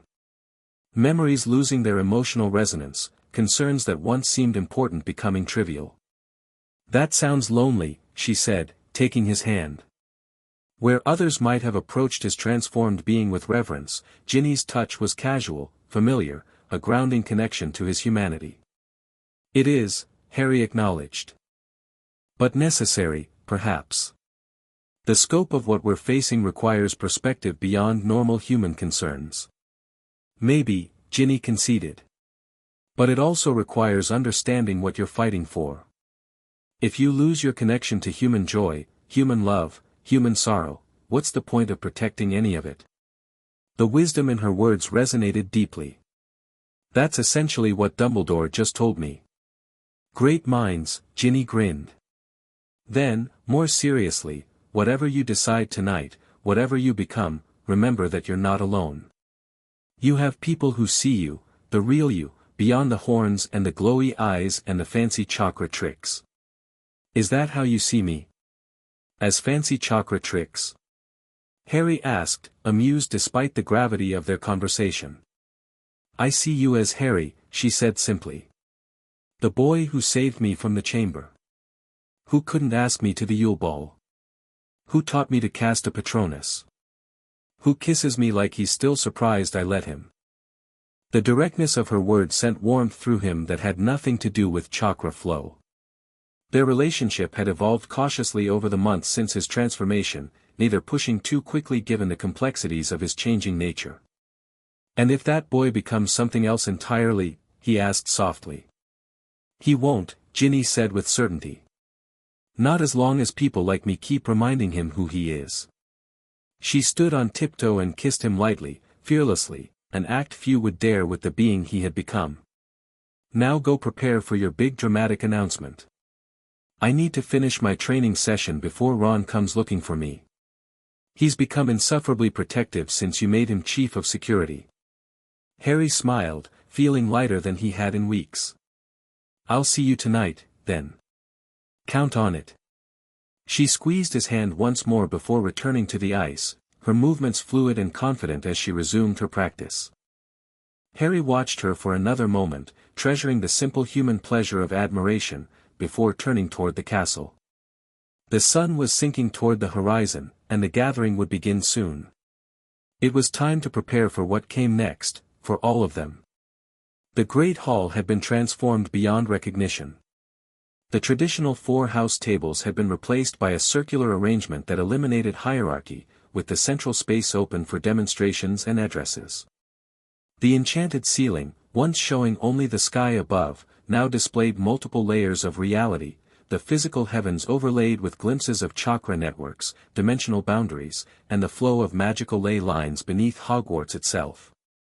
By sunset, the hall was filled beyond its normal capacity, expanded by magic and chakra to accommodate hundreds of people, students and teachers, order members, international representatives, even ministry officials who had maintained contact despite the department's official ambivalence. The murmur of excited conversation filled the space, everyone sensing that tonight's gathering would be different from the regular updates and training sessions of previous weeks. Harry observed from a side chamber, taking a moment to center himself before what he knew would be a pivotal address. His inner circle had gathered with him, Ron, Hermione, Neville, Luna, and Ginny, along with Sirius, Remus, and the core members of the Order of the Phoenix. Dumbledore stood quietly to one side, his presence a reassuring anchor to wizarding tradition amid the revolutionary changes unfolding around them. Nervous? Sirius asked softly, coming to stand beside his godson. Not about speaking, Harry replied honestly. About the implications of what I'm about to say. Once this path is chosen, there's no going back. There's been no going back since the moment your mother completed that seal, Sirius pointed out. Everything since has been adaptation to reality, not creation of it. Harry nodded, acknowledging the truth in this perspective. Still, what I'm proposing goes beyond personal transformation. It affects everyone, the entire structure of magical society. Which has been long overdue for an overhaul, Hermione interjected, joining their conversation. The integration of chakra techniques alone has already begun breaking down blood status prejudices. Purebloods, half-bloods, muggleborns, we all develop chakra networks with the same potential. True, Harry agreed. Though I suspect the old hierarchies won't surrender without a fight. Let them fight, Ron said confidently from where he was checking security arrangements one last time. We've got the most powerful being in this dimension on our side. He grinned at Harry, the casual familiarity of their friendship unchanged despite the cosmic gulf that had opened between their respective powers. A bell tone sounded, indicating it was time. Harry took a deep breath, feeling Juby's consciousness align perfectly with his own in anticipated synchronization. "Ready?" he asked his companions. They nodded, each taking their designated positions to enter the great hall. The formation they developed was symbolic, Harry at the center, his closest friends arranged around him like spokes of a wheel, with Dumbledore and the older Order members creating an outer circle. The arrangement demonstrated both Harry's central importance and his commitment to counsel and collaboration. As they entered, a hush fell over the assembled crowd. Hundreds of faces turned toward Harry, expressions ranging from reverence to curiosity to carefully masked skepticism. He moved to the center of the hall, his transformed appearance commanding attention without effort, the horns, the dual-colored hair, the ringed eyes, the subtle glow of chakra that never fully receded. For a moment, he simply stood, allowing his presence to fill the space. Then he spoke, his dual-toned voice carrying effortlessly to every corner. 3 months ago, I stood in Hogsmeade and faced Voldemort for the final time. He began without preamble, eschewing formal greetings for direct address. That day marked the end of one threat but the beginning of our awareness of greater ones. Since then, we've been preparing, learning new techniques, strengthening our defenses, building alliances. Today, that preparation enters a new phase. He raised his hand, channeling chakra that manifested as a glowing orb above the assembly. Within it, images formed, the Otsutsuki in their alien beauty, Orion Black with his calculating eyes, the dimensional rifts appearing with increasing frequency around Britain. We face enemies from beyond our world who view magic itself as a resource to be harvested, Harry continued. The Otsutsuki clan has consumed countless dimensions before ours, draining entire planets of their life force to fuel their immortality. Their advanced scouts have already tested our defenses.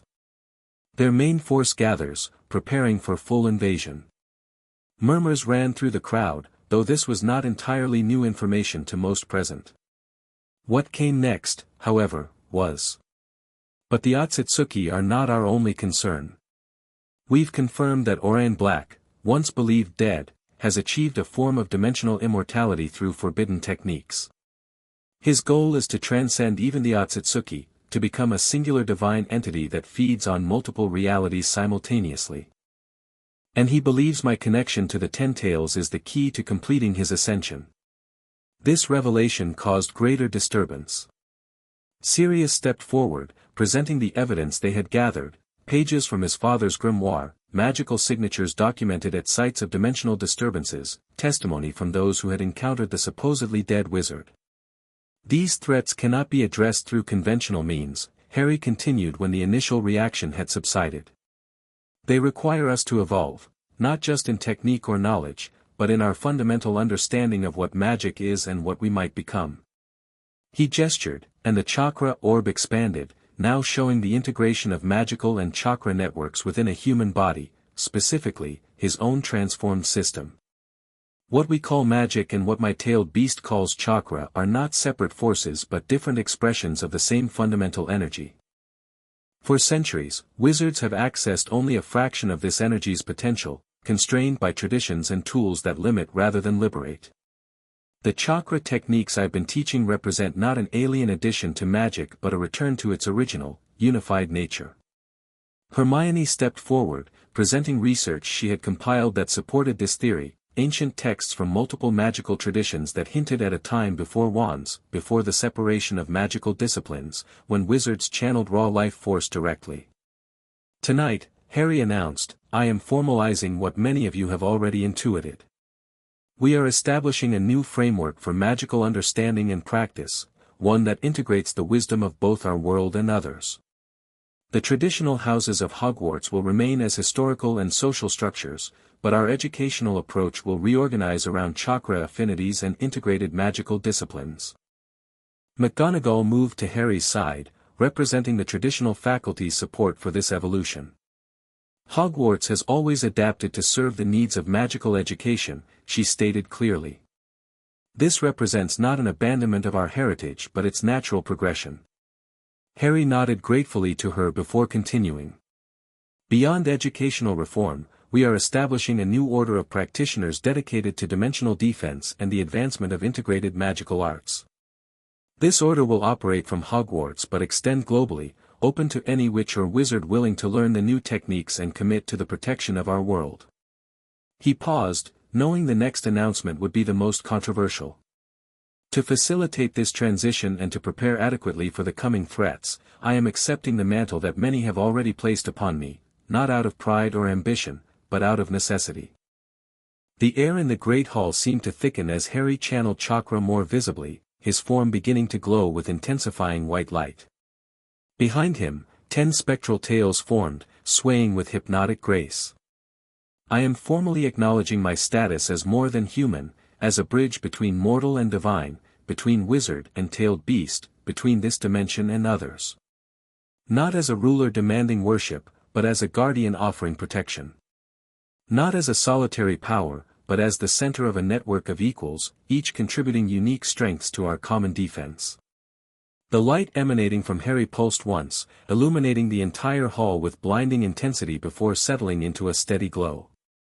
When vision cleared, his transformation had progressed one final step, the small horns now fully formed and elegantly curved, his hair longer and more vividly two-toned, the markings on his skin more pronounced and symmetrical. He had crossed the final threshold between mostly human and something definitively beyond. "I ask not for subjects," his voice resonated more powerfully than before, "but for allies. Not for worship, but for partnership in the work ahead. Those who choose to join us will learn to access their full potential, magical and chakra both. Those who prefer traditional ways will be respected but encouraged to contribute in manners comfortable to them." Dumbledore stepped forward then, symbolic in his support of this transition of authority. "What Harry offers is unprecedented in magical history," the aged wizard acknowledged. "Yet it represents our best hope against threats equally unprecedented. I pledge my knowledge and experience to this new path, even as I acknowledge it transcends what wizardry alone could achieve." A moment of profound silence followed as the assembly absorbed the magnitude of what was being proposed, not just organizational changes or new techniques, but a fundamental reimagining of magical identity itself, with Harry as its living embodiment. Then, from the back of the hall, a voice called out, "How do we know you won't become what Orion seeks to be? Power corrupts, Potter, even divine power." Harry recognized the speaker as Zacharias Smith, a former DA member who had always maintained a skeptical distance from Harry's leadership.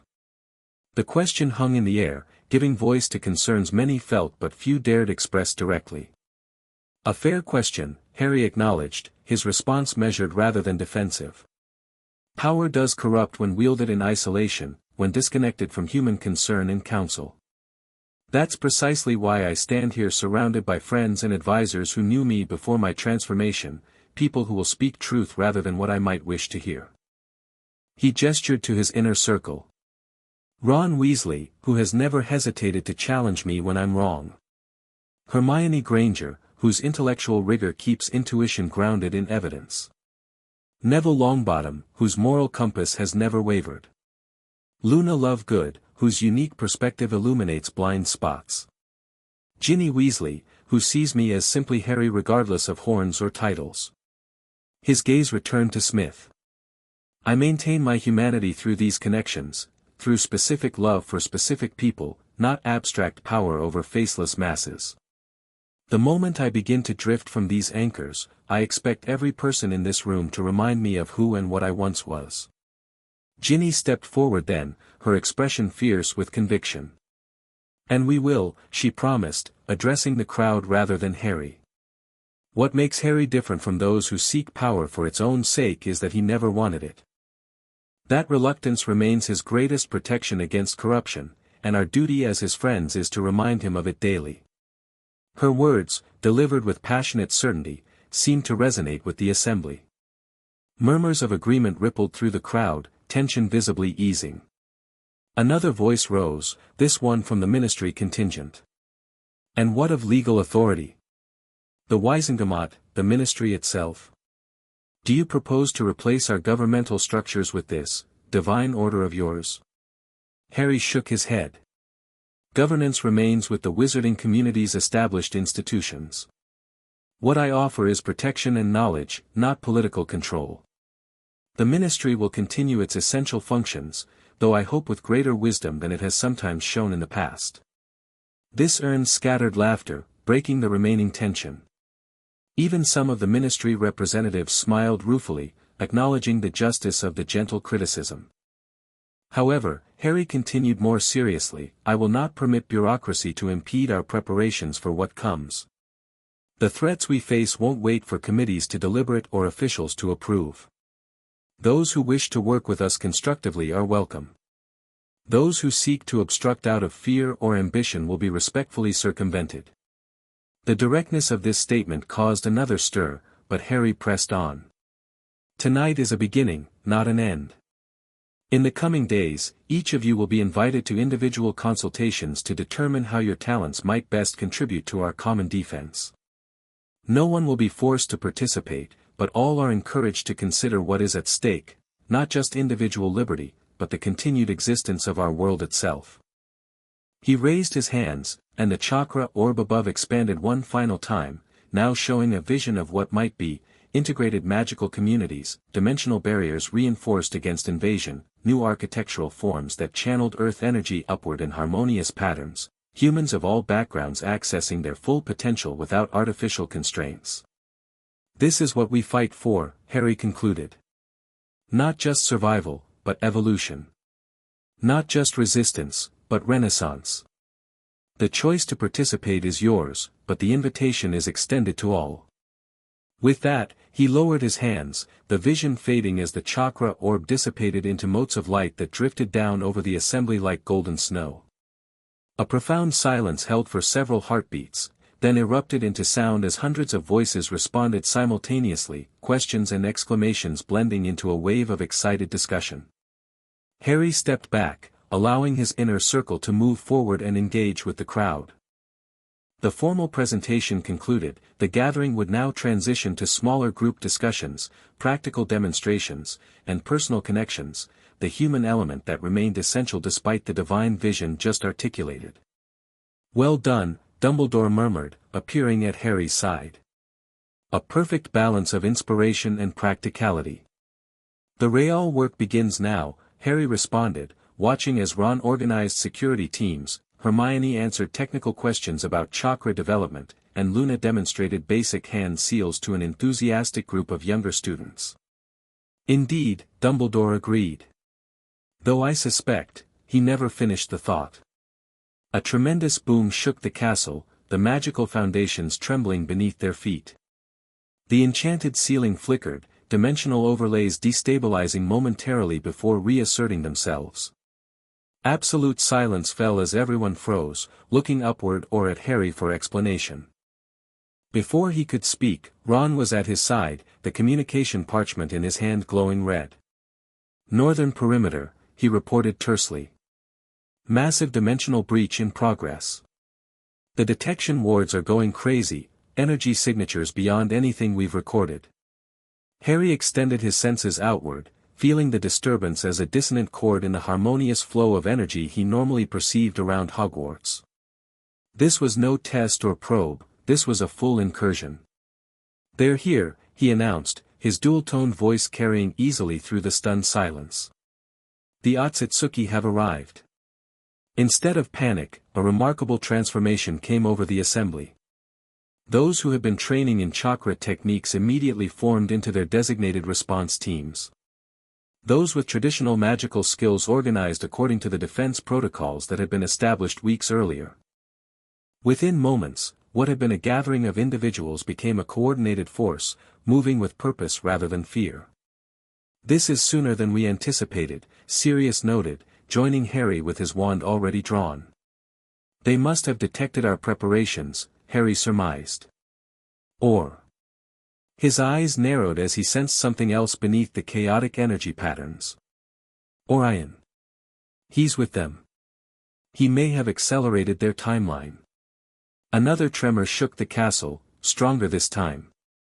The dimensional overlays in the ceiling showed massive disruptions, reality itself seeming to fold and tear at the intrusion points.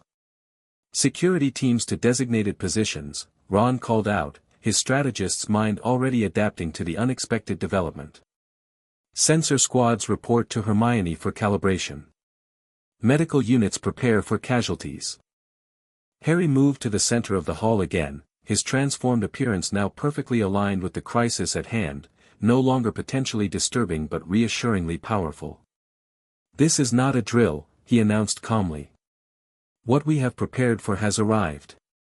Remember your training, trust your teammates, and know that what we defend tonight is not just Hogwarts but our world itself." He turned to Dumbledore. "The castle's inner sanctum?" "Ready," the older wizard confirmed. "The youngest students are already being moved there. The enhanced protective enchantments should hold, regardless of what happens outside." Harry nodded, relieved that their contingency plans for the most vulnerable were already in motion. He turned to his inner circle, meeting each pair of eyes briefly. "You know your roles. This is what we've trained for." They nodded, determination evident in every face. Even Luna's dreamy expression had sharpened into focused resolve. "Harry," Ginny said quietly as the others moved to their positions. She reached up, touching his face with gentle fingers. "Remember who you are. All of who you are." He covered her hand with his own, drawing strength from the simple human connection. "I will." With that, they separated, each moving to their designated responsibilities. Ginny would lead a rapid response team of flyers, using their mobility to reinforce wherever the battle lines thinned. Harry had a different role, one uniquely suited to what he had become. He moved through the castle quickly, bypassing the normal paths to access a direct route to the highest tower. As he emerged onto the open platform, the full scope of the incursion became apparent. The night sky above Hogwarts had been torn open like fabric, revealing a swirling cosmic void beyond. Through this massive rift, figures descended, dozens of Otsutsuki, their white forms eerily beautiful against the chaos behind them.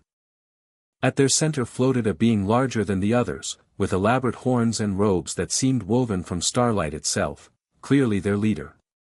And beside this figure, unmistakable despite the distance, stood Orion Black, not floating but supported on a platform of energy that the Otsutsuki had provided for their human ally.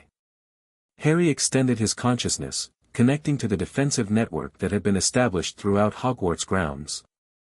He could sense hundreds of magical signatures moving into position, chakra users and traditional wizards alike, organized into teams that complemented each other's strengths. The preparations of the past months were manifesting as a coordinated response that would have been impossible without the integration he had championed. "They come in greater numbers than anticipated," Juby observed within him, their consciousnesses now so perfectly aligned that communication was nearly instantaneous. "But not beyond our capacity to resist." Together, Harry agreed, channeling chakra that manifested as his full ten-tailed form, the spectral appendages extending hundreds of feet into the air, a visible declaration to friend and foe alike that Hogwarts stood protected by power equal to what descended from the rift. The Otsutsuki leader paused in their descent, clearly recognizing the challenge. For a moment, two immense powers regarded each other across the dimensional divide, one seeking to consume, one determined to protect. Then the invasion began in earnest. The first wave of Otsutsuki descended rapidly, targeting the outer defensive perimeter. They were met with coordinated resistance, chakra techniques from Harry's trained forces blending seamlessly with traditional spellwork from wizards who had maintained their conventional approaches. Shield charms reinforced earth-style barriers, transfiguration complemented water-style attacks, magical creatures summoned by the Care of Magical Creatures Department fought alongside constructs created through advanced chakra manipulation. From his elevated position, Harry directed the defense, his enhanced senses allowing him to perceive the entire battlefield at once. Where the lines weakened, he redirected reinforcements. Where opportunities appeared, he deployed specialized teams to exploit them. The Otsutsuki, for all their individual power, seemed unprepared for the level of coordination they faced. Accustomed to harvesting worlds through overwhelming force against disorganized resistance, they struggled against the unified defense that met them at every turn. "They adapt quickly," Juby warned as the invaders began to coordinate their own efforts, focusing attacks on identified weak points. And their leader has yet to join the fray. Nor has Orion, Harry noted. The two remained hovering above the primary conflict, observing rather than participating, strategists analyzing the battlefield before committing themselves. Harry expanded his chakra network further, connecting directly to the castle's foundations. Hogwarts had always been semi-sentient, responsive to the needs of its inhabitants. Under Harry's influence, this latent awareness had evolved into something more deliberate.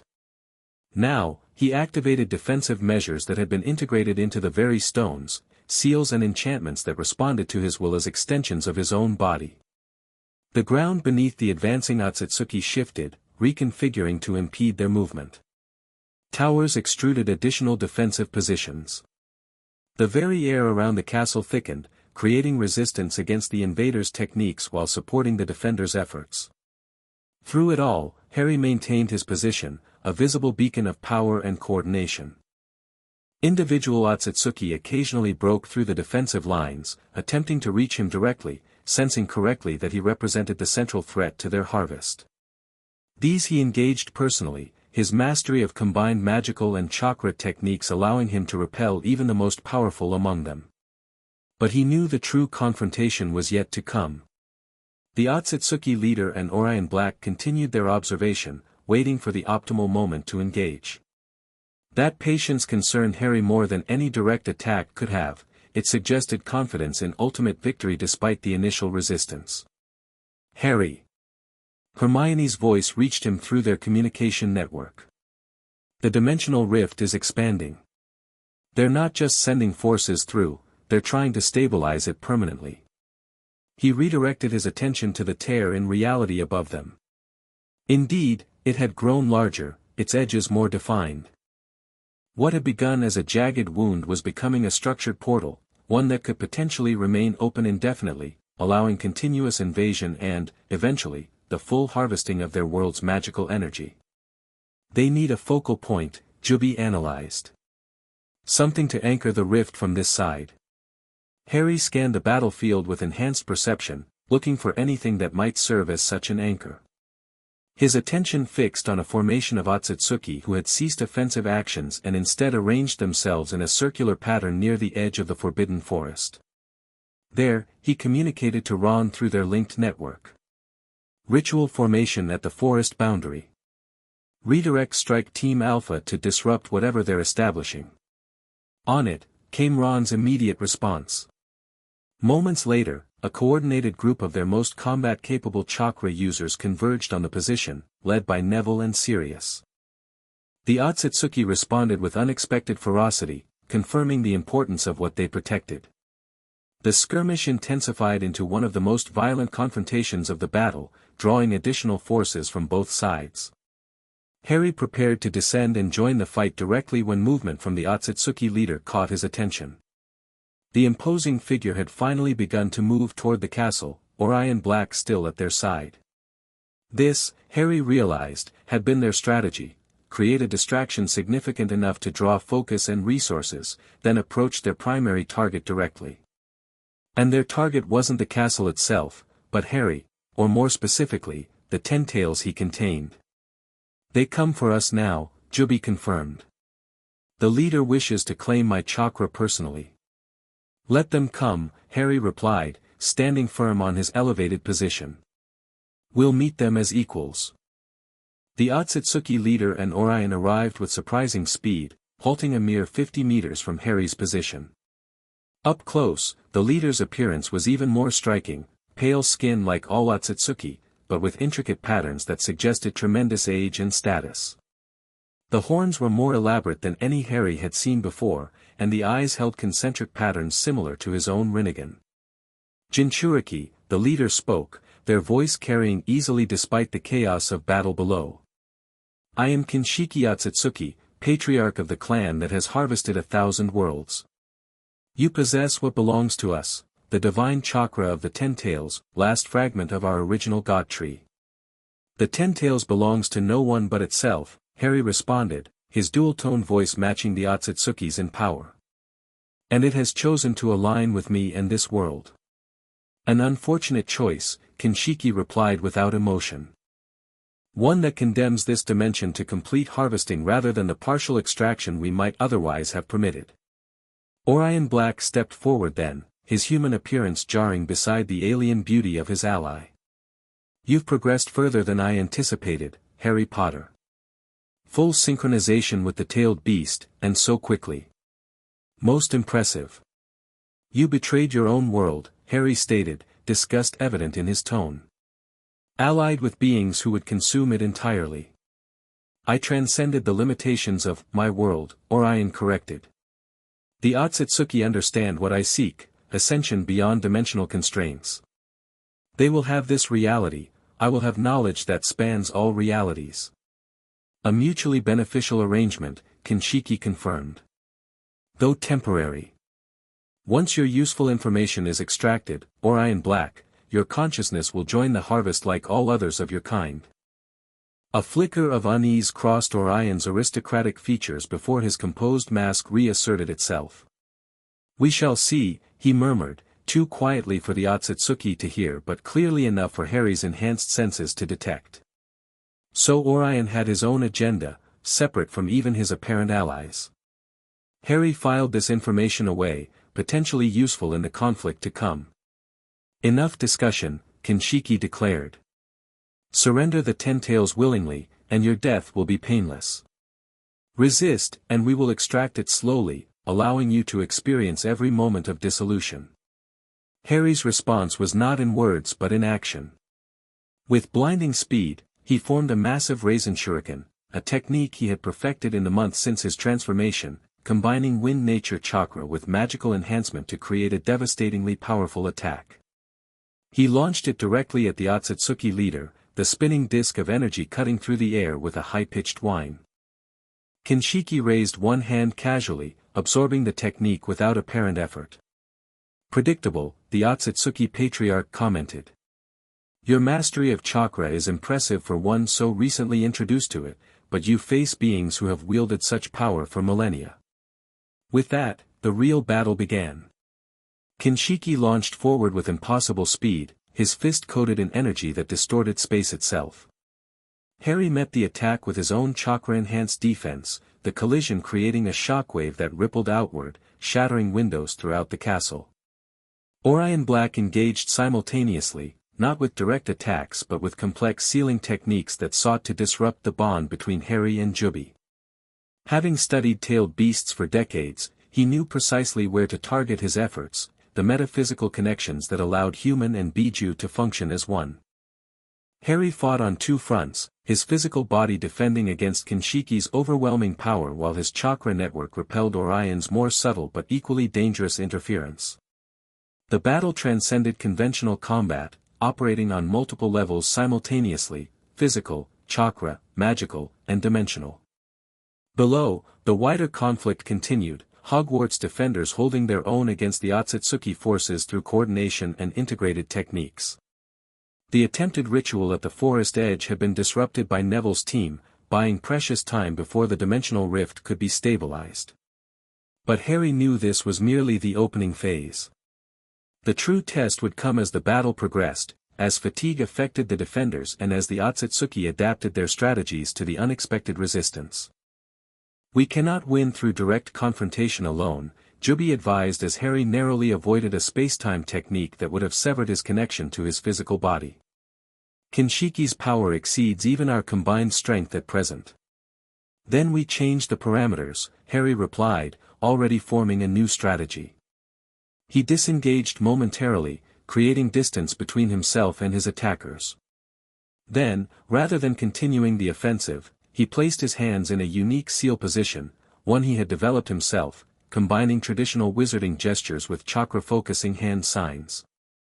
Dimensional Anchor, Hogwarts Unification. The technique was unlike anything attempted before, a fusion of the Fidelius Charm's conceptual protection, chakra network synchronization, and the natural magical resonance of Hogwarts itself.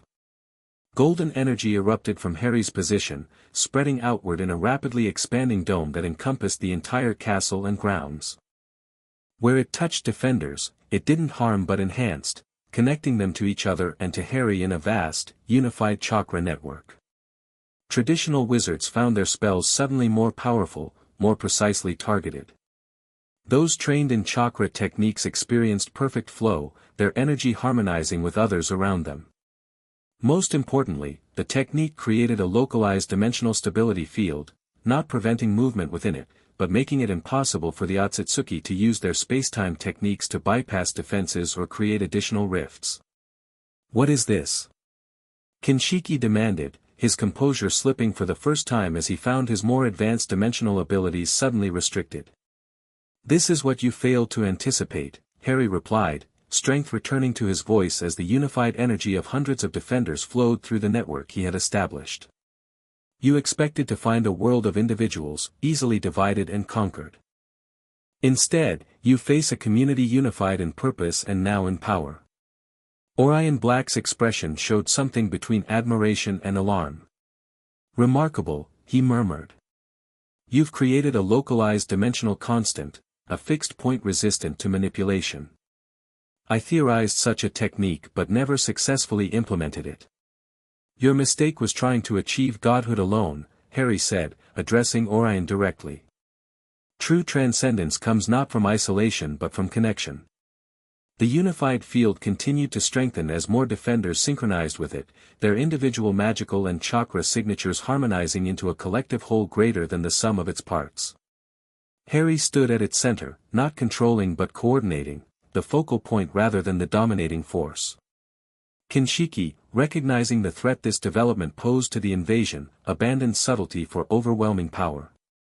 He rose into the air, forming hand seals of incredible complexity. Celestial devastation technique, he called, his voice reverberating across dimensions. The rift above expanded dramatically, and through it came not more Otsutsuki but a concentrated beam of pure energy, the harvested power of previous worlds, channeled as a weapon against this new resistance. It struck Harry's dimensional anchor field directly, the collision creating a spectacular display as golden energy met cosmic force. For a moment, the outcome hung in balance, neither side yielding. Then, gradually, cracks began to appear in the golden dome, hairline fractures that spread slowly but inexorably across its surface. Too much power, Jubi warned. Even our unified network cannot withstand the concentrated essence of multiple consumed worlds. Harry felt the strain acutely, the network threatening to shatter under the immense pressure. If it collapsed completely, the defenders would be vulnerable again, their moment of advantage lost. We need to close the rift, he realized. As long as it remains open, they can channel unlimited energy against us. Closing a stable dimensional passage requires equivalent power on both sides, Jubi responded. We would need to project our energy beyond the rift itself, into their dimension. Or, Harry thought, an idea forming, we need someone who already exists across dimensional boundaries. Someone who has established anchors in multiple realities. His gaze fixed on Orion Black, who was observing the cosmic battle with calculating eyes, neither helping the Otsutsuki nor opposing them, waiting to see which side offered the greater advantage. Orion! Harry called out, his voice carrying despite the tremendous energies clashing around them. You sought godhood across dimensions. Now's your chance to prove your worthiness. The former patriarch of House Black regarded Harry suspiciously. What are you suggesting? You've created anchors in multiple realities, tethers that allow your consciousness to reconstitute after physical death. Those same anchors could be repurposed to seal the rift from both sides simultaneously. At the cost of my dimensional transit capability, Orion noted shrewdly. You're asking me to sacrifice the very network I've spent decades establishing. I'm offering you a choice, Harry corrected. Help save your original world, or watch it be consumed along with any hope of your continued existence. The Otsutsuki never intended to honor their arrangement with you, Jinchuriki admitted as much. Orion's eyes narrowed as he glanced toward the Otsutsuki leader, who remained focused on maintaining the devastating energy beam, apparently unconcerned with their human allies' potential defection. And if I help you? Orion asked. What then? Then you prove there's something of the wizard left beneath the ambition, Harry replied simply. Something of Sirius's father beneath the dimensional traveler. At the mention of his son, something flickered in Orion's cold eyes, a momentary softening, quickly suppressed but not before Harry noticed it. The bond between father and son, however strained by Orion's choices, had not completely dissolved. Very well, Orion decided. But I'll need a power source substantial enough to activate all anchors simultaneously. My own reserves are insufficient for such a working. You'll have it, Harry promised. Through me. Understanding passed between them, an agreement born not of trust but of momentary aligned interests. Orion began forming complex seals, drawing upon techniques from multiple magical traditions combined with the forbidden knowledge he had accumulated through decades of dimensional research. Harry maintained the shield dome with one portion of his consciousness while redirecting another stream of chakra toward Orion, providing the power source the older wizard needed. The golden energy took on a darker hue as it passed to Orion, influenced by the nature of the working they were attempting, not creation but closure, not expansion but contraction. Jinchuriki, sensing the shift in energy patterns, finally noticed what his erstwhile human ally was attempting. Betrayer, he roared, redirecting a portion of his attack toward Orion. You dare turn against those who offered you ascension? Orion didn't respond, his concentration fixed entirely on the complex technique taking form around him. Symbols appeared in the air, not just magical runes but dimensional coordinates, reality markers, existence parameters that described locations across multiple universes simultaneously. Now, Potter. Orion called as the working reached its climax. Full power. Harry channeled everything he could spare from the shield dome, directing it through Orion's framework. The energy shot upward, not striking the rift directly but flowing through Orion's dimensional anchors, activating them in sequence across realities. The effect was immediate and spectacular. The rift began to contract, its edges pulling inward from both sides simultaneously. Jinchuriki's attack faltered as its connection to the source dimension weakened. No, the Otsutsuki patriarch raged. Centuries of preparation, not to be thwarted by lesser beings. In desperation, he abandoned his energy beam entirely, focusing instead on a direct attack against the ones closing his access point. He launched himself toward Orion, correctly identifying him as the more vulnerable target. Harry intercepted, meeting the Otsutsuki leader with fully manifested tailed beast chakra. 10 spectral tails whipped through the air, each striking with force that could shatter mountains. Jinchuriki blocked the first several attacks but was caught by the later ones, his perfect form showing damage for the first time. You cannot stop what has already begun, Jinchuriki snarled, even as he defended against Harry's continued assault.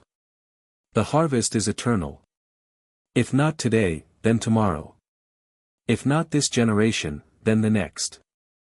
We are patient beyond your comprehension. Perhaps, Harry acknowledged, maintaining pressure on his opponent while Orion's technique continued to close the rift. But today, this world stands united against you. And tomorrow, will be stronger still. The rift had contracted to half its original size, the Otsutsuki forces on the ground finding themselves cut off from reinforcement and retreat simultaneously. Many broke off their attacks, attempting to reach the closing portal before it sealed completely. Jinchuriki, seeing his invasion force abandoning the battle, roared with frustration. Return to your positions. The harvest must continue. But his commands went unheeded as the disciplined invasion collapsed into desperate individual flight. The defenders, still connected through Harry's unified field, pressed their advantage, capturing or eliminating Otsutsuki who couldn't reach the rapidly closing rift. Orion's technique was reaching its conclusion, the dimensional anchors he had established across realities now serving as suture points, drawing the torn fabric of space-time back together. But the strain was showing, his human form beginning to destabilize, flickering between solidity and transparency. The price is higher than anticipated, he gasped, maintaining the technique through sheer force of will. My anchors aren't just being repurposed, they're being consumed. Harry understood immediately. To close the rift permanently, Orion was sacrificing not just his dimensional transit capability but the very network that allowed his continued existence after physical death. He was choosing permanent mortality over continued transcendence. Sirius should see this, Harry thought, recognizing the redemptive nature of Orion's choice. Even as the battle continued around them, he sent a mental call through the unified field, directing Sirius to their position. Jinchuriki, realizing his invasion had failed, made one final, desperate attack, not against Harry or Orion, but against the castle itself. If he could not harvest this world today, he would at least destroy its defenders, ensuring easier conquest when the Otsutsuki returned. Celestial Spear Technique, he called, condensing his remaining power into a lance of pure energy aimed directly at Hogwarts' heart. Harry reacted instinctively, placing himself between the attack and its target. He formed a shield of chakra and magic combined, focusing the entire unified field into a defensive barrier. The celestial spear struck with cataclysmic force, driving Harry backward despite his immense power. In that moment of crisis, as the shield began to crack under pressure, Harry felt something unexpected, direct support from hundreds of minds connected through the unified field. Not just their energy, which had been flowing all along, but their conscious will, their determination, their trust in him as their protector. It came not from fear or blind worship but from genuine connection, human to human, wizard to wizard, heart to heart. This was what Dumbledore had meant, Harry realized. This was the anchor to humanity that prevented power from corrupting, not abstract principles but real people, known and loved in all their individuality. With renewed strength, Harry pushed back against Jinchuriki's attack. The shield reformed, stronger than before, and began to advance, driving the celestial spear back toward its creator. The Otsutsuki Patriarch's eyes widened in disbelief as his ultimate technique was not just resisted but reversed. Impossible, he whispered as his own power engulfed him, dissolving his physical form into particles of light that scattered across the dimensional boundary. Above, the rift had contracted to a narrow line, the last few Otsutsuki diving through before it sealed completely. Orion stood beneath it, his form increasingly transparent, held together by the last remnants of his dimensional anchors. Sirius arrived, breathless from battle, in time to see his father's sacrifice.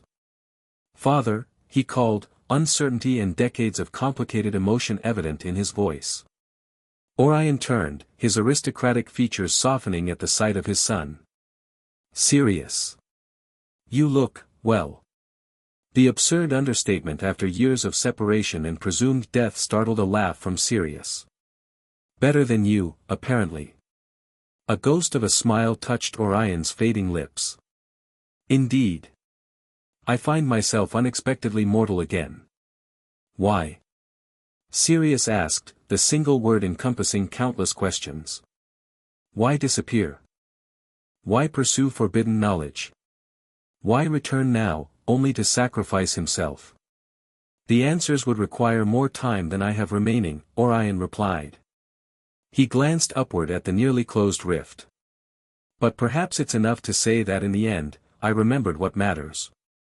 His gaze returned to his son, something like pride evident despite his fading form. "You chose a better path than I did. Standing with friends rather than above them. I regret missing the man you became." The rift sealed with a final pulse of energy, the dimensional tear mending completely. As it did, Orion Black's form dispersed entirely, not in the violent dissolution that had claimed Jinchuriki, but in a gentle dissipation, like fog burning away in morning sunlight. His final words hung in the air, "Take care of your godson, Sirius. He carries burdens I once sought for myself, but he carries them better." Then he was gone, leaving only silence where one of the wizarding world's most brilliant and dangerous minds had stood moments before. Harry lowered his hands, the unified field gradually dissipating as the immediate threat passed. Defenders across the grounds felt the connection gently withdraw, leaving them individual again but somehow changed by the experience of temporary unity. Sirius remained motionless, staring at the empty space where his father had vanished. "He could have been great," he said finally. "If ambition hadn't consumed him." "He was great," Harry corrected gently. "In the end, when it mattered most." Around them, the aftermath of battle was unfolding. Injured defenders were being treated by medical teams. Captured Otsutsuki, few in number but valuable for the intelligence they might provide, were secured in specially designed containment fields. The castle itself showed damage from the conflict, but its foundations remained strong, its magic intact. Most importantly, the dimensional rift was gone, not just temporarily closed but permanently sealed, the weakness in reality mended by Orion's sacrifice. The Otsutsuki threat had not been eliminated entirely, they existed across many dimensions and would likely find other access points eventually, but this immediate invasion had been repelled. As dawn broke over Hogwarts, Harry stood amidst the evidence of both destruction and victory, his transformed being illuminated by the first rays of sunlight. Defenders approached gradually, exhaustion and elation mingling in their expressions. His inner circle reached him first, Ron, Hermione, Neville, Luna, and finally Ginny, who simply took his hand without ceremony, her presence grounding him as it always did. "We held," Ron stated, his strategic mind already assessing the outcome. "Better than held, we drove them back." "And sealed their primary access point," Hermione added, her analytical side equally engaged. "The dimensional stability readings are stronger than before the attack." Whatever Orion did, it reinforced the boundaries rather than just closing the tear. "His redemption strengthened the walls between worlds," Luna observed dreamily. "Poetic, really." Harry nodded, absorbing their reports while extending his senses to evaluate the situation directly. The defenders had performed beyond expectation, the integration of magical and chakra techniques proving even more effective in actual combat than in training scenarios. The unified field had demonstrated possibilities that even he hadn't fully anticipated. And something else had changed, something more personal. The final moments of the battle, when he had felt direct connection to hundreds of minds simultaneously, had shifted his understanding of what his transformation truly meant.